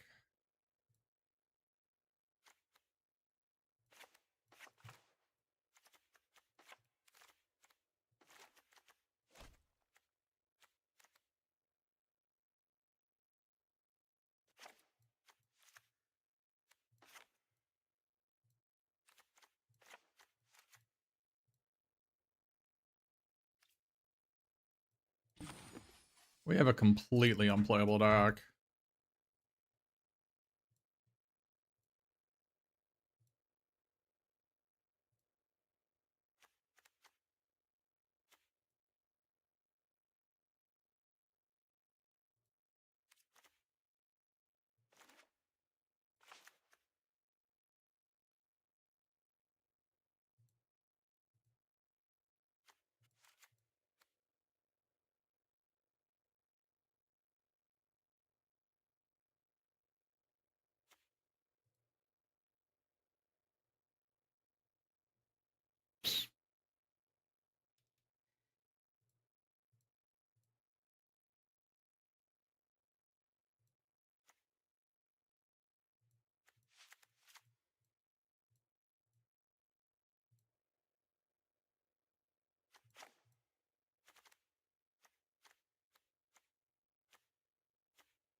Holy moly, is our deck unplayable?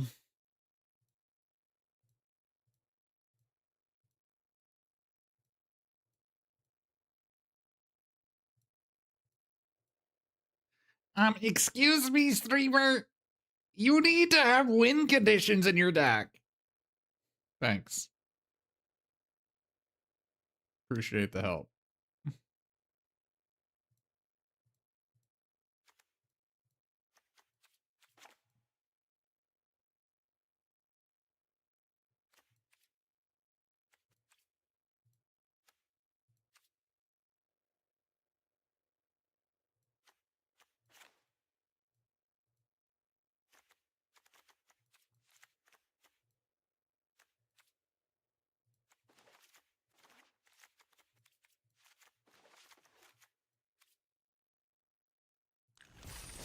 A completely unplayable deck. The thing is, there weren't actually playables in any color, right? So, like, I don't know what we were supposed to do.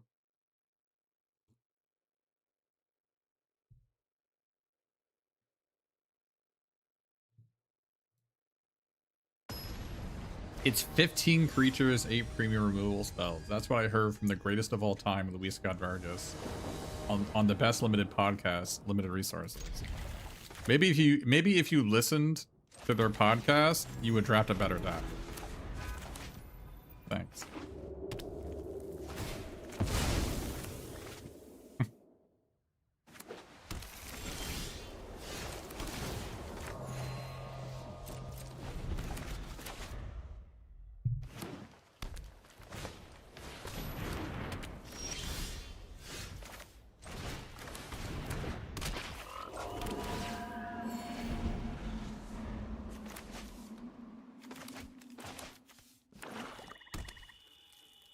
Skirmish? No, just like some random chatter came into my chat and tried to dictate what I should be doing. The punk frogs are... I never thought I would be in such dire straits that I would have punk frogs in my deck. But here we are. In those dire straits we were thinking about.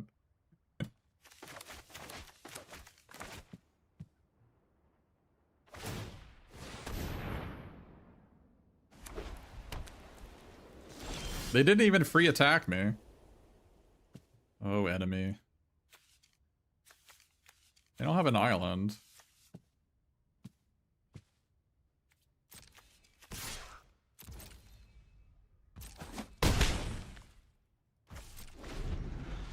Yeah, Tatis is a good clip. Yeah, it's a little bit long, but I'm glad you liked it.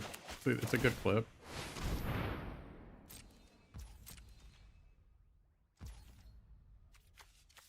Right. That guy's gonna have to bugger off.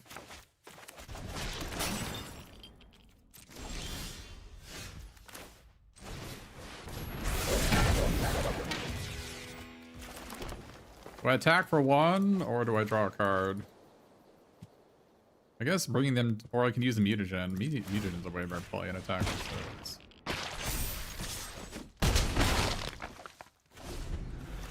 Basically impossible to kill. Yeah, but why do you need to kill it? It's a freaking 4/5 no text.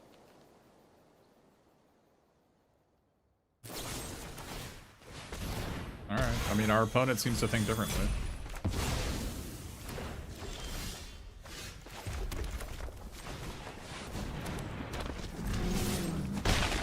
Our opponent did literal nothing on turns 2, 4, and 5. Any deck's gonna look good when your opponent does nothing for 3 straight turns.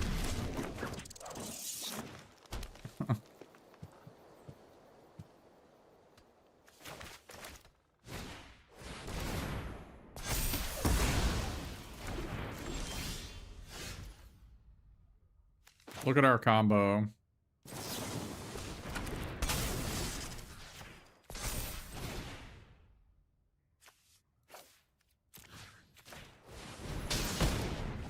Oh man. Oh my god, they weren't even dead. I didn't even know that card had text. Neither did our opponent.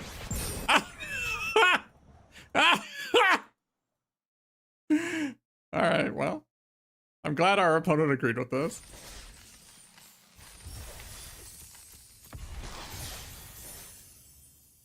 I had no idea that card had text.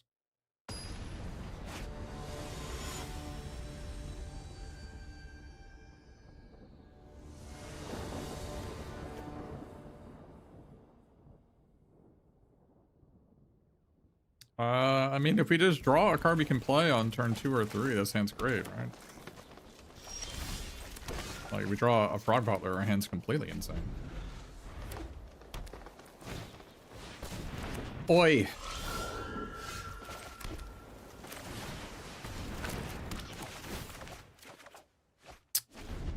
Yikes.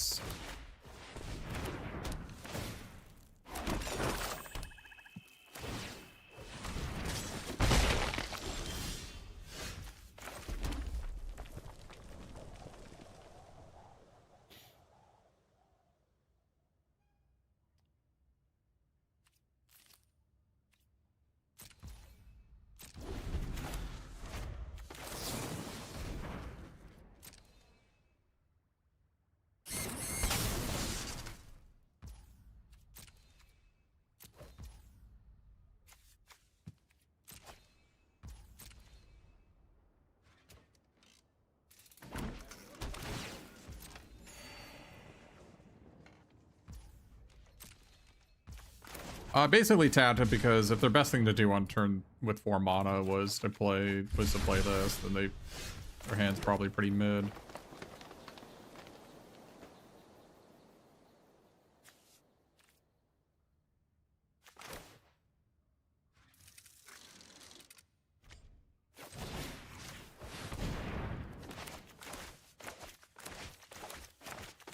Doing this because if I draw another land, I want to be able to play this and have them not draw 2 cards, so.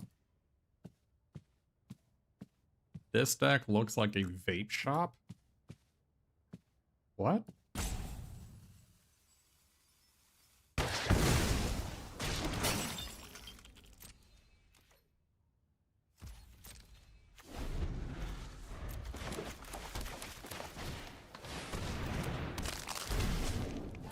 I need to draw a land. Untap, please. God damn it.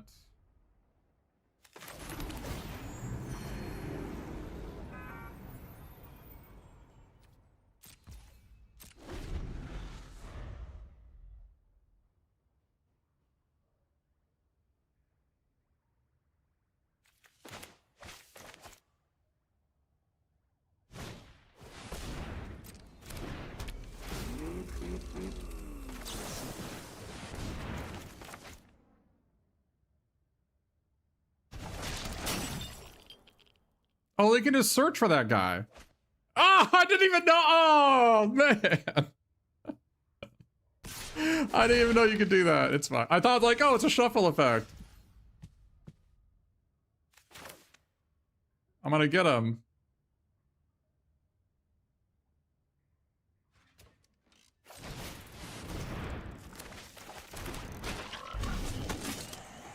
The unstoppable punk frogs are here.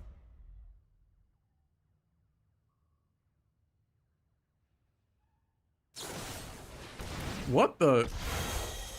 Our opponent has lost their mind. Like, punk frogs, better not. Better not let that guy untap. That would be a travesty.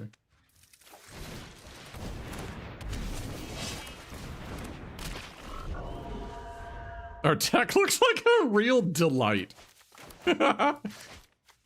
Yeah, sure. That doesn't do... Why aren't they just casting their cards? I don't understand. They've just done nothing for 2 turns straight. 3 turns straight, because they cast this thing too. They've done nothing for 3 turns. What are you doing?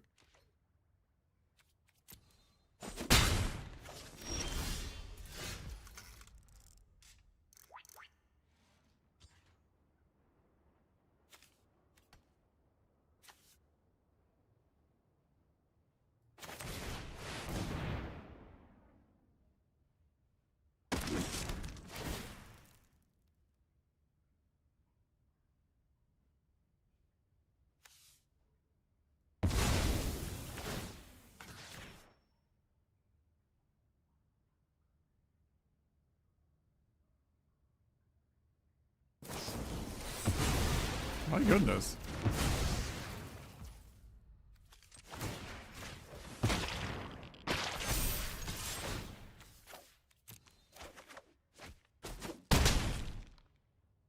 I love this card, by the way. I don't know why they killed my 4/3 no text over my 4/2 first strike draw card. We will not ask questions that we do not want to know the answers to.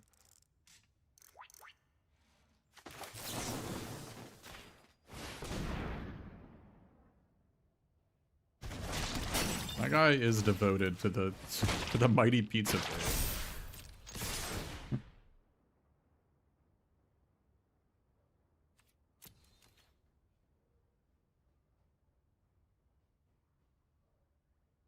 Enemy salt content is high with how many pizzas they're eating.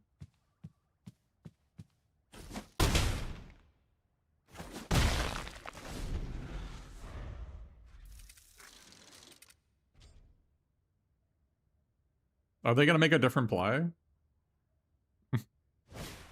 No. They are devoted to the art of pizza making.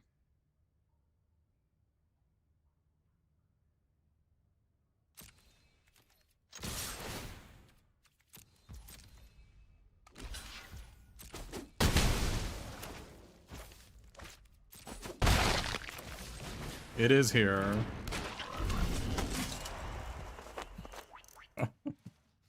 It is here. The punk frogs have arrived.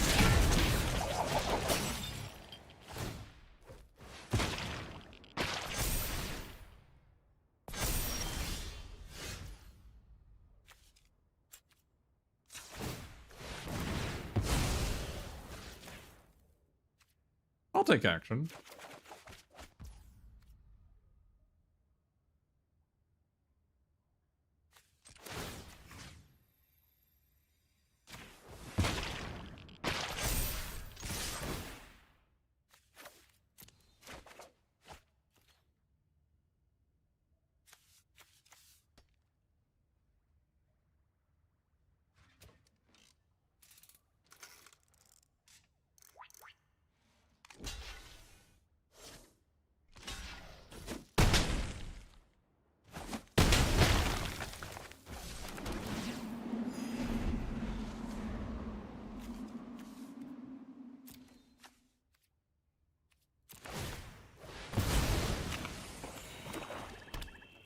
Can't tell this frog what to do.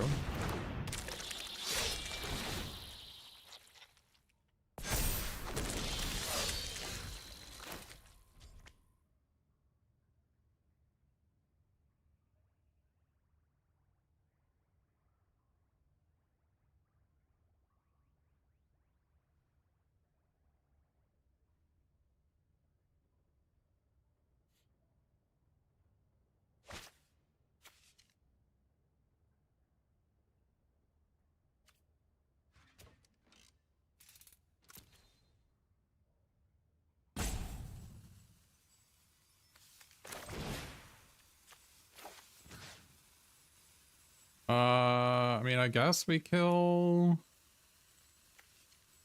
Guess we kill this guy, return this.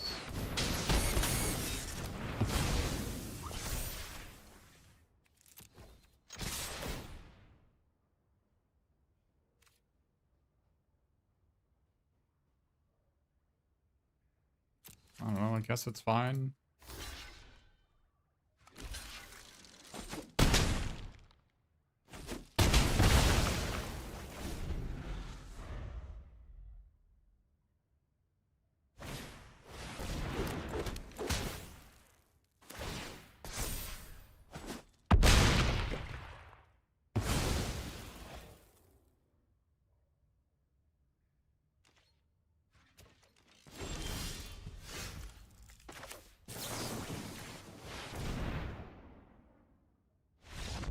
Yeah, I don't know, man. Well, if they kill the flyer, then I can just stab their guy, right? However, did they lose this game? They were committed to the pizza phase. They also just did nothing for 3 straight turns.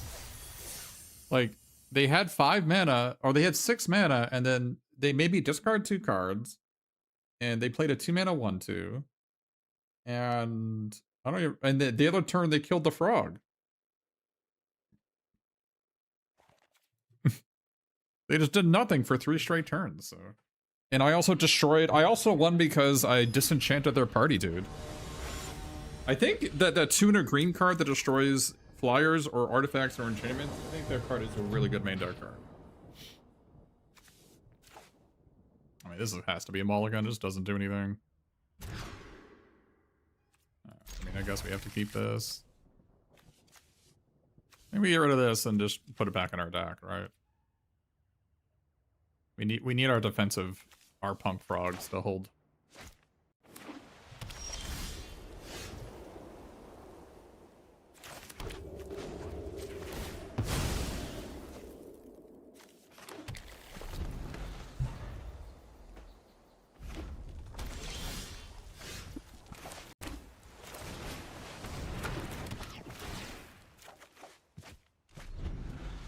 The punk frogs are maybe going to come out turn 4. The optimum time for punk frogs.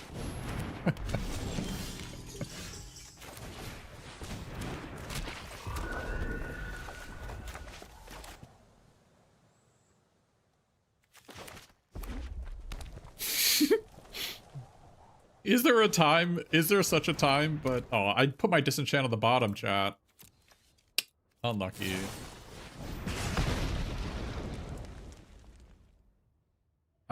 Should I put Punk Frogs at the bottom instead of Disenchant? Probably.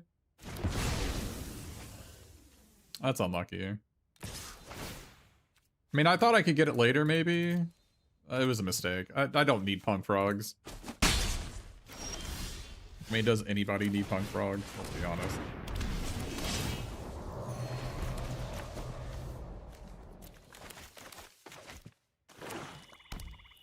The frog synergy is gone? And they have so many rares, dude. That's so unlucky.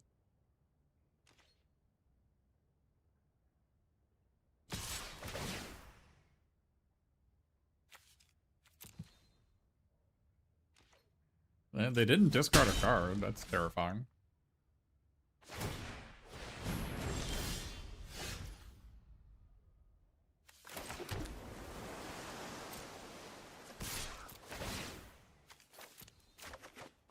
Oh my god.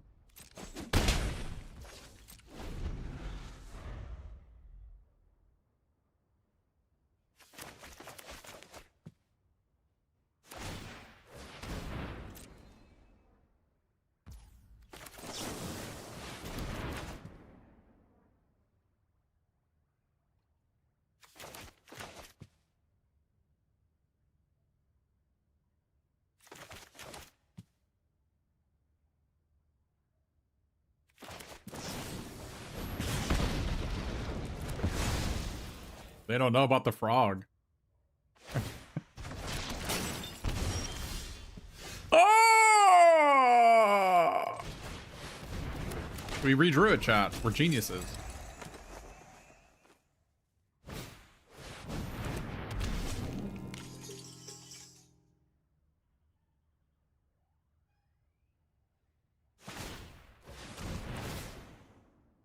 I mean, I'm not supposed to kill that immediately, right?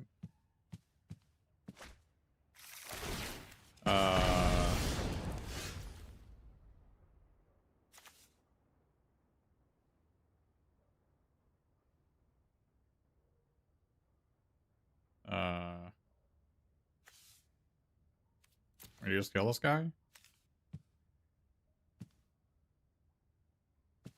If we destroy this thing, what are they even doing? If we destroy the ninja team, what are they even doing? I mean, I guess we just kill their guy, right?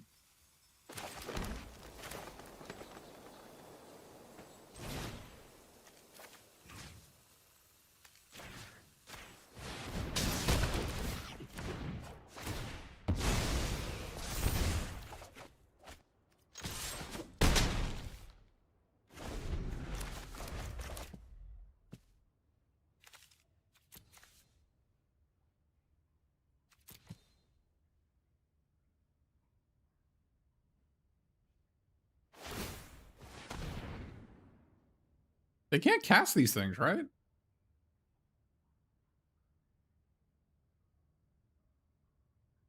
No, they had to have an attacking creature.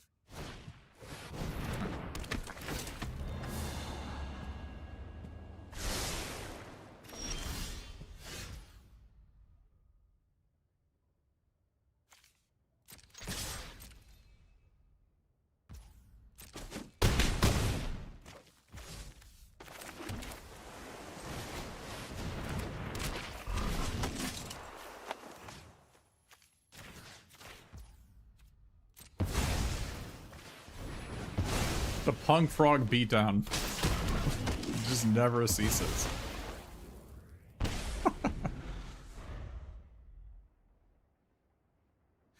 The beatings will continue until you acknowledge the punk.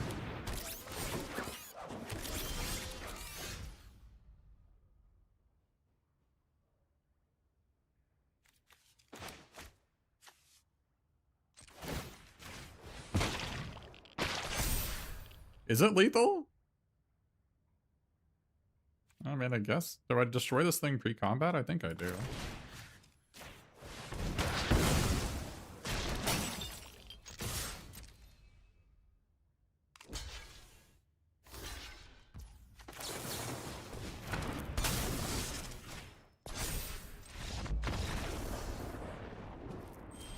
Man, our opponents just like couldn't handle the pug frog beatdown. The disenchant winning again. I didn't do anything that game, but it could have won me the game. It had the potential. Should I concede to like not give up equity? Because I have a loss to give, right? If I win, then I'm gonna win without having given a loss away, which means like WotC gets to steal EV from people. Should I concede just for the fun of it? Just to max value it?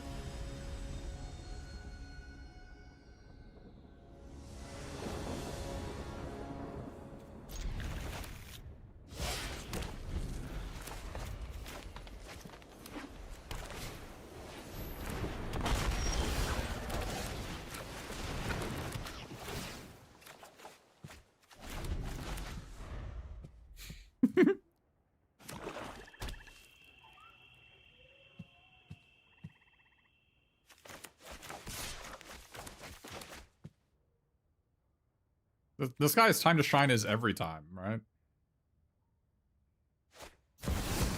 Oh no.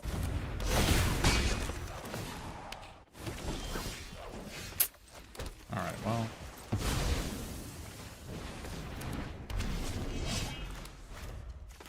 We didn't draw as many red sources as I would have liked.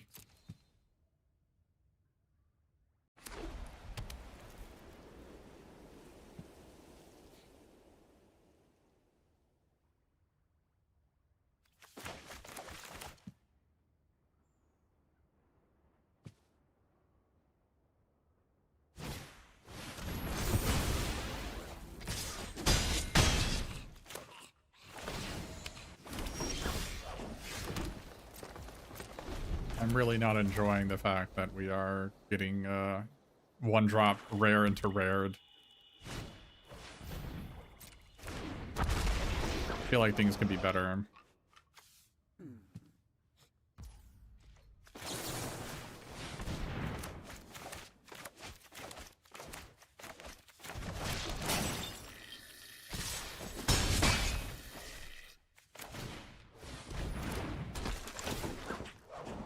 Do you think our opponent's deck can ever win a game if they don't have this guy? I feel like they can never win a game without it.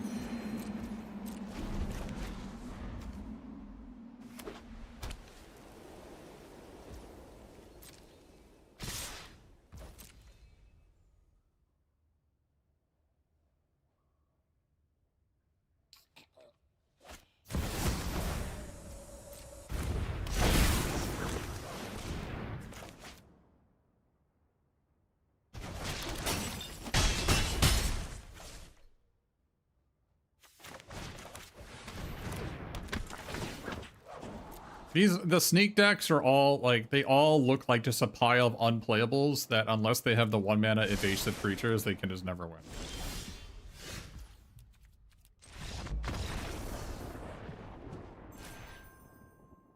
I got my wish of donating and win. I'm sure they really enjoyed it.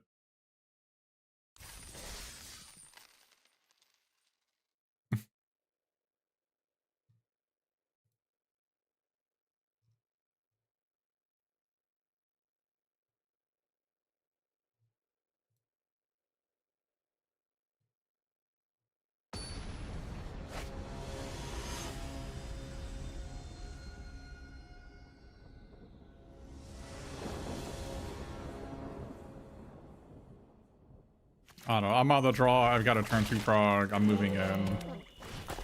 Yep. 1 drop into 2 drop. A classic. The darkest _ mage classic experience. This is what we live for.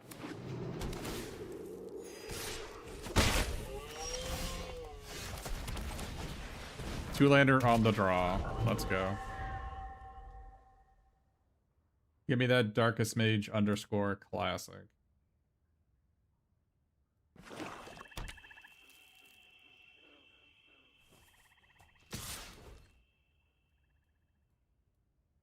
I'm not blocking.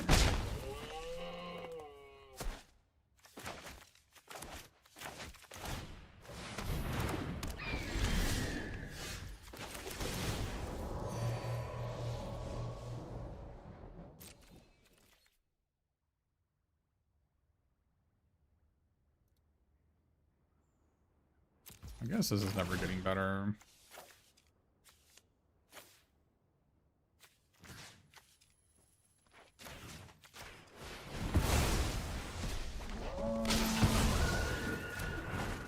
Look at that combo, chat. I tapped the butler for white mana, and then I untapped it by exiling it. Incredible.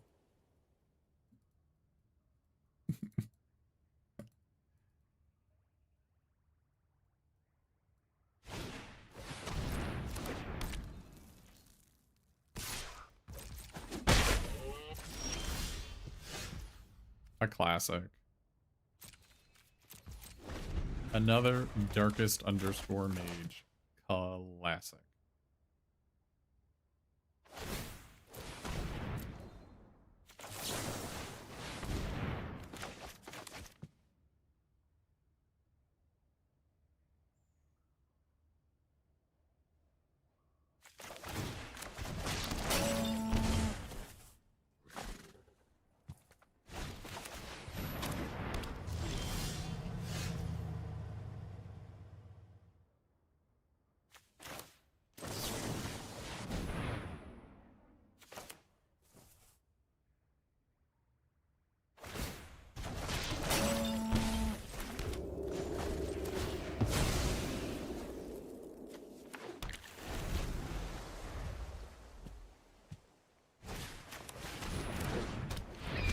Where's that guy going?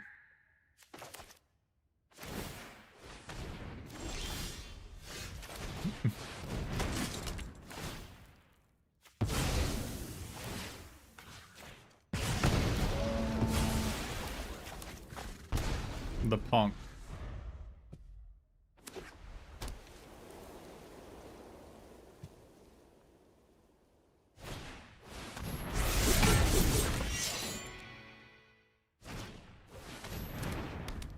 And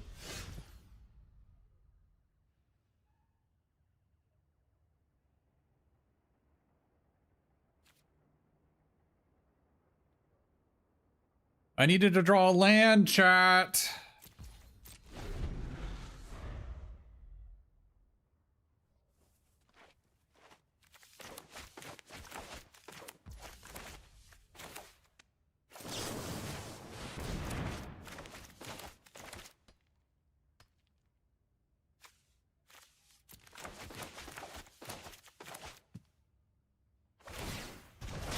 I'm gonna just die to the burn on that stupid ninja team. I need to draw my disenchant or a land.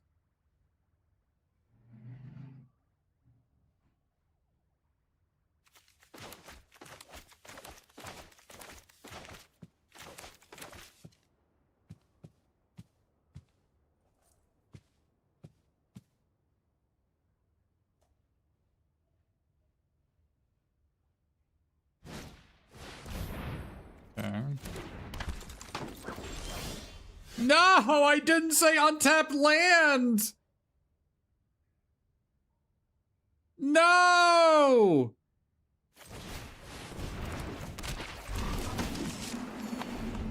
A darkest underscore mage classic.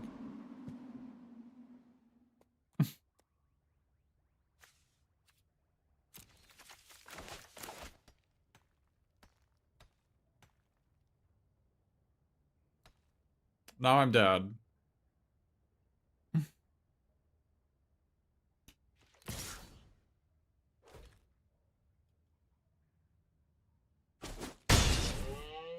Oh, they didn't sneak with it.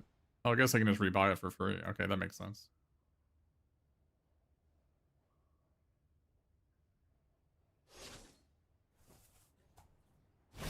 Can we get any more unlucky?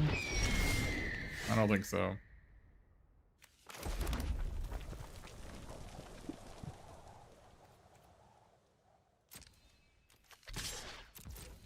Oh, I should have used the mutagen token.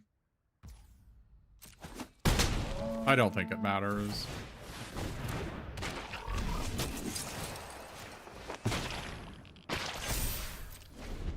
Yeah, you can sneak as many times as you want.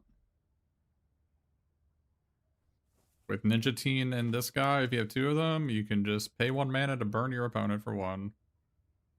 Unlucky. Easy win if I draw on tap land there. Unlucky.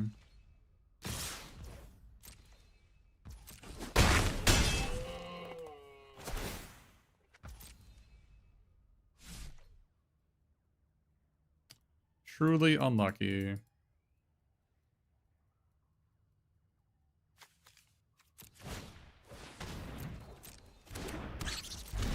Enemy's deck was mono unplayables and we lost.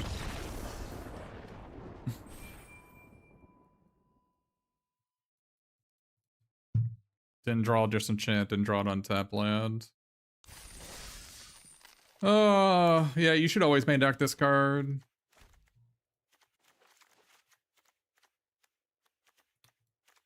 If I hadn't Go Ninja Goad, I don't know, we could have drawn Sewer Surveillance Cam, that would have easily won the game as well. We did not draw this card a single game, by the way. Not a single game.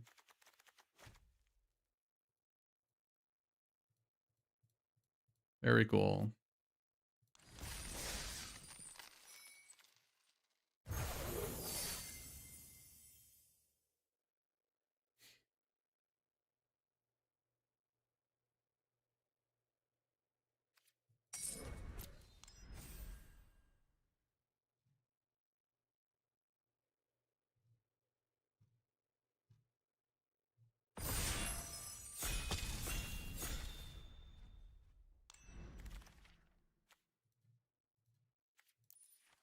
Go for Splinter Twin again.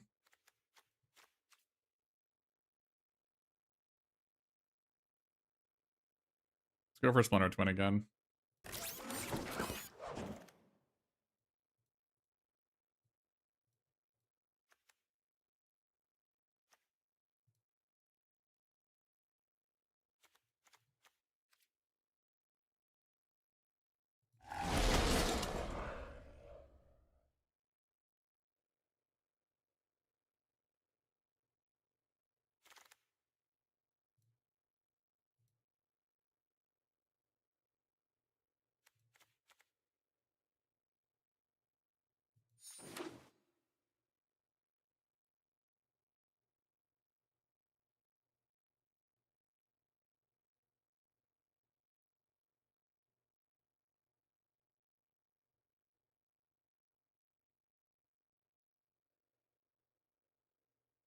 One of the things I like about pick 2 is that the drafts are so fast. The drafts in the games are so much faster than best of one. Like, and no one is no less legitimate than the other. Like if we're, and when it comes to ladder, fast games are really all that matters.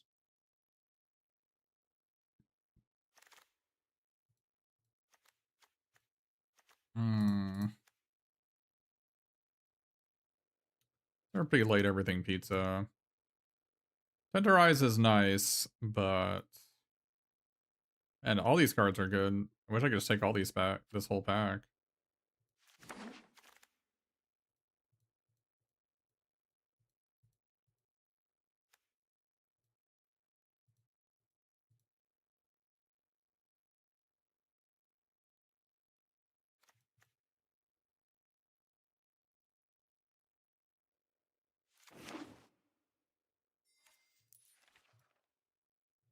I should have taken the cat. The cat's really good with the gecko. That was a mistake. What the? All right.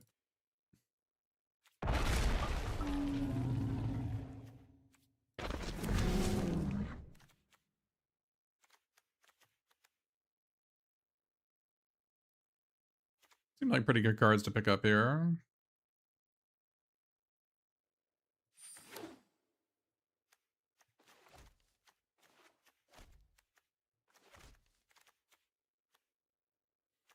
Yeah, like Mono Gecko has really impressed me because of Escape Tunnel. You can use Escape Tunnel at the sack land to just make it unblockable, and you usually have 3 colors of permanents out, or you can discard cards to draw even more, so cashing in lands to draw 3 cards, or draw 4, discard 1, or draw 5, discard 2 is pretty insane.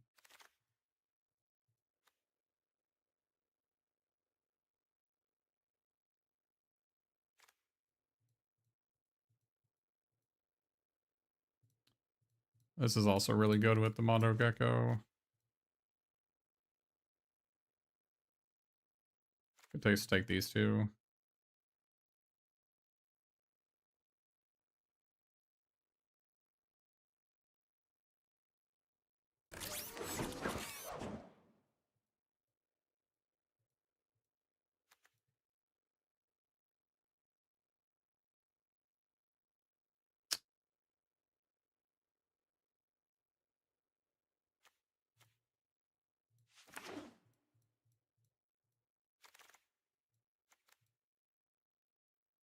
Man. How do I not play this?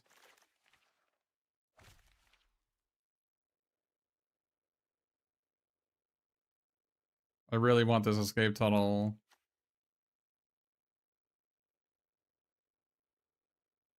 Alright, I guess I'll take the... That hurt me. That physically hurt me. I'm not happy with what just happened. I feel ill.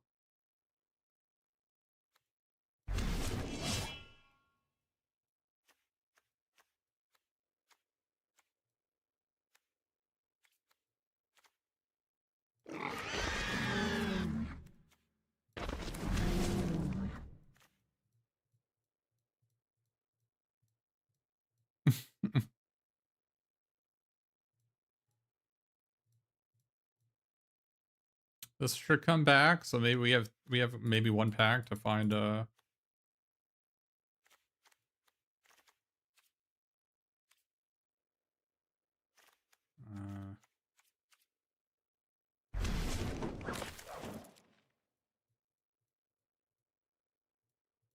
no, man, nobody passes Mona Lisa. I haven't seen it in so many drafts. Kind of a tilt, honestly.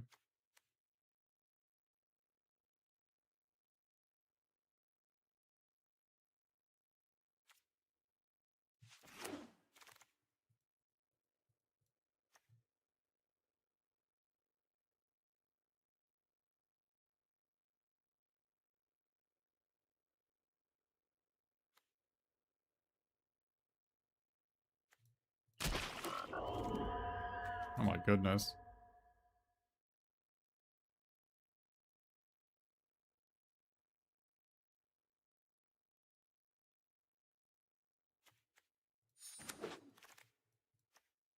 Holy moly.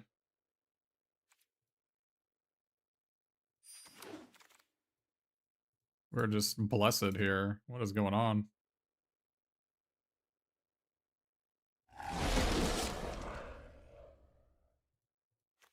Too many good cards.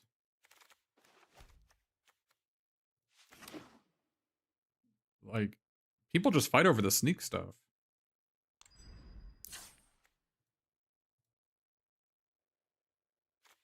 What are we doing here?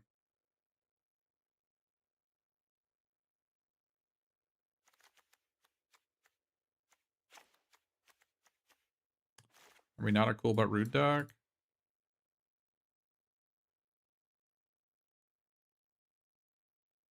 I mean, cool but rude works with Mondo Gecko as a wombo combo, right? So we gotta just play that combo.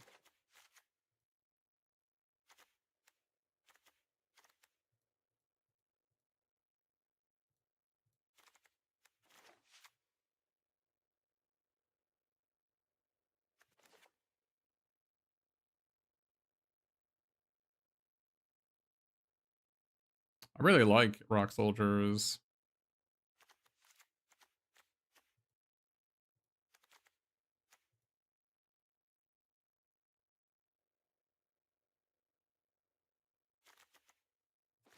Any chance we just, like, cut... Man, what are we supposed to cut here? Our deck is too good.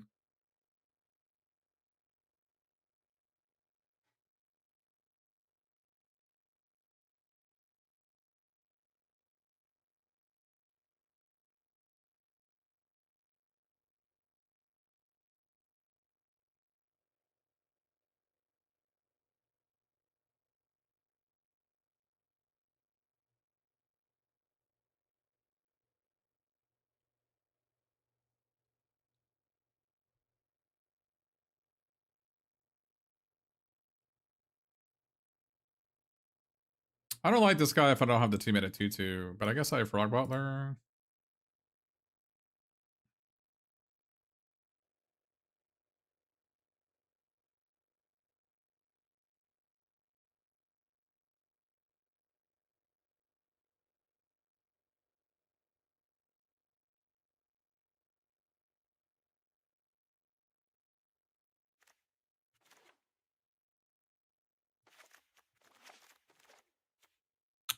I want to play Henchbot because I have Casey Jones.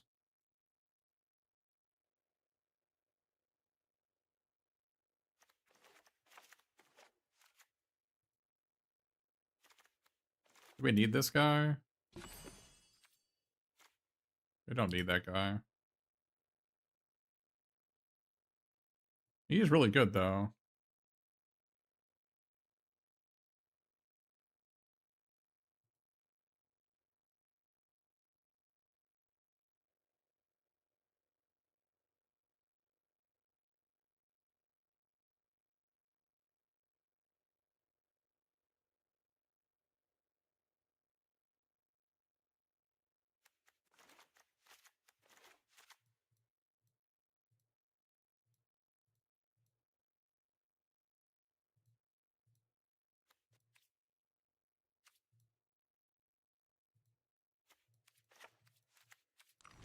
I'm too lazy to cut cards.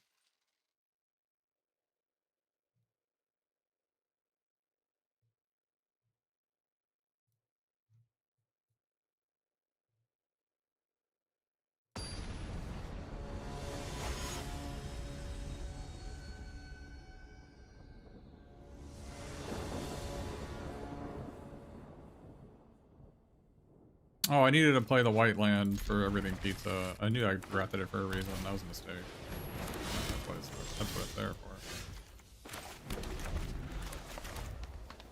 Whoops.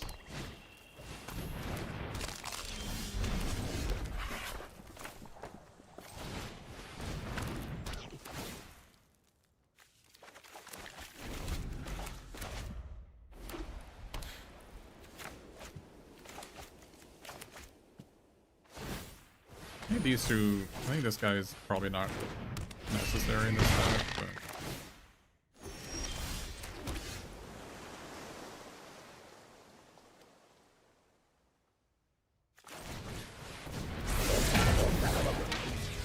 I've had the interaction of pinch pots plus this stupid quintessential katana more than one time. It's freaking stupid. Getting freaking blasted by it.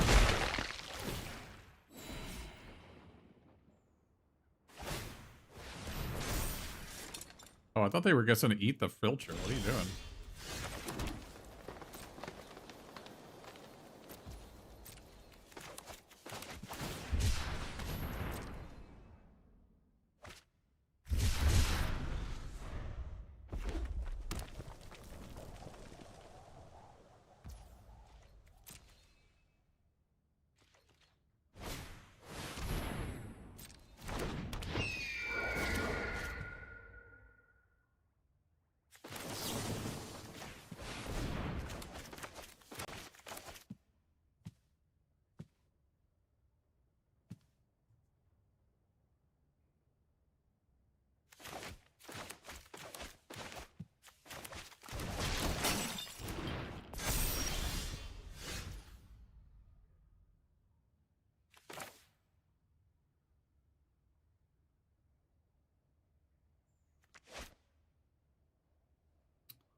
I hate it, dude. I hate it that it doesn't work.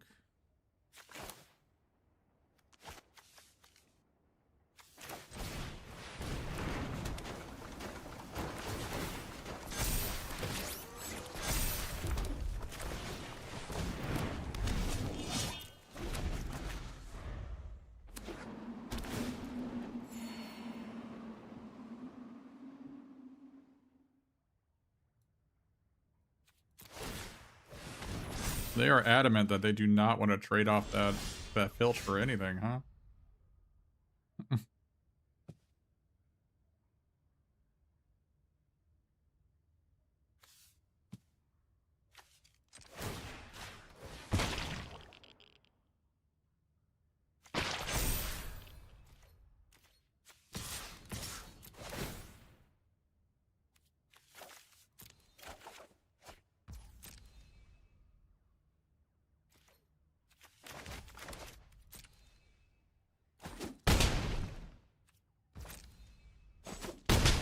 If they're setting me up the bomb on the last run and they got me.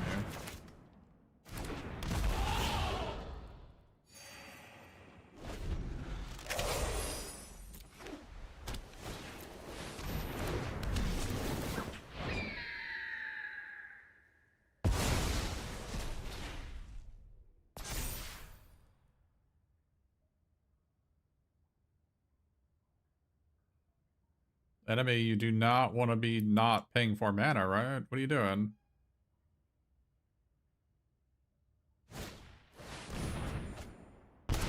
I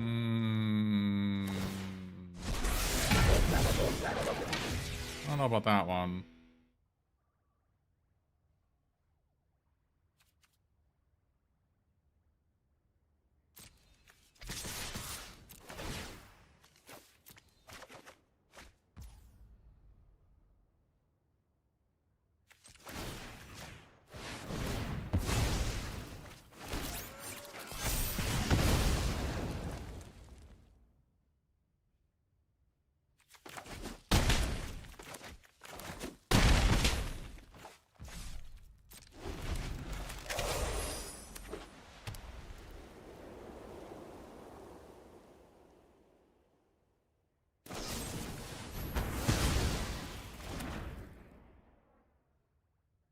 I mean, was it just a bad matchup? Is our opponent played that's this stupid ass quintessential katana?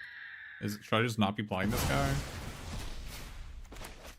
I mean, if I didn't have Casey Jones, I wouldn't play it at all, right? I don't know.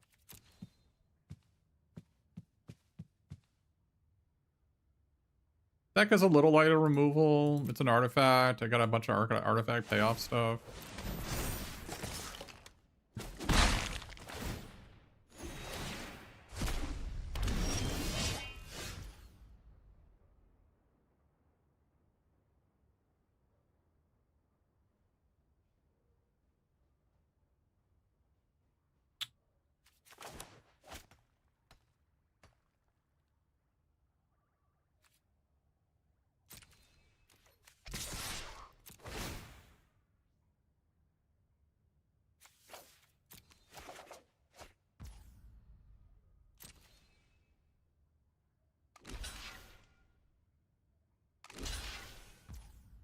I don't know, blown out is the term I would use.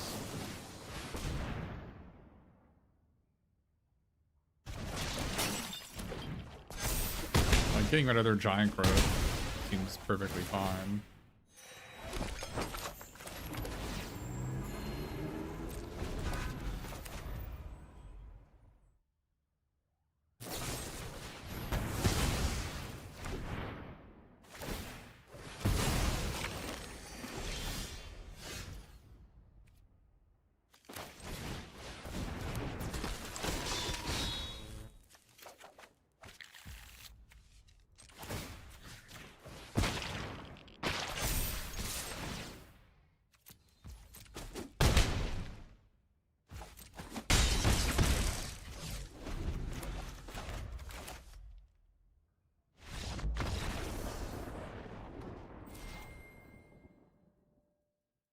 I wanted a copy target for my Chrome Dome. Like, I want to cut a couple cards from this deck, but, like, I don't know. I think it's fine to not cut a couple cards. Might need to play another land. I need to play this thing, though.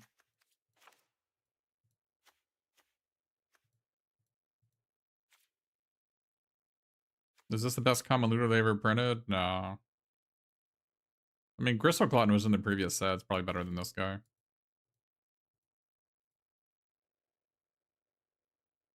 I kind of just wanted the henchbots to be this thing, right? If it was this thing, I would have killed that stupid katana.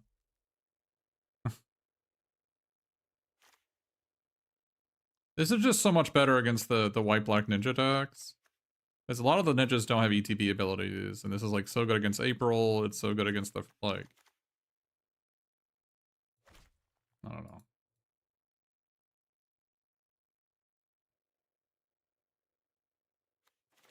Maybe this guy's just better.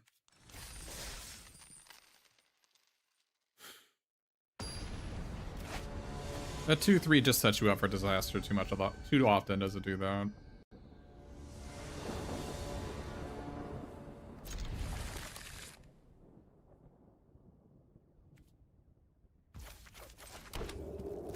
But I really like that looter, that 3-1 first ranking looter. He really tickles my fancy.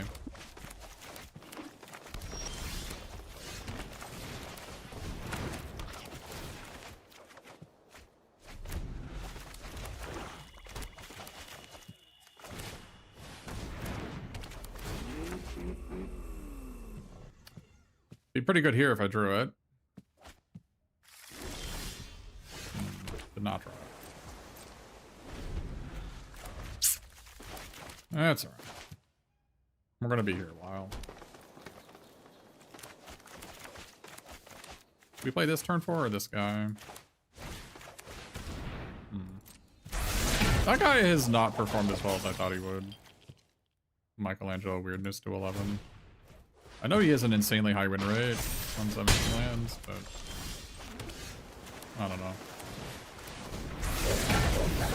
I'm just trying to get to my 6th land. Yeah, I need to play this guy to get to my 6th land so I can cast this. Play this for the next couple turns.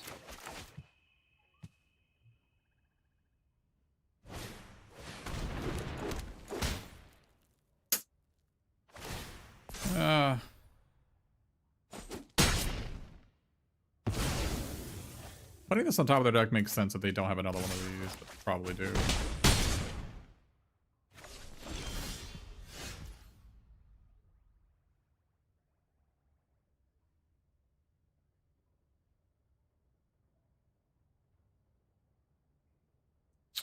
Not a good spot to be in, chat. I think I just have to get rid of the courier, and by get rid of, I mean put it on top of their deck. It's just, this is where we are in life, so need to buy some time. You know, the unfortunate part is they have Saved by the Shell, but Saved by the Shell is just always gonna get me. I could try to kill this guy, do it on this guy instead. Let's do it on this guy instead. So if they have a when they save by the shell, it's a 3-3. And I can. Alright. I got rid of it, right? That's so many of those.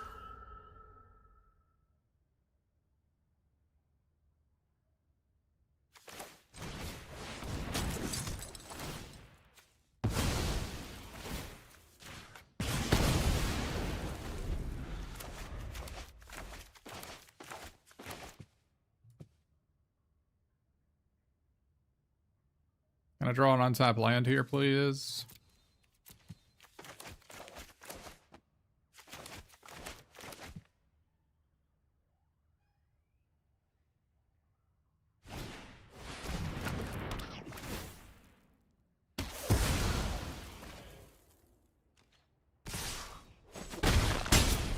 Untap land, please. Thank you.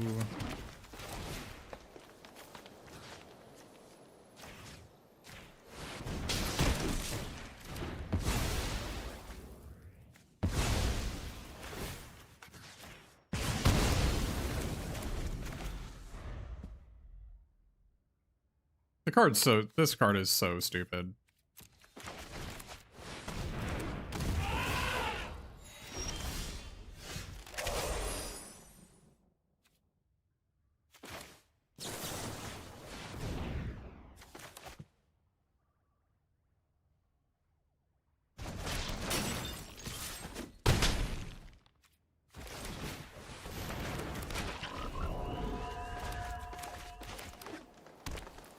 Five mana demon. That would make me sad. He's not a 5-mana demon.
works for me.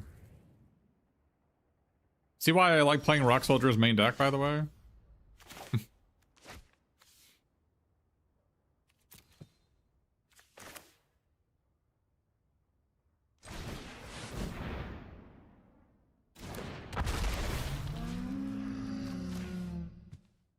Do I play this?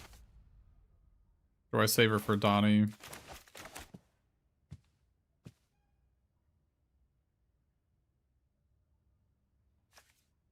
I think I save it for Donnie. I think I just gain 3 here.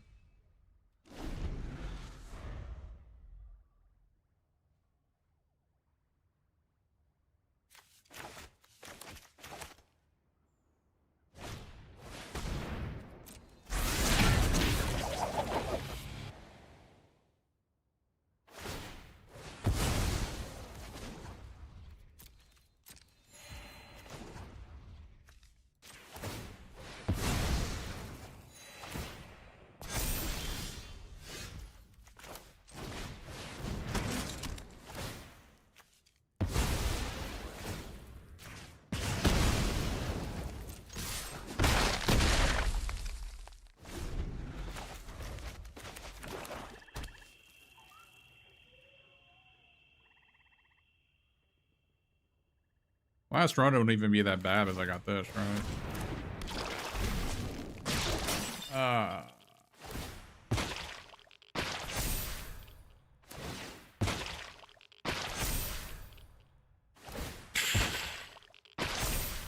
Man.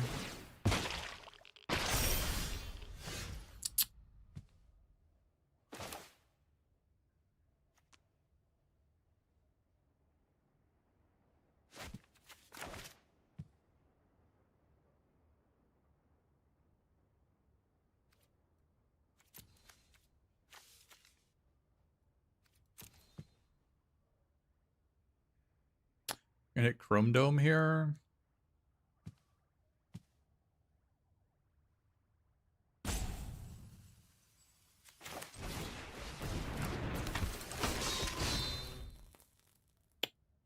Rock Soldiers is better.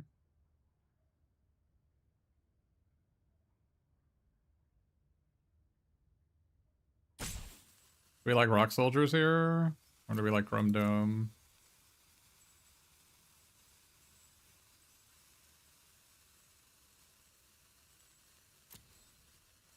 I think I like Rock Soldiers and just play Donnie here.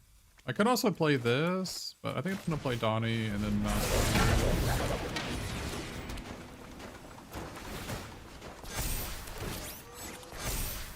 I mean, killing a Shadow Spear doesn't do anything, right? Shadow Spear is identical to Novel Nunchaku. They have 2 of them, right?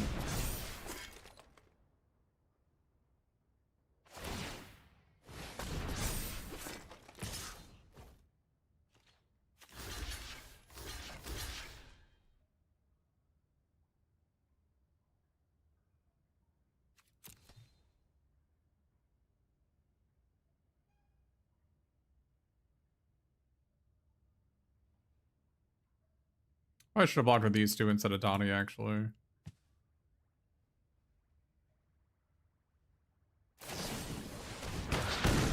Should have blocked with all of them. In case they had to stomp by the foot. Yeah, that was stupid. I chucked this game, didn't I?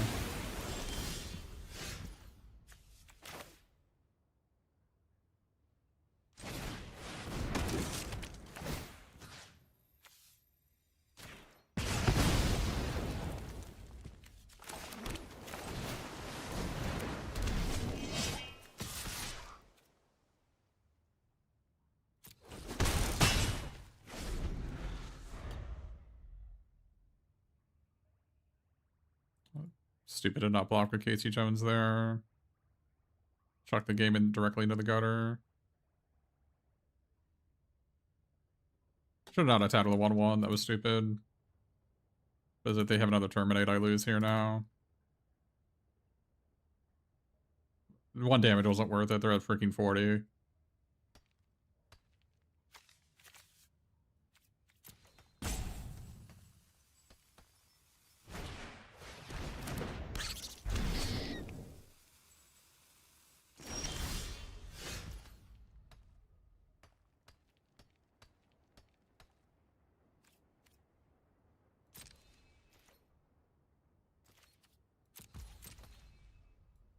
Maybe I should have taken Chrome Dome. Need to shuffle my deck.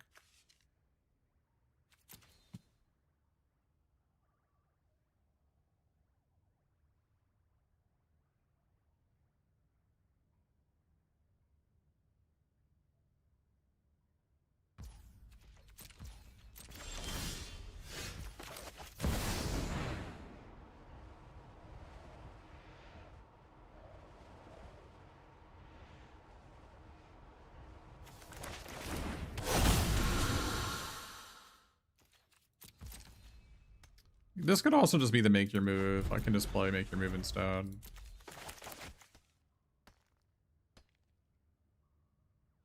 I've got a lot of white mana in the deck.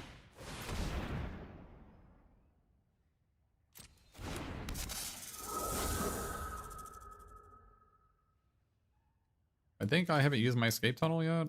Oh, I did. God damn it.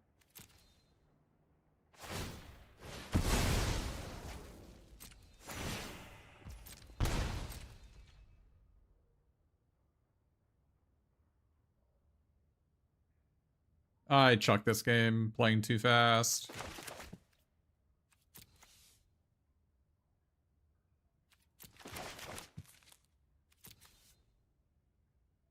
Really needed this guy too.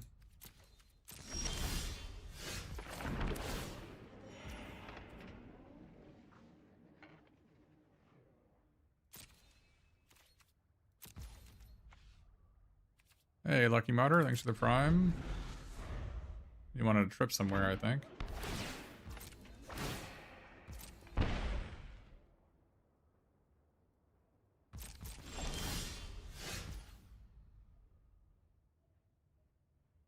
Okay. Florida, yeah.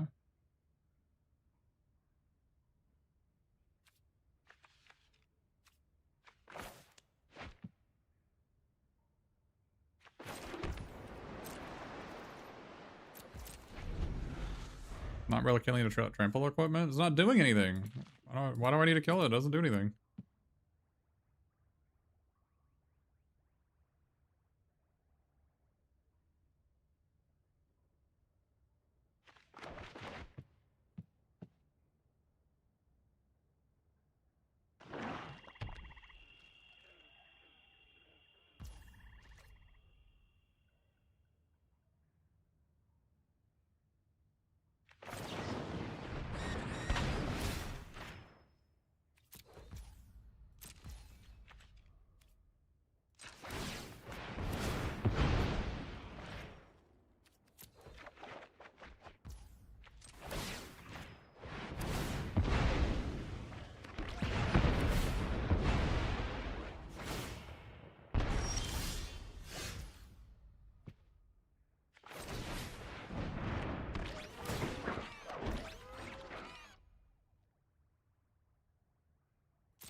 I got a Chrome Dome right here. I can't attack with this guy anymore. Good thing we have 42 cards in our deck. We needed all of them. Need to put this in the deck.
1, 2, 3, 7, 8, 9, 10, 11, 12. This is 9.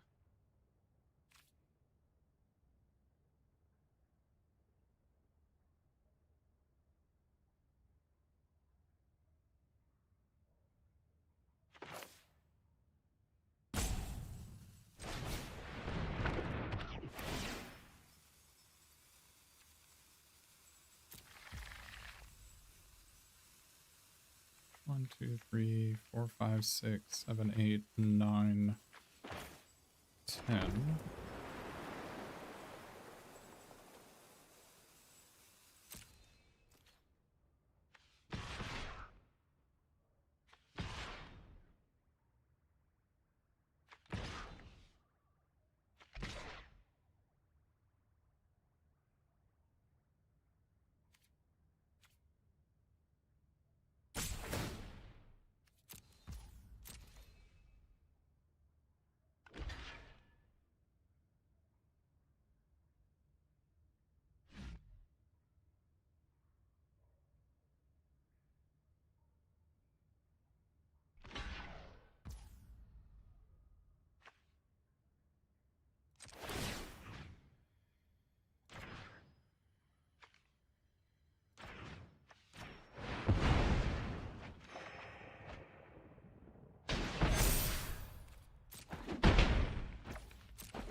We needed all the cards in our deck to kill our opponent.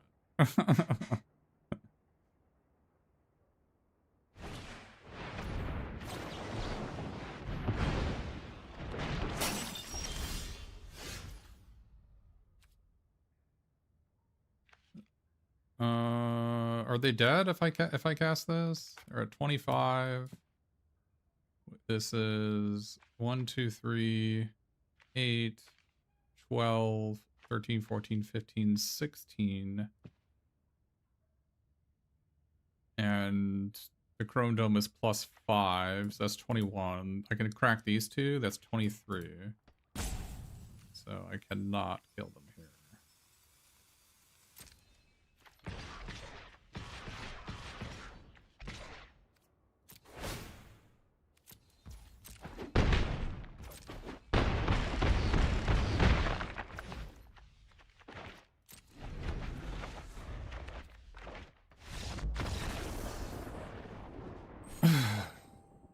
Yeah, maybe we need a main deck make your move instead of the tuna green card. You want to have disenchants always in your deck, but maybe I just need to play make your move in addition, because it's also a really good tutor target for cool but rude. The rock soldier is pretty great there.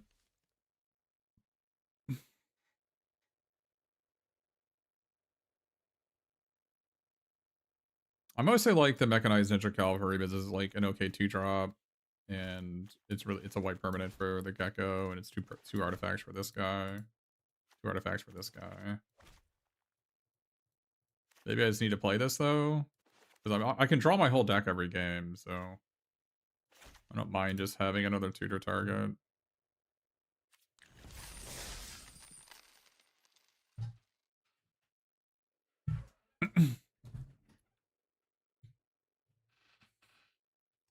I think most of the decks I draft are just 4-color decks. It's just so easy to do.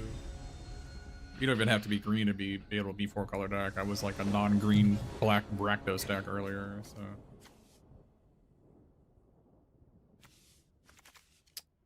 Yeah, I mean, I wish this was a different card. Maybe I should cut that one, although, I mean, yeah, maybe. Could also be that I need to add a different land to the deck. Holding on to the 2-drop so I can play it with Donatello in play.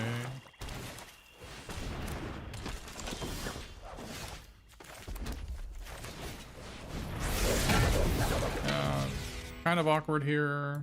Also, my mountain is kind of awkward instead of an island or a forest.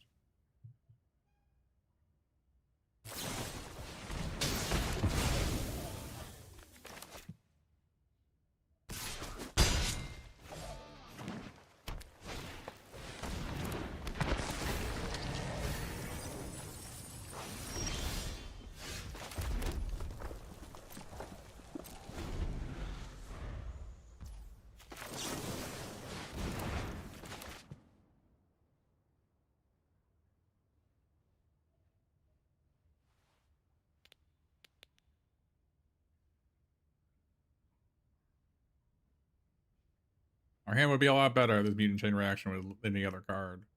Just like that. Discard a draw.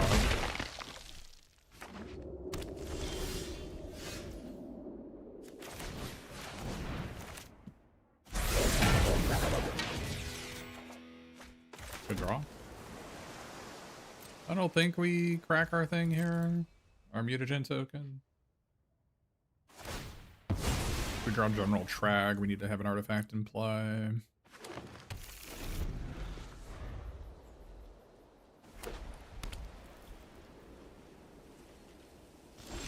Them not doing anything is encouraging.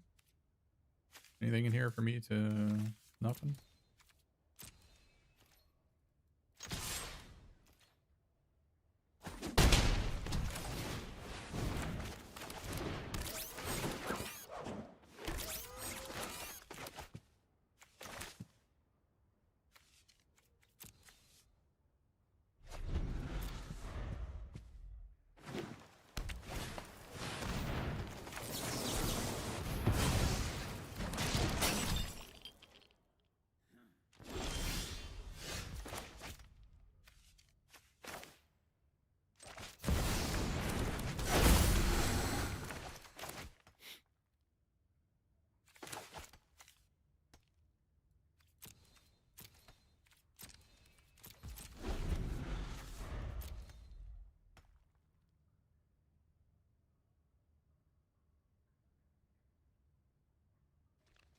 We could draw the tunnel, draw 3 cards.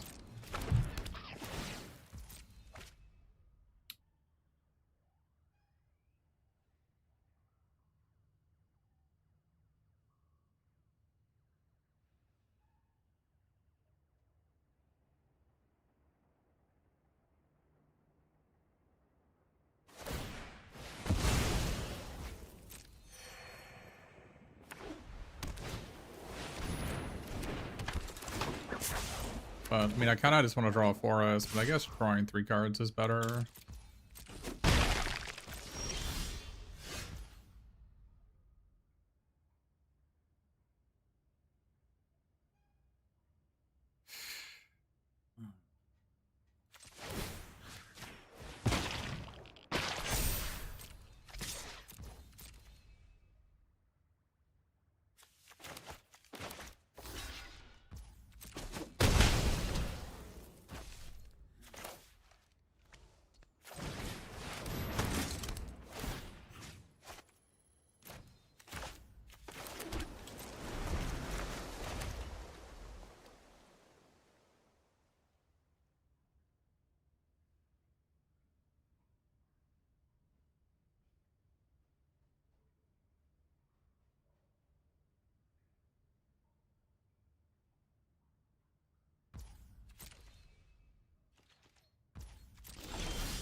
I have just as many lands, right?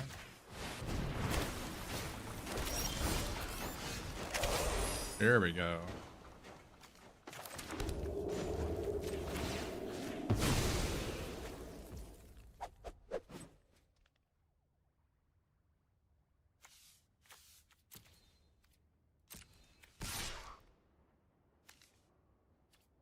I feel like I'm gonna draw 4 cards. I could probably... Alright, well, I'm glad I didn't.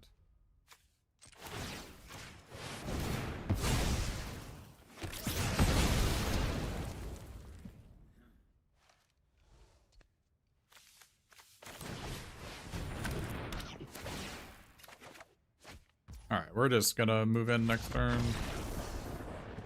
Escape Tunnel is just so insane with the Gecko.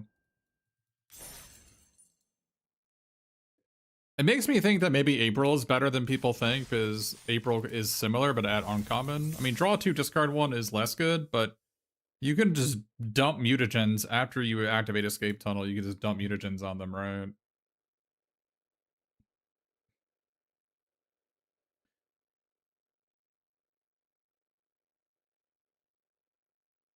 I don't know, like, we had the Tuna Green destroy target artifact, enchantment, or flyer in our hand, and we couldn't cast it. But isn't it nice to end games with that in your hand, rather than, you know, needing it and not having it? I'm not sure.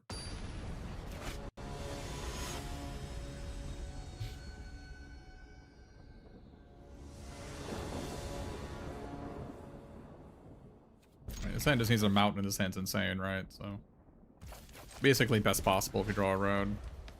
Would I play Gecko without Escape Tunnel? Yeah, I can play without Escape Tunnel. It's just also really good with Escape Tunnel, right?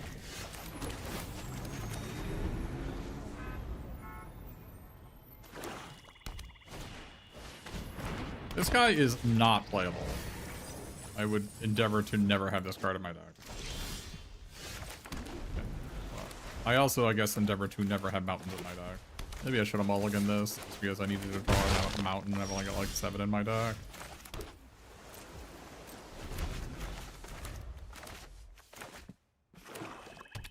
Maybe that was foolish of me.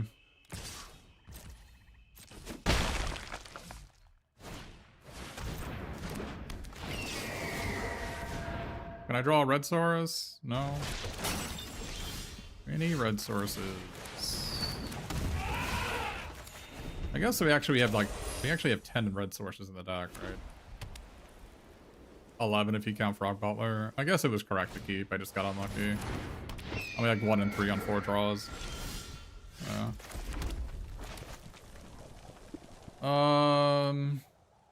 What are we doing here?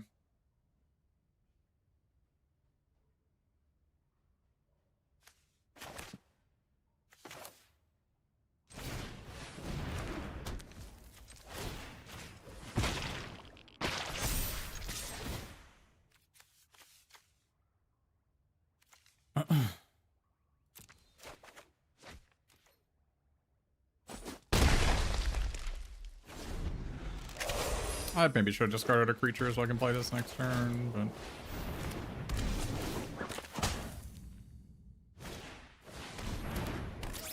That is impressive.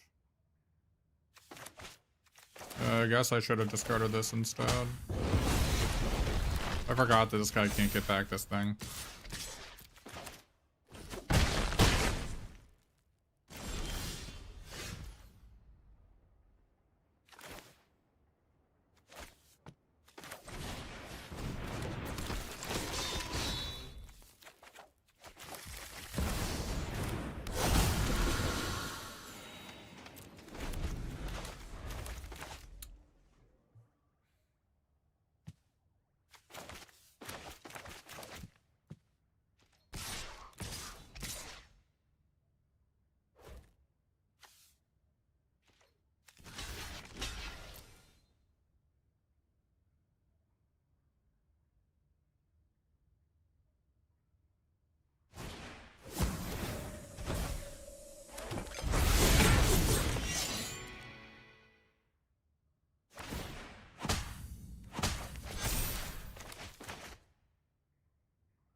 Yeah, I guess we lose to like a completely unplayable deck.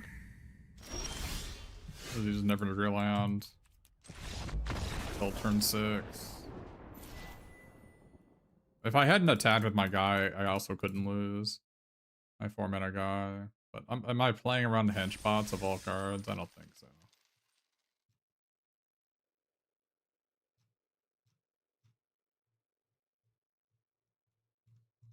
They only had 4 damage on board. They clearly didn't have a sneak card as they hadn't played it the past couple turns, so they had to have top decked it.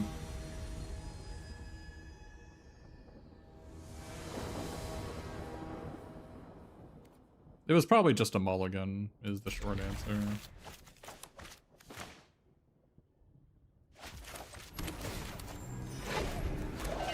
I'd rather have a Frog Butler turn 2 than a Mauser Foundry. Mauser Foundry doesn't do anything.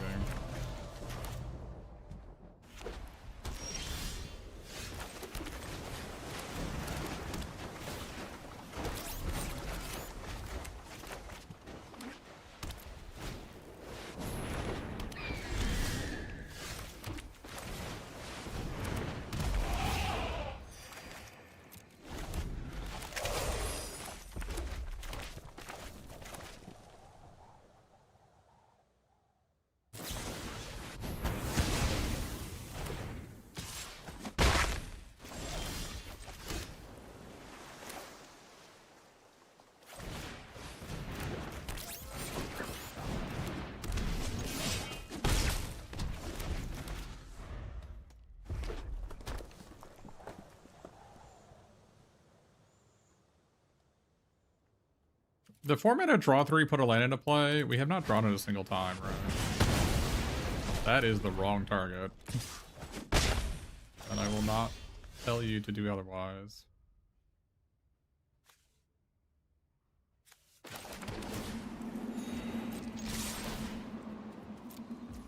I think it just makes sense to kill this guy.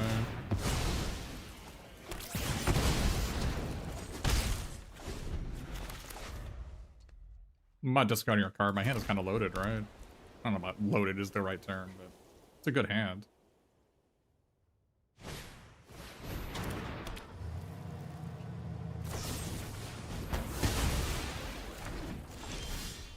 Oh, you complain and you shall receive. Do I want to play this? No, I want to try to draw Donnie, I guess. I want to play the forest. Guess I do, because if I draw a land, I want to play these 2 next turn.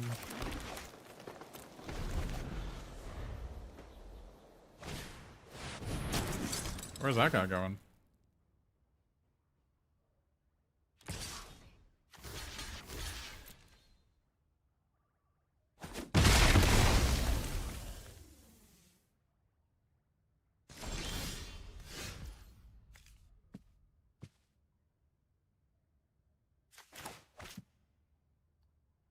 We just play Sky and block, right?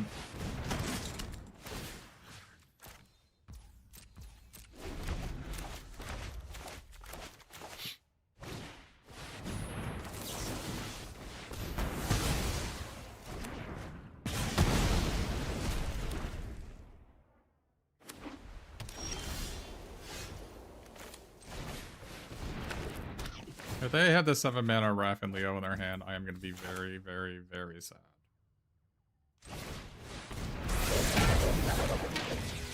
Which would be the reason why I wouldn't play Make Your Move there and just take 4.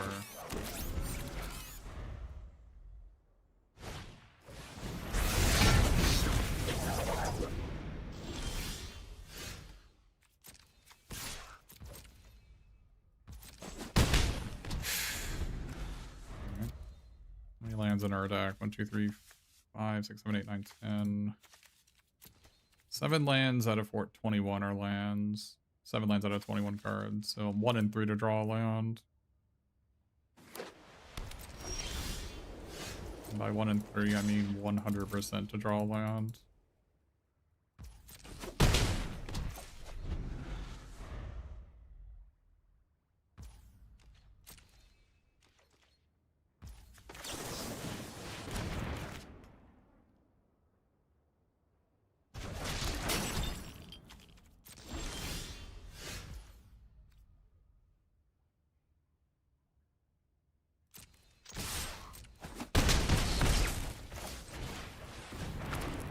Guess I should have played this pre-combat. No.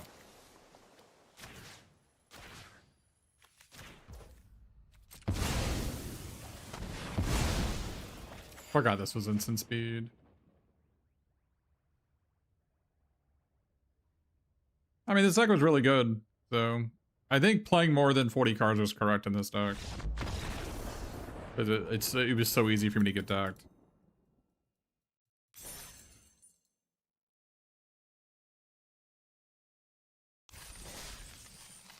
Yeah, it's not sorcery, it's very stupid.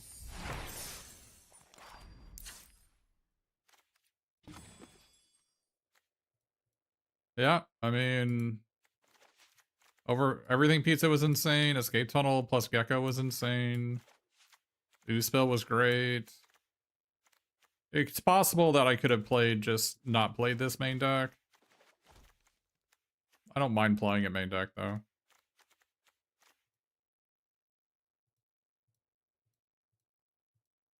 Deck was good though.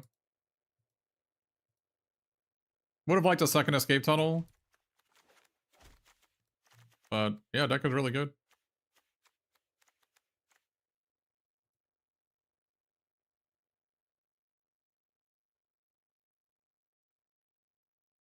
The Mechanized Cavalry being a white permanent for Gecko drew me a card twice. For this guy. This is definitely the card that rotted in my hand for 2 games. It also won me a game though, right? So, I don't know. 17 lands, no land cyclers. Yeah, it's because we have everything. We have 2 Omni Pizzas and an Everything Pizza. And a Broad Butler. And it's best of 1. In best of 1, I would not do that. Or best of 3, I would not do that, but it's best of 1, so. And also we have Casey Jones that can help find these guys. Donatello was pretty insane too. This guy was probably like the 4th best card in the deck. Forgot we had this. This guy was insane. Forgot about this guy was insane. No, we drew this only card 1 time. This card's also insane.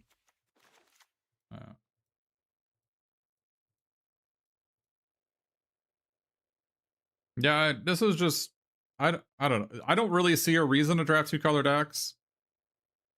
The power level discrepancy of your last 5 cards, like versus the 4 color deck's best, like worst 5 cards, is so massive that you're just gonna draw your 2 your bad cards in a game, and you're just gonna auto lose because they're just freaking unplayable Magic cards. I'm talking about like stuff crap like Henchbot or like 2-mana 2/2 or like yeah, just a bunch of 2-mana 2/2s or like 3-mana 3/3s or whatever. Or this guy. These are like my sideboard is just full of unplayables.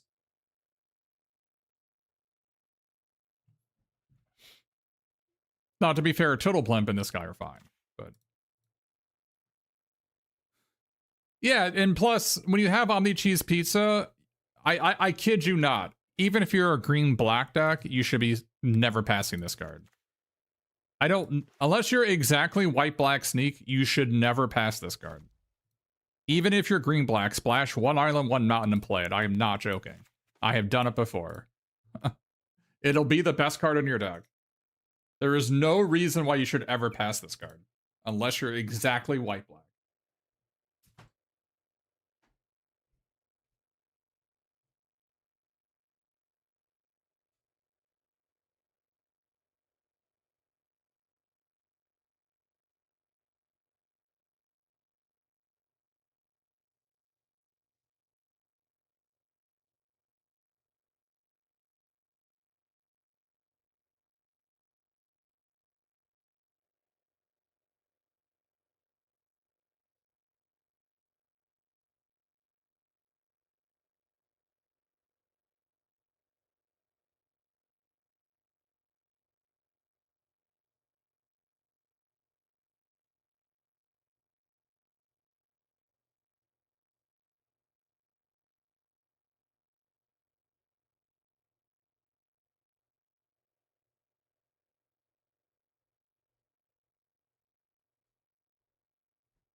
Mardu go wide with 2 pizzas. I don't know what that means. I understood red, white, black. I understood go wide. But what does pizza mean? Do you have any idea how little that narrows it down?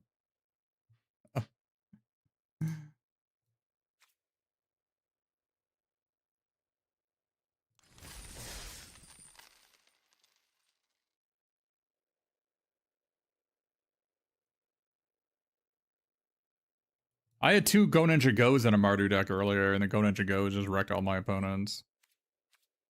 There are just so many just like yikers card. How many more? I mean, do we have another draft on us? Probably. It would be interesting if somebody did a study to figure out which, whether best of 1 or best of 2 or pick 2, or the pick 1 or pick 2 is actually faster on climbing. Because you can go like 7-1 with a busted deck or 7-2. Is that better than going 4-0? Probably not, actually, right? Is 4-0 versus 7-2? You're only up 5 versus up 4.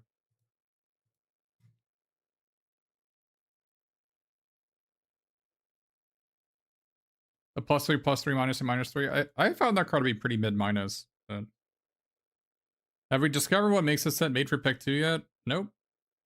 I do get a lot of people coming into my chat and telling me that the set was designed for pick 2. But when I ask them what that means, I get no response. I don't know what it means. Does anybody know what it means? Even the designer who said it, what does that even mean? Like, why does that matter? How does it affect drafting? Would you make any different decisions if the set was designed for pick 2 or not?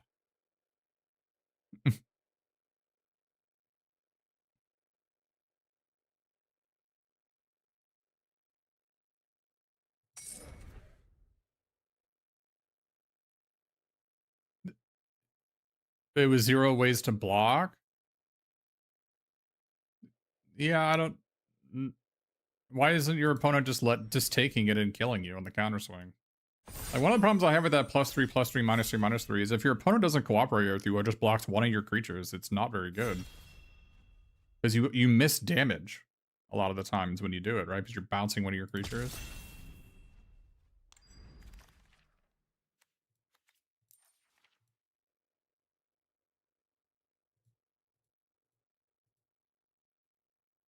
Yeah, but what does lower amount of total cards mean? Like, how would it affect me? Like, if this was if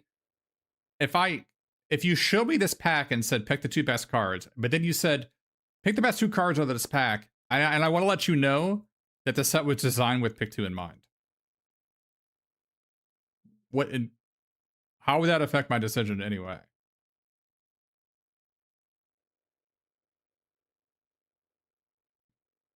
These two? Probably go Mardu. Maybe table this guy.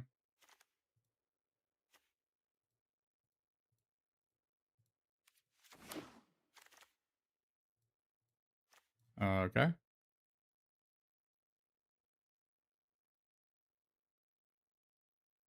Take these two. Go Grixis. Or you can still just go 4-color Rakdos. I found 4-color Rakdos to be pretty good.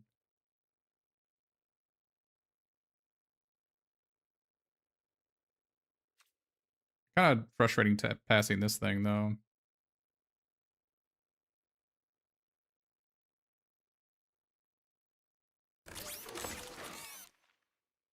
Yeah, Metalhead is a pretty freaking easy card to splash, so I don't know what they took it over, or what my person next to me, they're passing to me, I have no idea what they took over it. It was probably incorrect. Okay, we're not seeing any red cards, so red's off the menu. So are we on Sultai now? Let's take these two.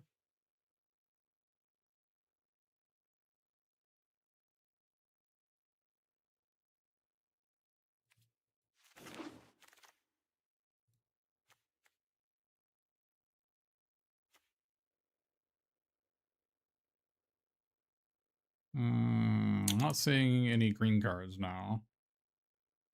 I'm not seeing green or white. Are we on Demir? That could be Demir. I want to take the rock soldiers though. Let's take the rock soldiers. What is this guy doing here? Alright. What is this guy doing here?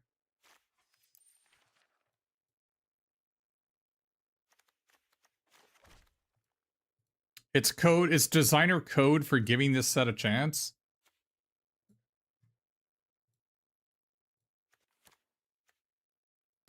I'll let all my opponents play this card. That card is just wildly unplayable. You would never catch me with it. Alright.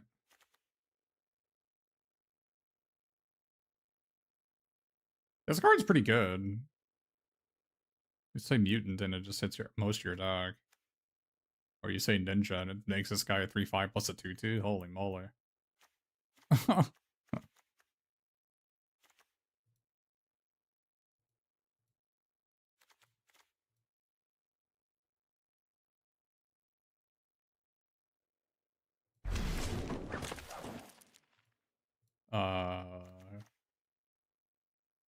Okay.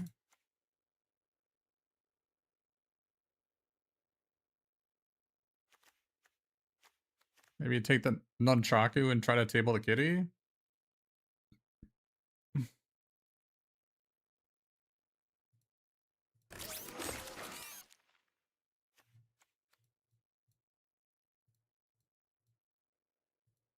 He lost to Don and Leo? Yep, it doesn't take much. Simica's always open?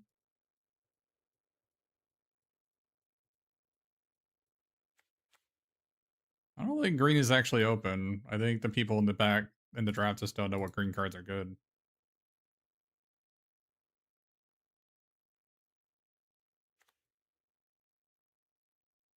I'm not convinced that this guy is actually better than the 2/4. Oh my god.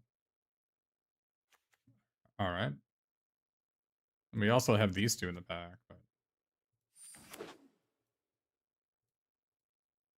we'll figure something out.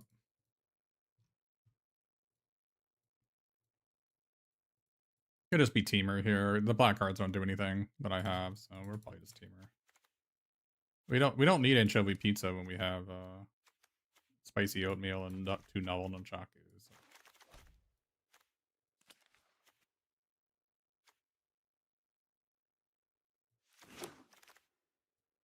Oh yeah, the kitty came back. Hell yeah. Well, somebody's gonna be happy with getting that 3/1 last pick. I hate passing this card. This card is so good.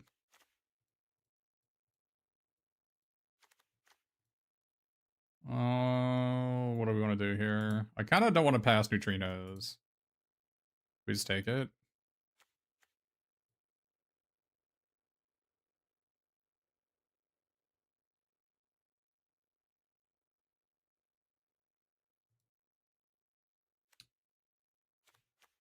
I kind of don't want to pass it.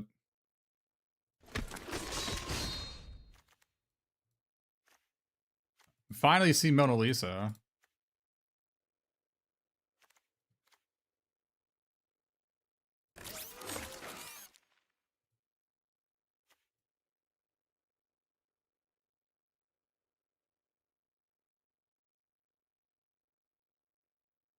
Pretty sure we're not playing this.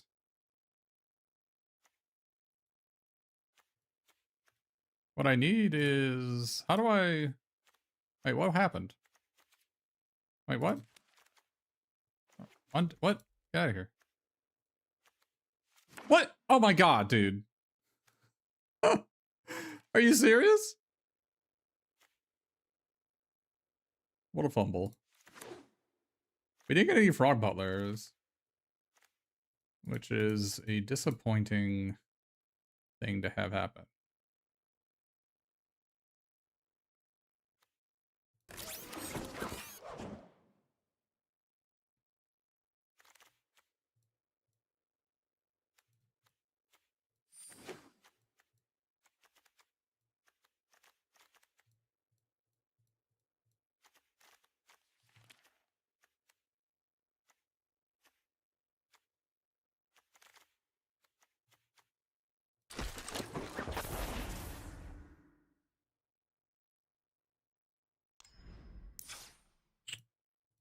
Well, I wanted to take the second pizza, but the game just fumbled me, so...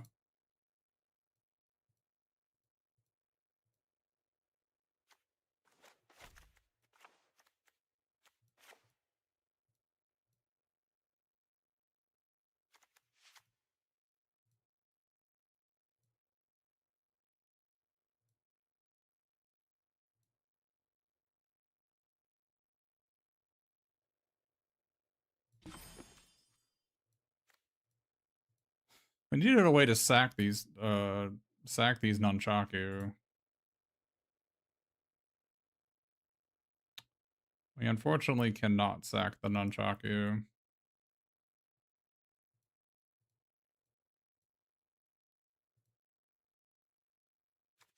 They even see I had these in my sideboard. What the hell?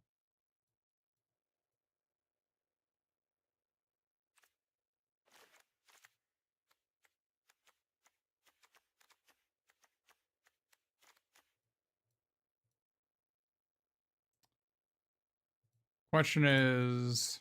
Oh, Metalhead can sack my... Oh, Metalhead can eat... Oh, man, you're right. Thank you, chat. You're totally right.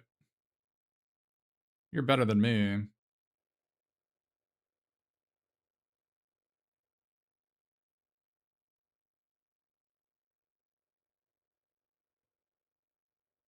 Deciding whether I want to play a Mauser or a Cowabunga. I think I need to play Cowabunga because I want to find Don and Leo every game, right? It doesn't find mutants? Oh, it does! Oh my goodness. Alright, yeah, we're definitely playing that one.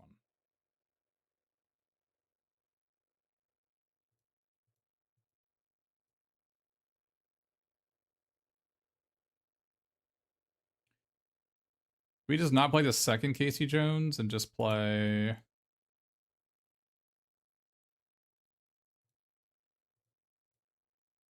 1, 2, 3, 4, 5, 6, 7, 8, 9, 10, 11, 12. Well, our Casey Jones are pretty freaking good.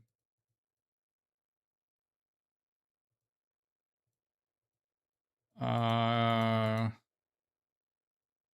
kind of want to play a Mauser, but I kind of want to play a Mauser over the second one of these. Oh, let's do that.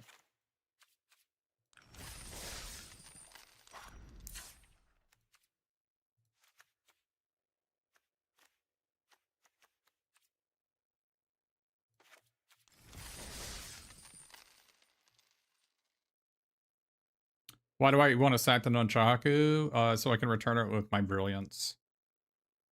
But I guess that doesn't do anything, right? Because he doesn't fight with it. Yeah, I guess that doesn't matter. Is the green-black land necessary? Yep. Creatures can't equip. I mean, it's still, like... Still a 3/3 flyer.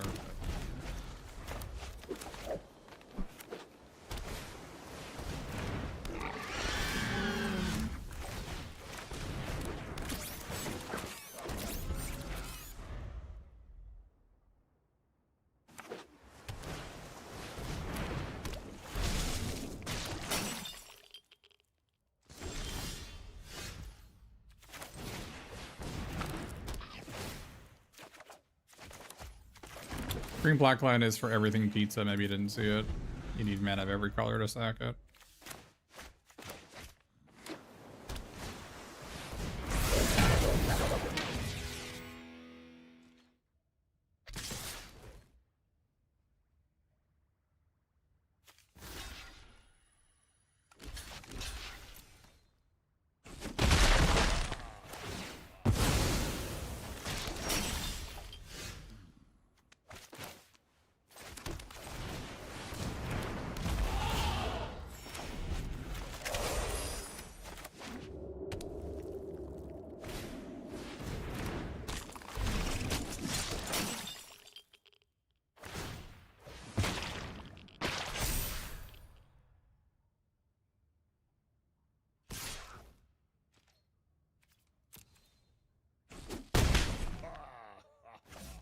This is kind of bad.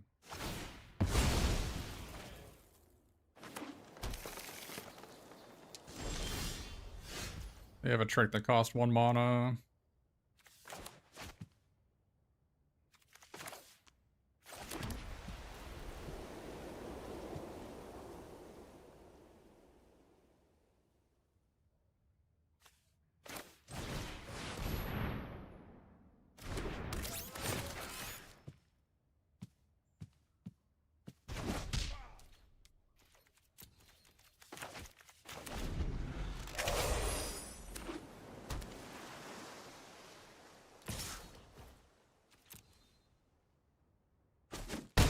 Gonna need to draw some spells.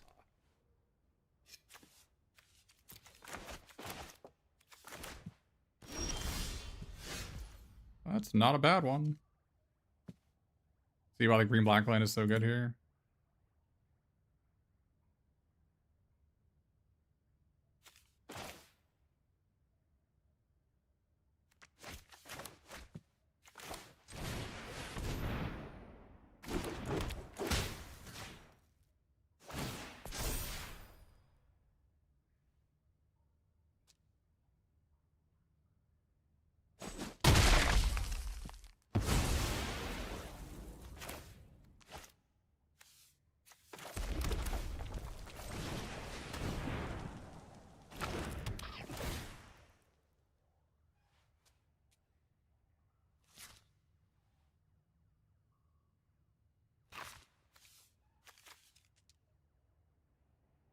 I don't think it matters what land I get, right? I don't think it matters what land I get.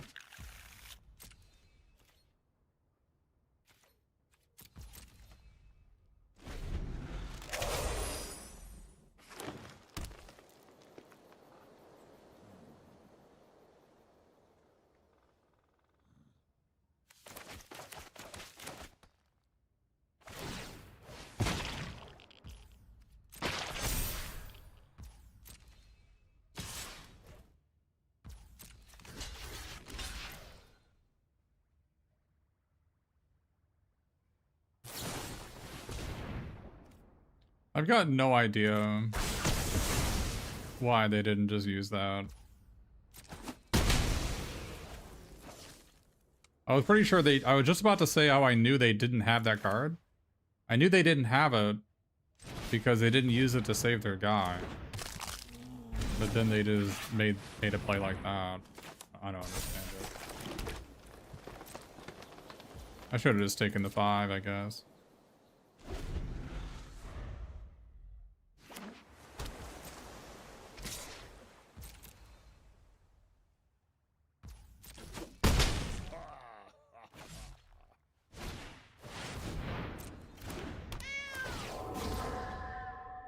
Well, I lost an unlosable game.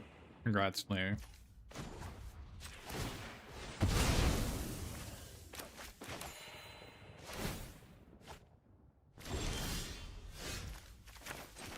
The classic, they played so poorly, I lost.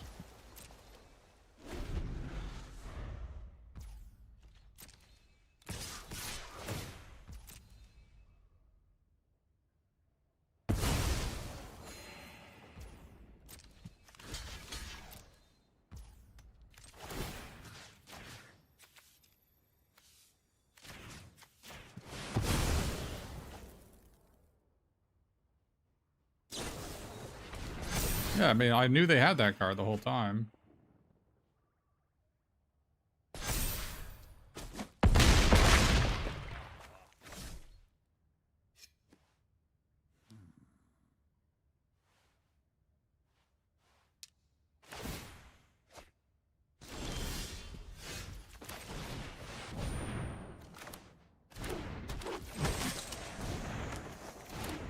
I lost an unlosable game. I'm sorry, Chad.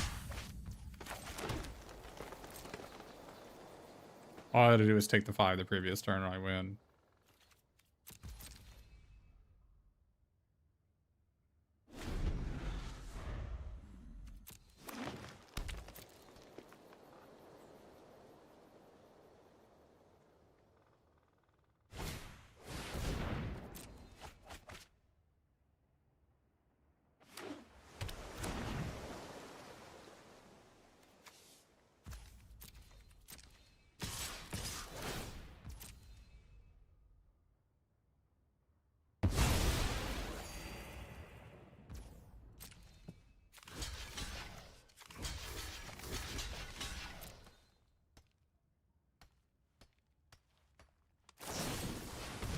Completely unlosable game.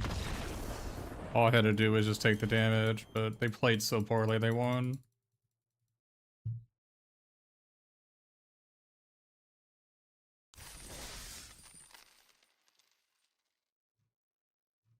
If they have Tenderize, when I go to fight their creature, they kill my guy in response and their guy doesn't die. They didn't cast Tenderize, so I knew they had Saved by the Shell instead of Tenderize. It could be that they top deck Tenderize. I doubt it. I think they just had it and just didn't do it.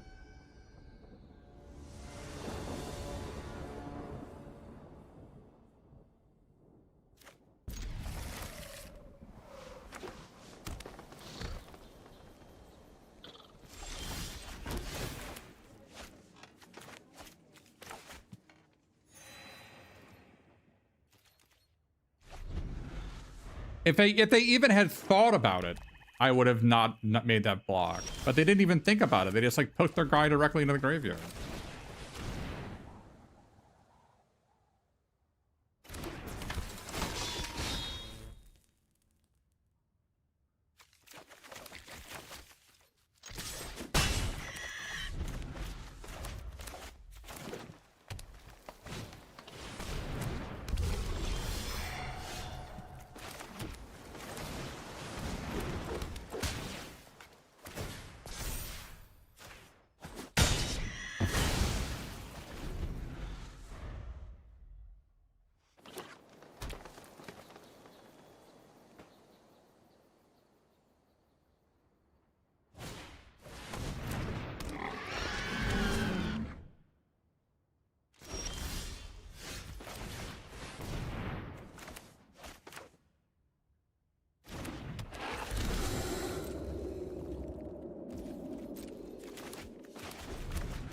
See, I can sack the Nunchaku here to get a guide. I can get a 3/3 flyer back, right?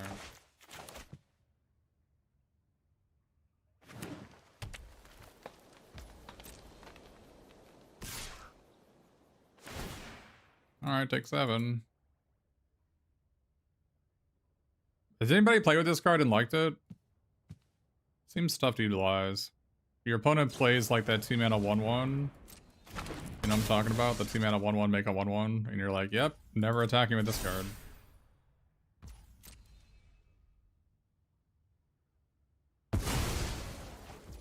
Okay. I'm glad they did that, so...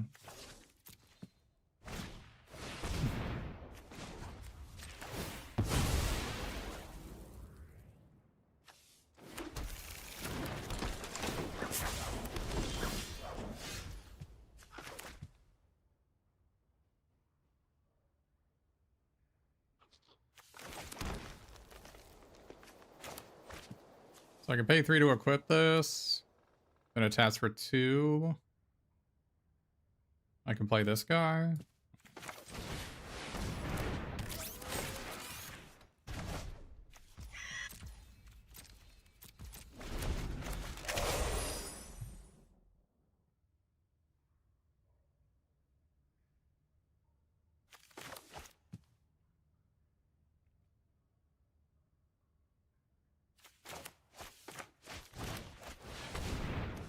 Like, I guess it works if you have some of the boar stuff that makes it so it gets menace or trample or whatever.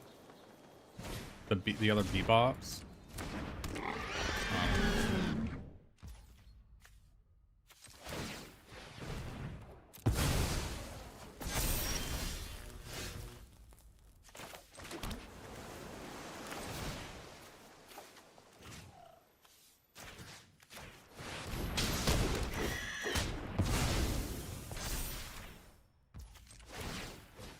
Oh, that is not what I want.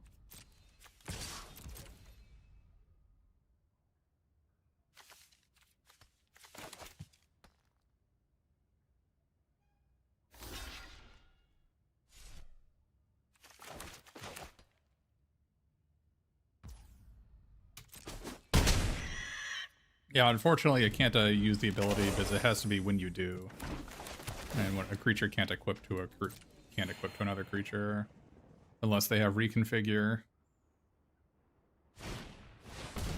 Wow. Oh, I could have eaten it in response, so they don't get a mutagen token. I do take I guess I take the damage anyway. Yeah, that was a mistake. Yeah, that was, I'm playing fast and loose, chat. Fast and loose. That's the name of the game.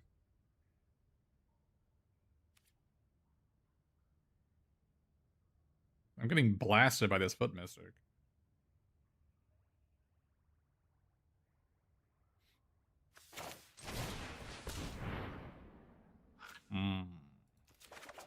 I like that one.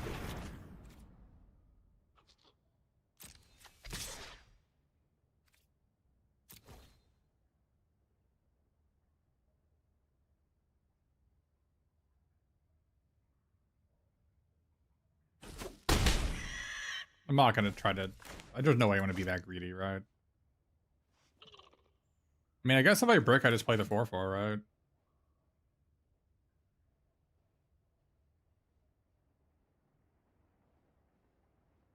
If I brick, I just play the 4/4. It's fine. I bricked. It's fine. I played the 4/4.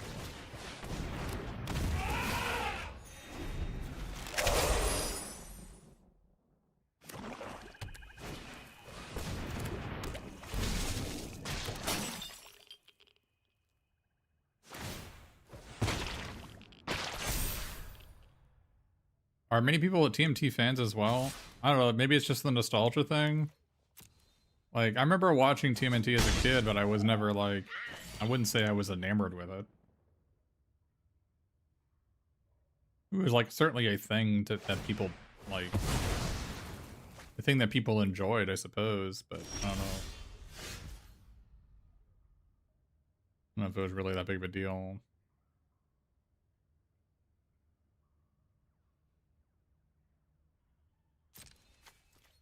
Did I have lethal? I think I might have had lethal. I don't care. Yeah, no, I actually like Foot Mystic a lot. I played it in a deck earlier.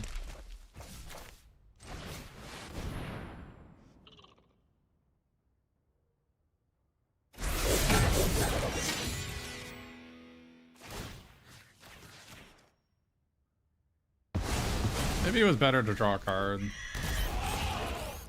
don't know. I'm not exactly trying very hard here.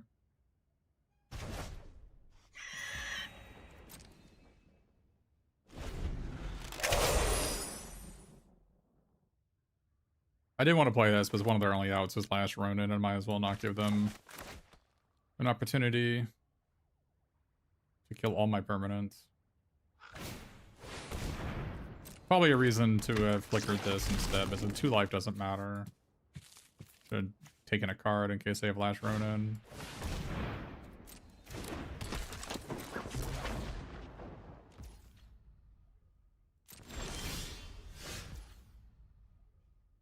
Oh, this has to be lethal.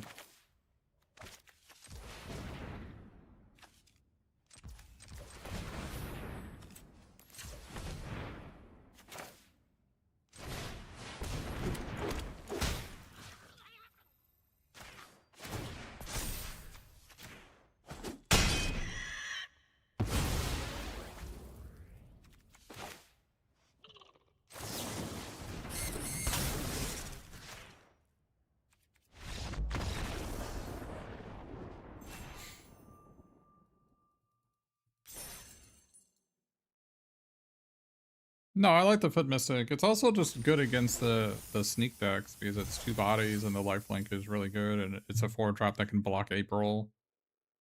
April can't be blocked by creatures with power 3 or more, and Foot Mystic is a 2/4 lifelink. Also makes all your like fight spells and punch spells into gain a bunch. It's a really good receptacle for all your mutagen tokens to like actually finish a game out in a meaningful manner.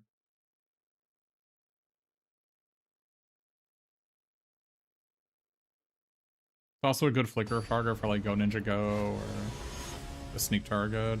If you have like a 2-mana 3/1 later in the game, you get a 1/1 out of it too. I don't know, I've liked it.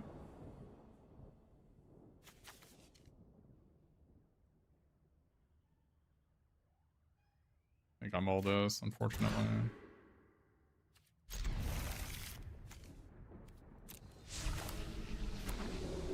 I put that guy in the bottom as I have 3 of them. If I didn't have 3 of them, I would clearly put the rock soldiers in the bottom instead. But, like I said.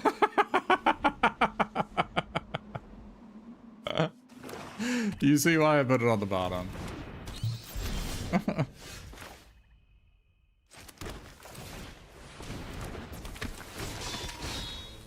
Well, that was unlucky. I think I have 12 in the deck. That's pretty freaking unlucky, man. Yeah, you can do that.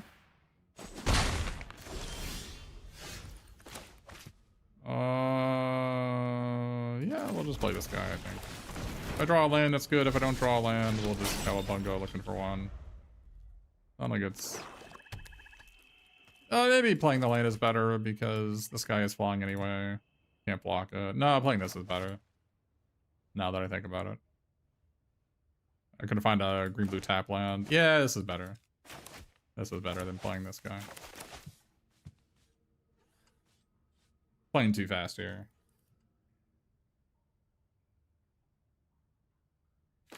Maybe if we get 2 more lands, we can metalhead around Casey Jones. Oh, they don't even have anything. I guess we just go for a green-blue tap land. Blue-red land.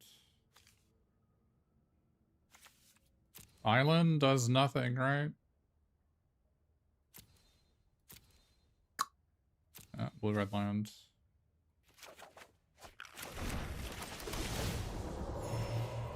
Oh, I pump my guy up? I don't think so.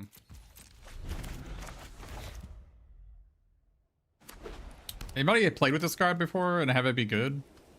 I've seen my opponents play it a lot and has been pretty mid-minus every time.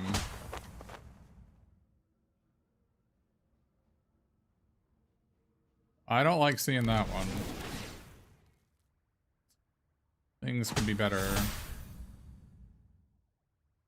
Really wish I had Cowabunga the turn before, I guess. I don't know. Do we just bounce this guy? Or do we bounce our own Casey Jones? Yeah, it's not signal pass. I don't feel like I should be bouncing my own Casey Jones here. Because it also removes a 1/1 and a counter from them when I do that, which is basically the same as removing this. So.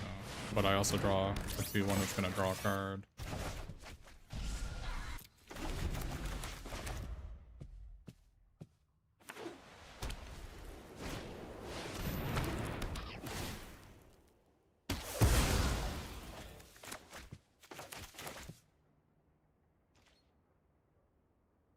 I mean, we're at 20.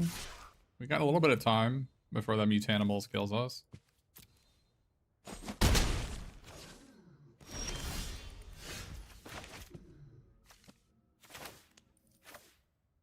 Do we need to play the Ice Cream Kitty instead of Casey Jones? I don't think so.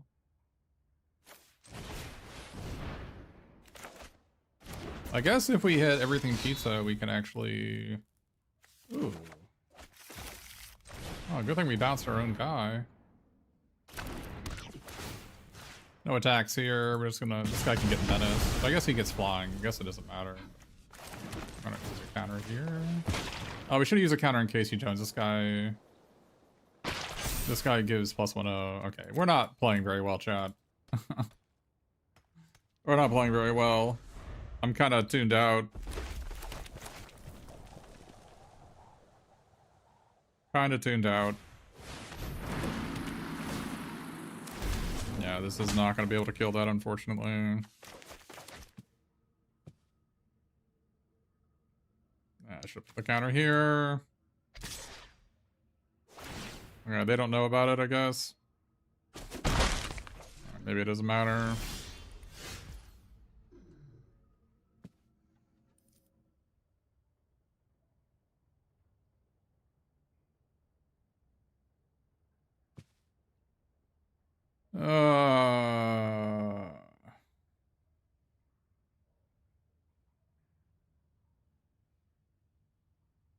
I guess we just do this.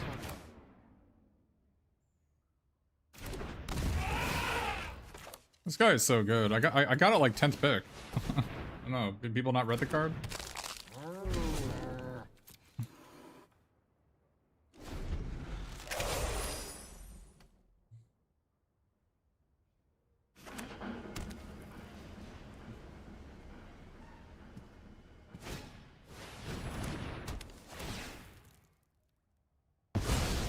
Okay.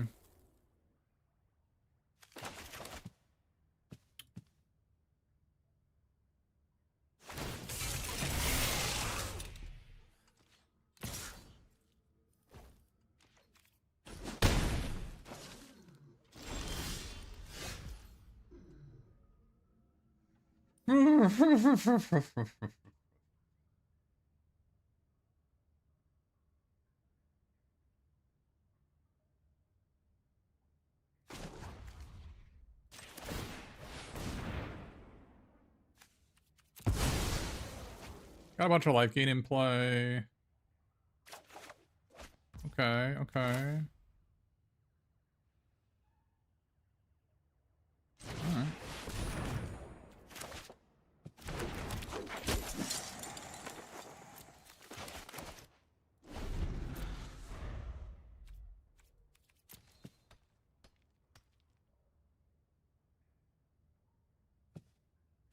Could maybe be playing... Maybe be playing this guy because I have neutrinos. I don't know.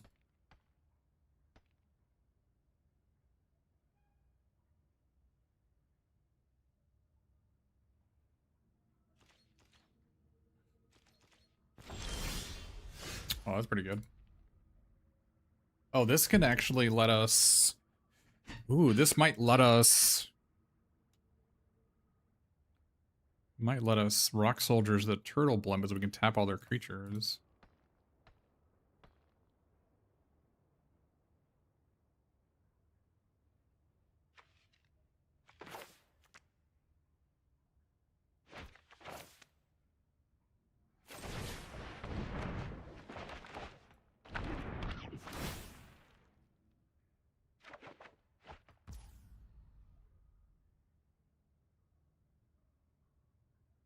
Interesting.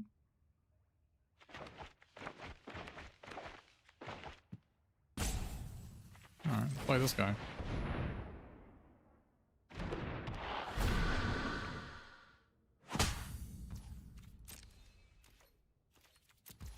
We get so much mana, we can untap our Mona Lisa with this. We can pump it up, untap it.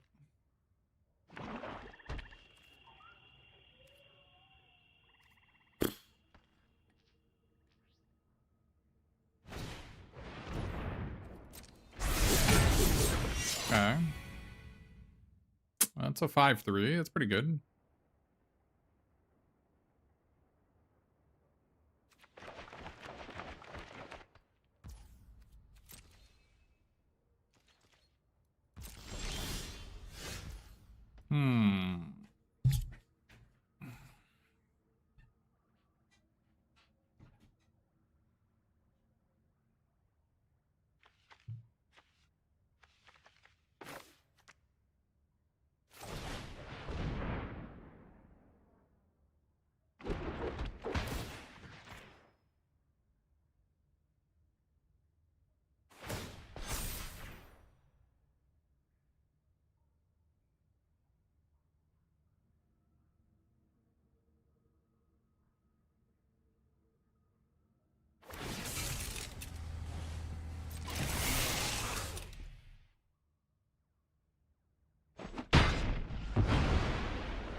Wait, what? What just happened? Oh, they turned the guy into a 5-power creature. I just put my guy in the graveyard. Alright, well that was maybe... I'm really not paying attention, am I? That was my bad. Yeah, I'll put oops so they... Yeah. Yeah, I know. I made a mistake. It's alright. We'll live. Not for very long, but we'll live.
Probably should not have sacked that because I don't have black mana if she dies.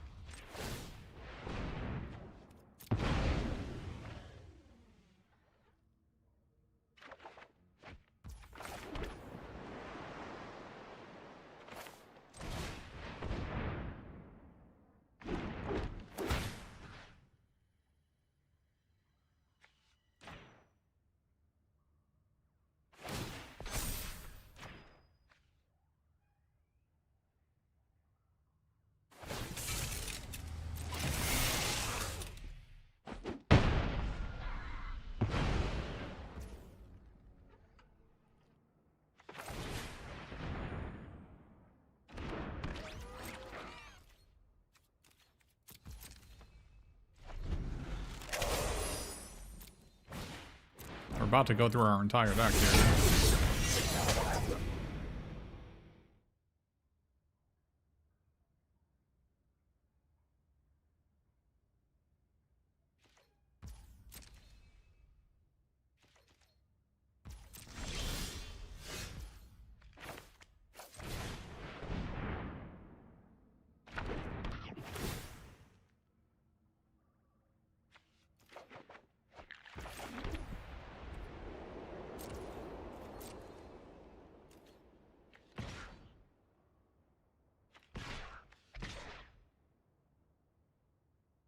One, two, three, 4, 5, 6, 7, 8, 9. This is 16, so they have to block.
Yeah, Signal Pass was really good back in the day.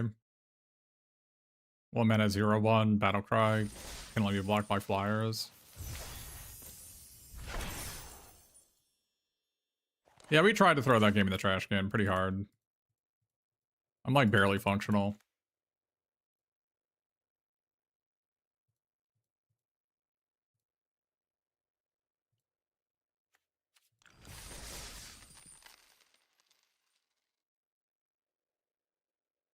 I'm drinking tea, but it's my second steeping of it, so.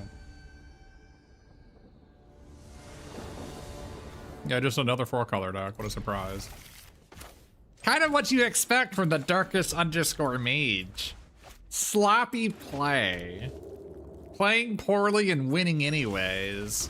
I just try to, like, I just try to emulate what the audience, you know, is and what they want to see. They want to see somebody just like them win despite their best efforts. So you can relate to me. You're watching me make boneheaded plays. You're like, wow, I also make boneheaded plays. This guy is just like me. And I show you how with my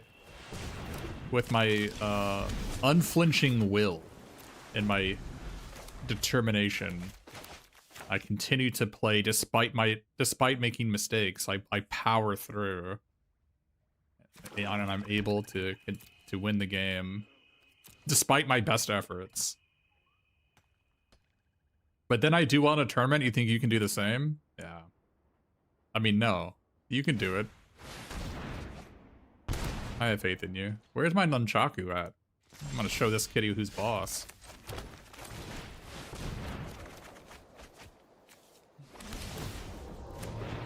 You draw 2, lose 2. I draw 3 and lose 0.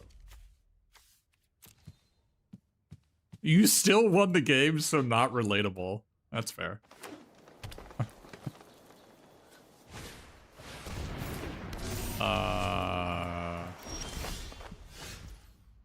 Huh.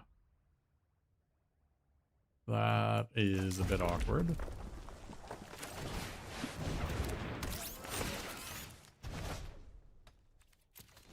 Okay. Not a fan of how this is going to go.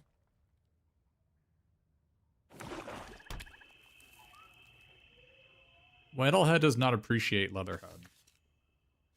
In the head-to-head matchup, you might say. They are not favored. Oh my god, it's the Punk Frog. How will I ever defeat the Punk Frogs?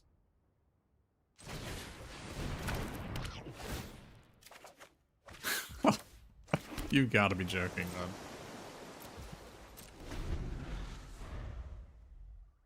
I can't target any of my opponent's cards. What a disaster. I'm gonna have 8 mana next turn, which is still insufficient to kill the creature.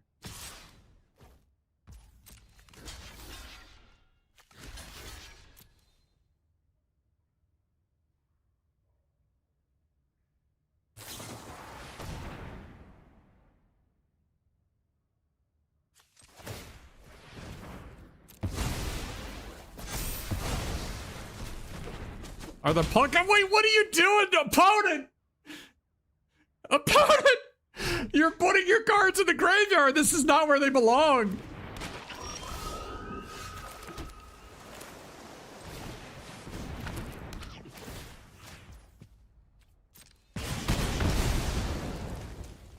Do I do the ultimate debate here? What if I just attack? I actually think it's correct for me to attack. It's just the ultimate debate, right?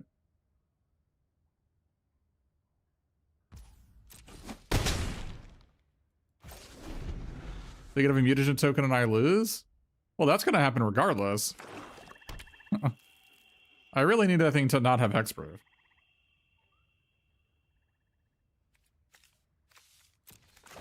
And not attacking just gives them more time to draw a mutagen token. So that doesn't help.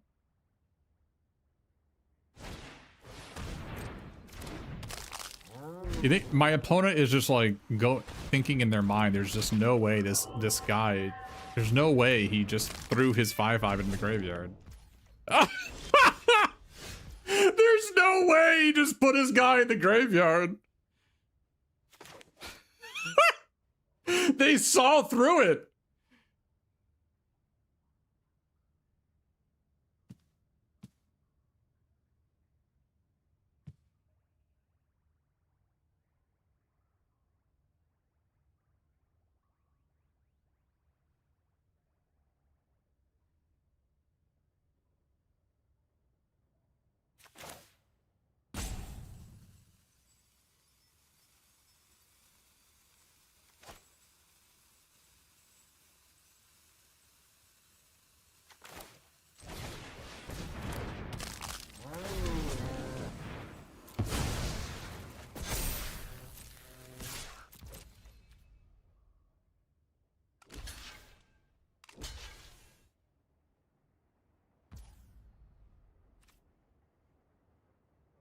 All right.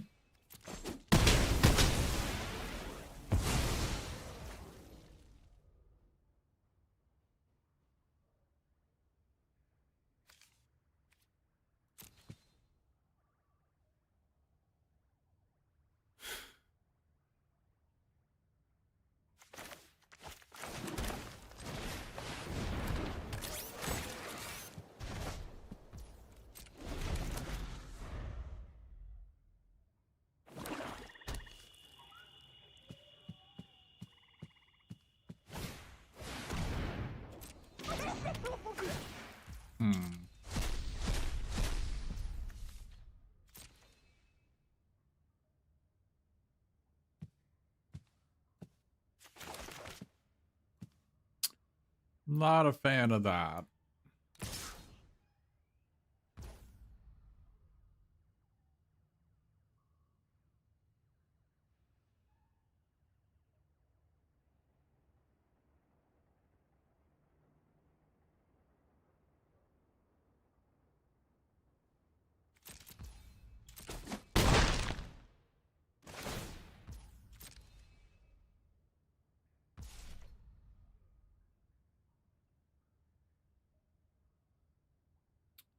Do I have lethal?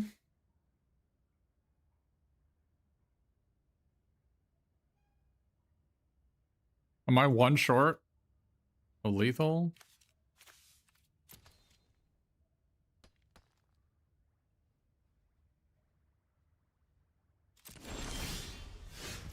Am I no longer one short of lethal?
I think I just do that.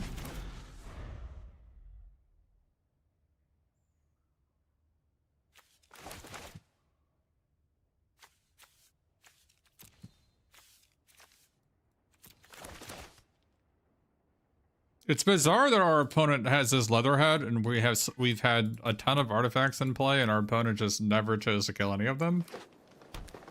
But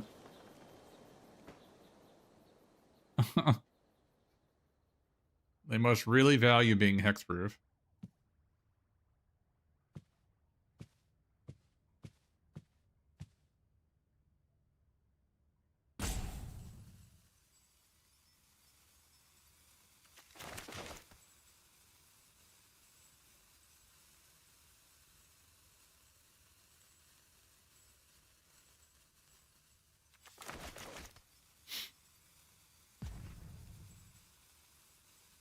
A Boggles gamer? Maybe.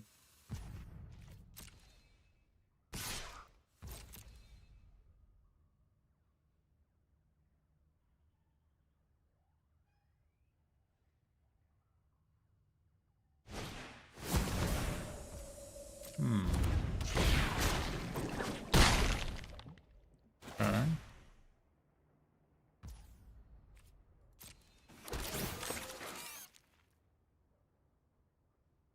Think doesn't that kill you?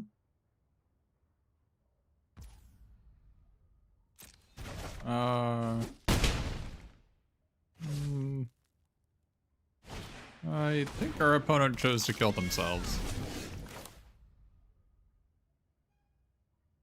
An honorable Sudoku.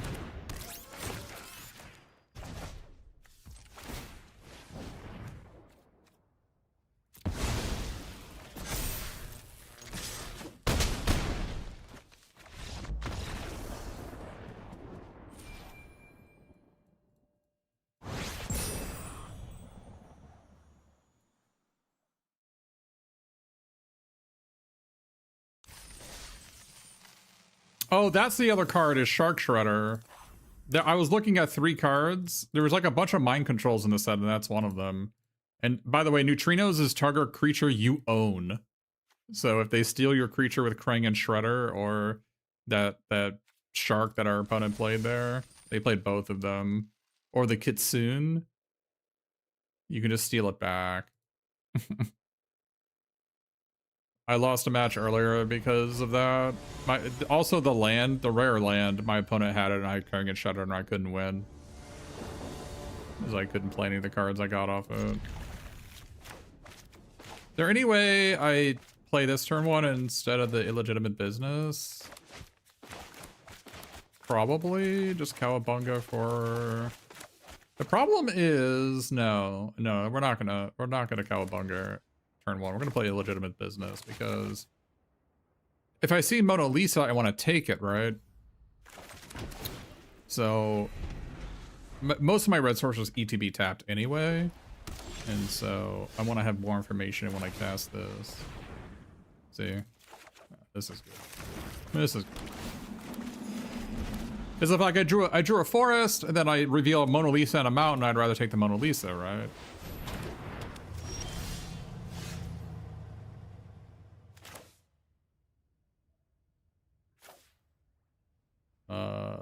TK versus the world, is that what you are? Am I gonna miss again? I've only missed today. Oh, we didn't miss. How did that happen? I mean, I don't care if this guy misses. Can I help you with a card? Depends what the card is.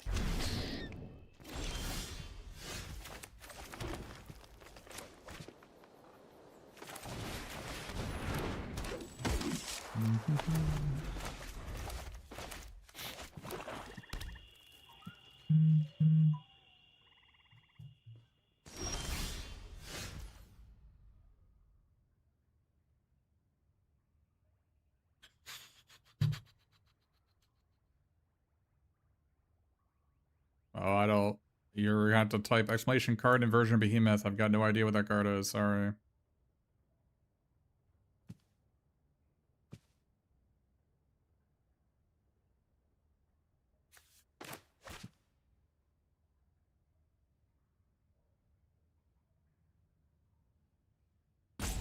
Switch the power and toughness of any number of target creatures.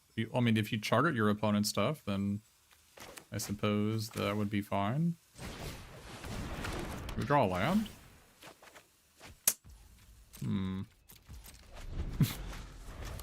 And is mono 5 drops. I mean, you have to target them. It has to resolve.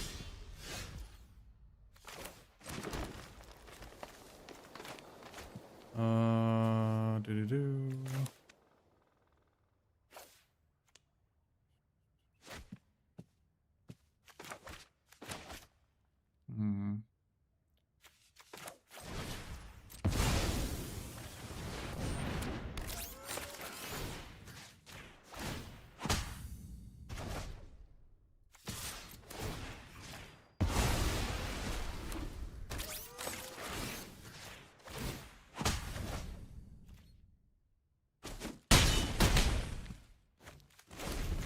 We also put 4 cards that weren't islands on the bottom of our deck.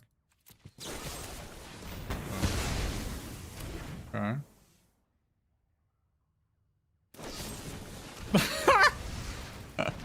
You got it, friend. You got it. I will allow it.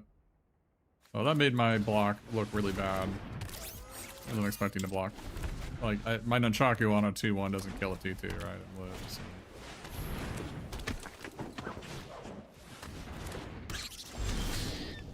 Hey, buddy.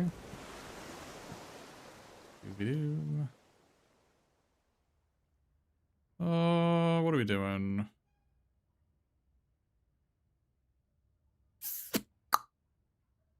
Let's... What are we doing?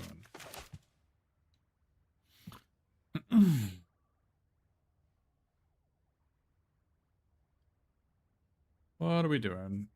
I think we're just doing this. Bouncing the 3-drop.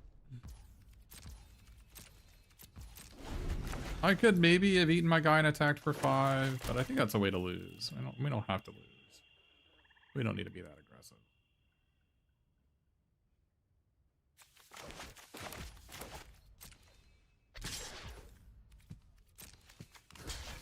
Goodbye, 2-3. Sayonara.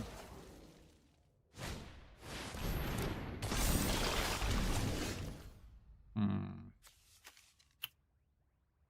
Scooby-Doo.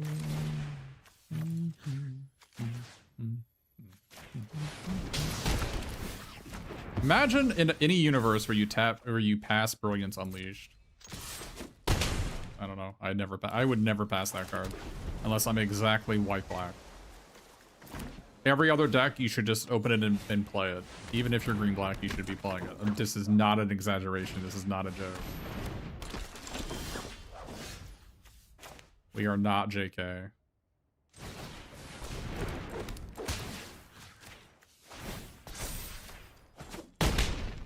This is decidedly not a JK situation.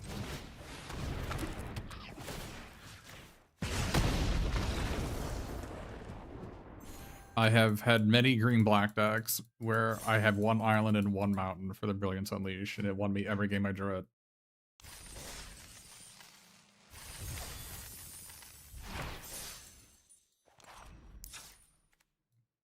Yeah. So I hope today has informed you how to build in this format. You take only good cards and you just go 4 colors with an off-color duel to support your everything pizza. And it's really just that easy. So yeah, I was winning by too much to play Don and Leo. Kind of unlucky.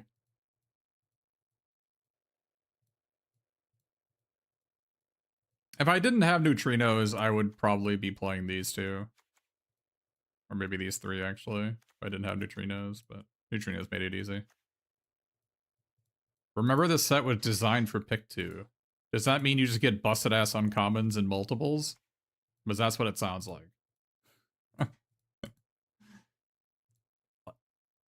Do not pass this card. Do not pass it. Under any circumstances, unless you're exactly white-black.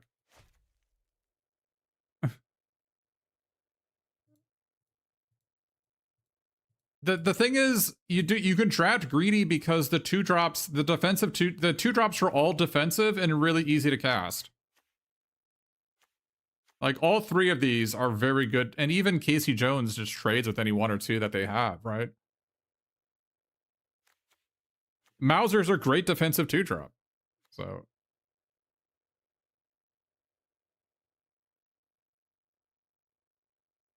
if you're worried about getting run over by white-black sneak, you can just play a bunch of 2-drops if you want. So it sounds pretty dystopian. Yeah.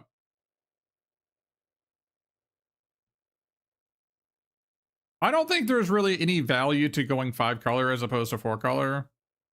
You generally have enough good cards that you don't need to be 5-color. But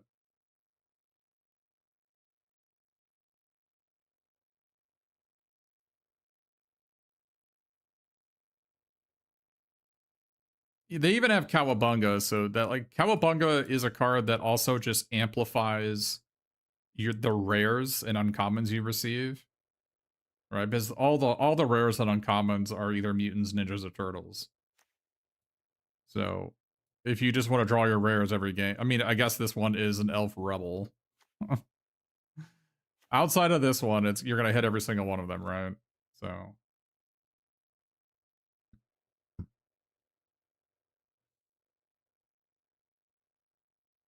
and whenever you see Mona Lisa, just be aware that your opponent can play Mona Lisa and the card will kill you the very next turn. I have evidence of it. Because Splinter Twin is in the format. So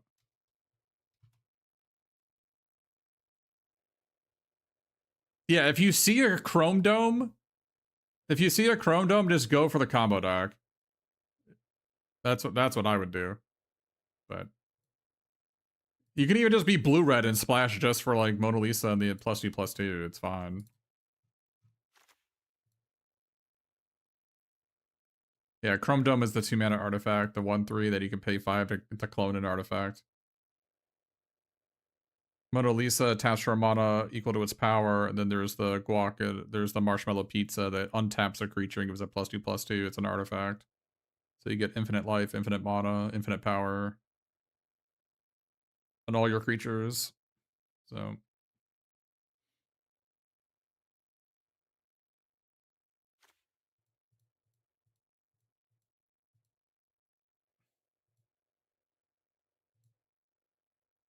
You can win as early as turn 4. Gotta race to rope an arena? Maybe.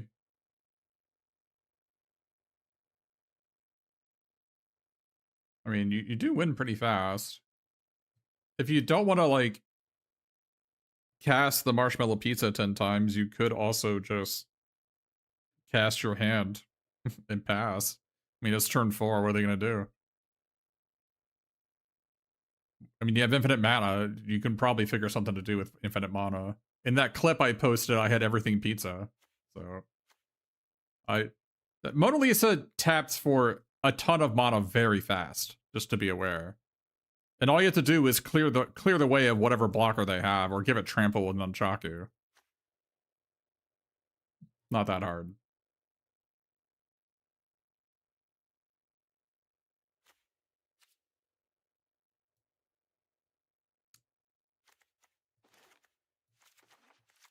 How many artifacts do we have for Casey Jones here? 13. We still miss like half the time, which I think was a little unlucky. But.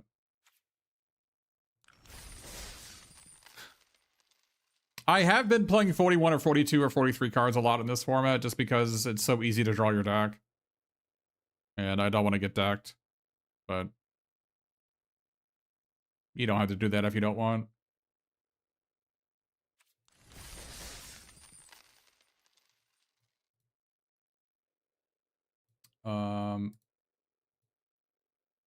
Yeah, that's gonna be it for me today. Thanks for tuning in. I will be playing some more Dragon Quest VII soon. Soonish. Not today soonish, but I'm about done with this format, so I think everybody's about done with this format. But maybe not. Maybe I just need to keep on practicing for the collector's box this weekend. Maybe we'll grind that. I don't know. Yeah, have a good night, Deleter and Aldavob and Master of Dementia, and I don't know who else is in chat and lurking. I got a lot of lurkers in my chat. Synthetic. Yeah, it's better than Spider-Man for sure. Spider-Man was absolute poop. Despite them having like a lot of like in web is this basically the same as sneak. So it's kind of weird when you think about it.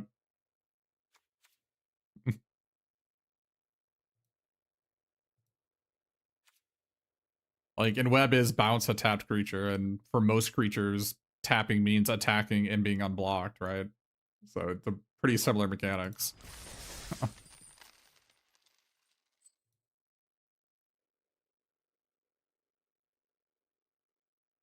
Yeah.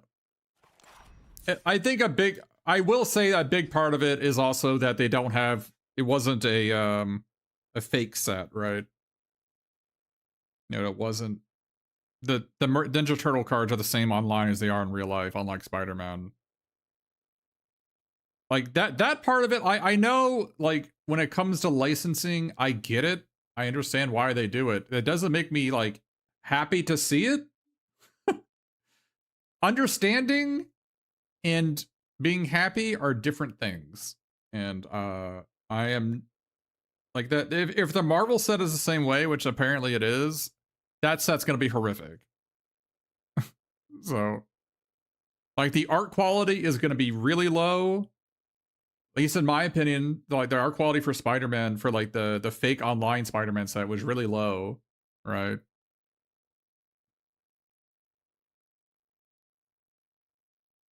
And there was like no cohesion, right?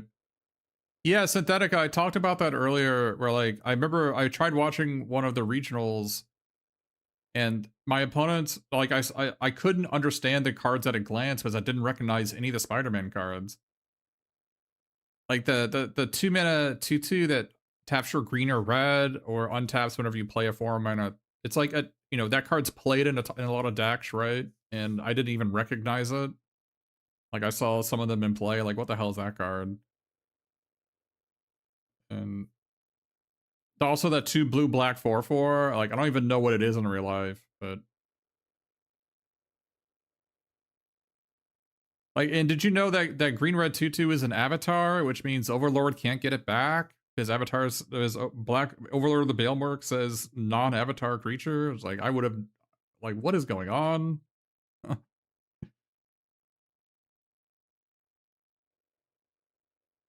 Yeah, yeah, that guy. I've seen it. I saw it come up in the.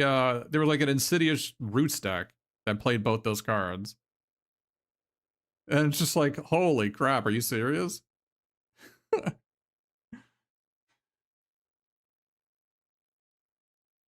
And it actually mattered because there were like two of them in the graveyard when they played with Balemurk and they couldn't get it back. I thought they just made a mistake. I didn't know. I didn't know what the card was that they didn't get back. Um. Anyways,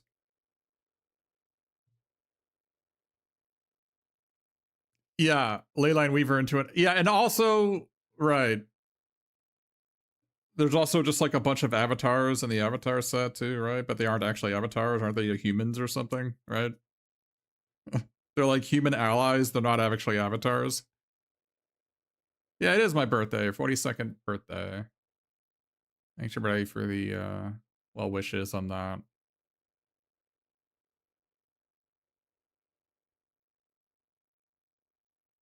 But I do need to probably get to Mythic. I don't even know what the thing is next month. I would be playing on MTGO if I could, but the queue times are not good. I mean, I queued for 30 minutes today for 4 games, and it's just like that's just not acceptable. So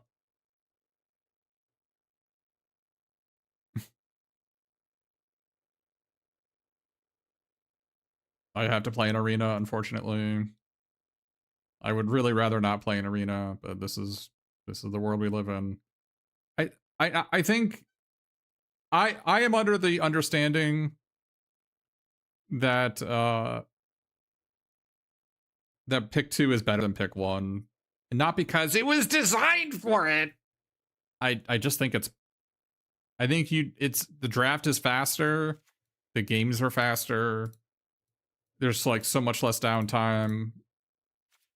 You almost always have a good deck in the pick 2. Like even my worst deck easily still XO'd, right? So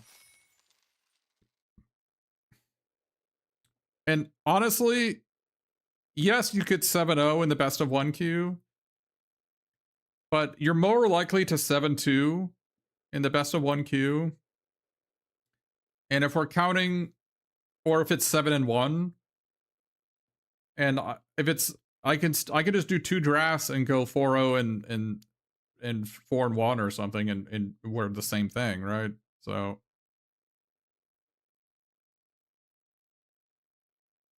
yeah, you can't really get like you're always gonna have a functional deck because you're not gonna get pass and cut. It's gonna be so obvious what you should be. Like only being exposed to like basically pick 1s, 3, 5, and 7, as opposed to getting picks 1 through 8. It's so much easier to read signals, and it's so much easier to understand what's going on. So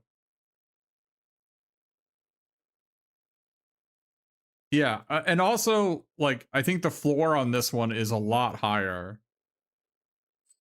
Like obviously somebody's going O2 in these things, but I feel like I get completely unplayable decks in best of 1, pick 1 I should say. I get completely unplayable decks so much more often. Whereas I haven't gotten an unplayable deck a single time in this thing. So even the deck that had like 3 punk frogs, didn't I still 4-1 with that deck? I had 34 playables or something. I just like put in 3 punk frogs and I still won. So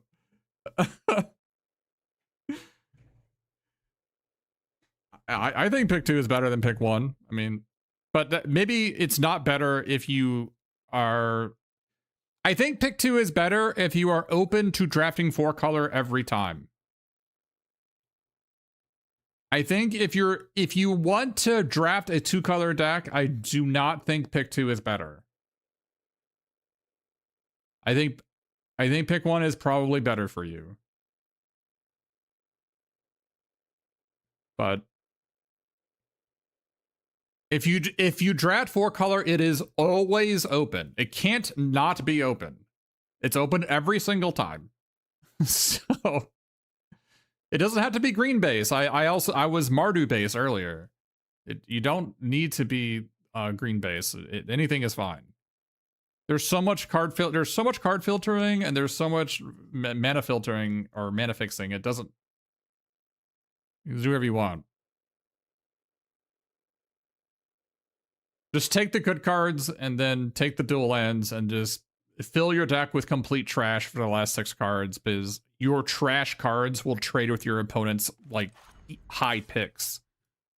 Is like you're gonna table Mauser Mark IIs and Ice Cream Kitties and Foot Mystics and Zoo Escapees. You're gonna table all these things in pick 2, and they just trade with all your opponent's cards, so it doesn't actually matter how bad they are. So, oh, is it Mark 3? It's Mark 3, you're right. Like, Slithering Cryptid's gonna trade with whatever your opponents have that costs less than 4. It's fine.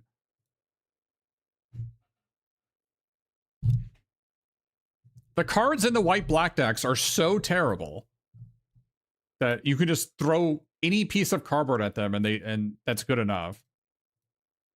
Like they literally are just playing 1 mana 1/1s and 2 mana 2/2s.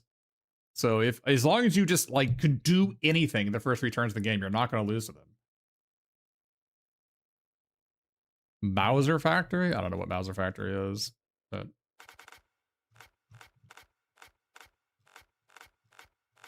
you're on YouTube. You could just rewind. What is wrong with you? Anyways, that's it for me today.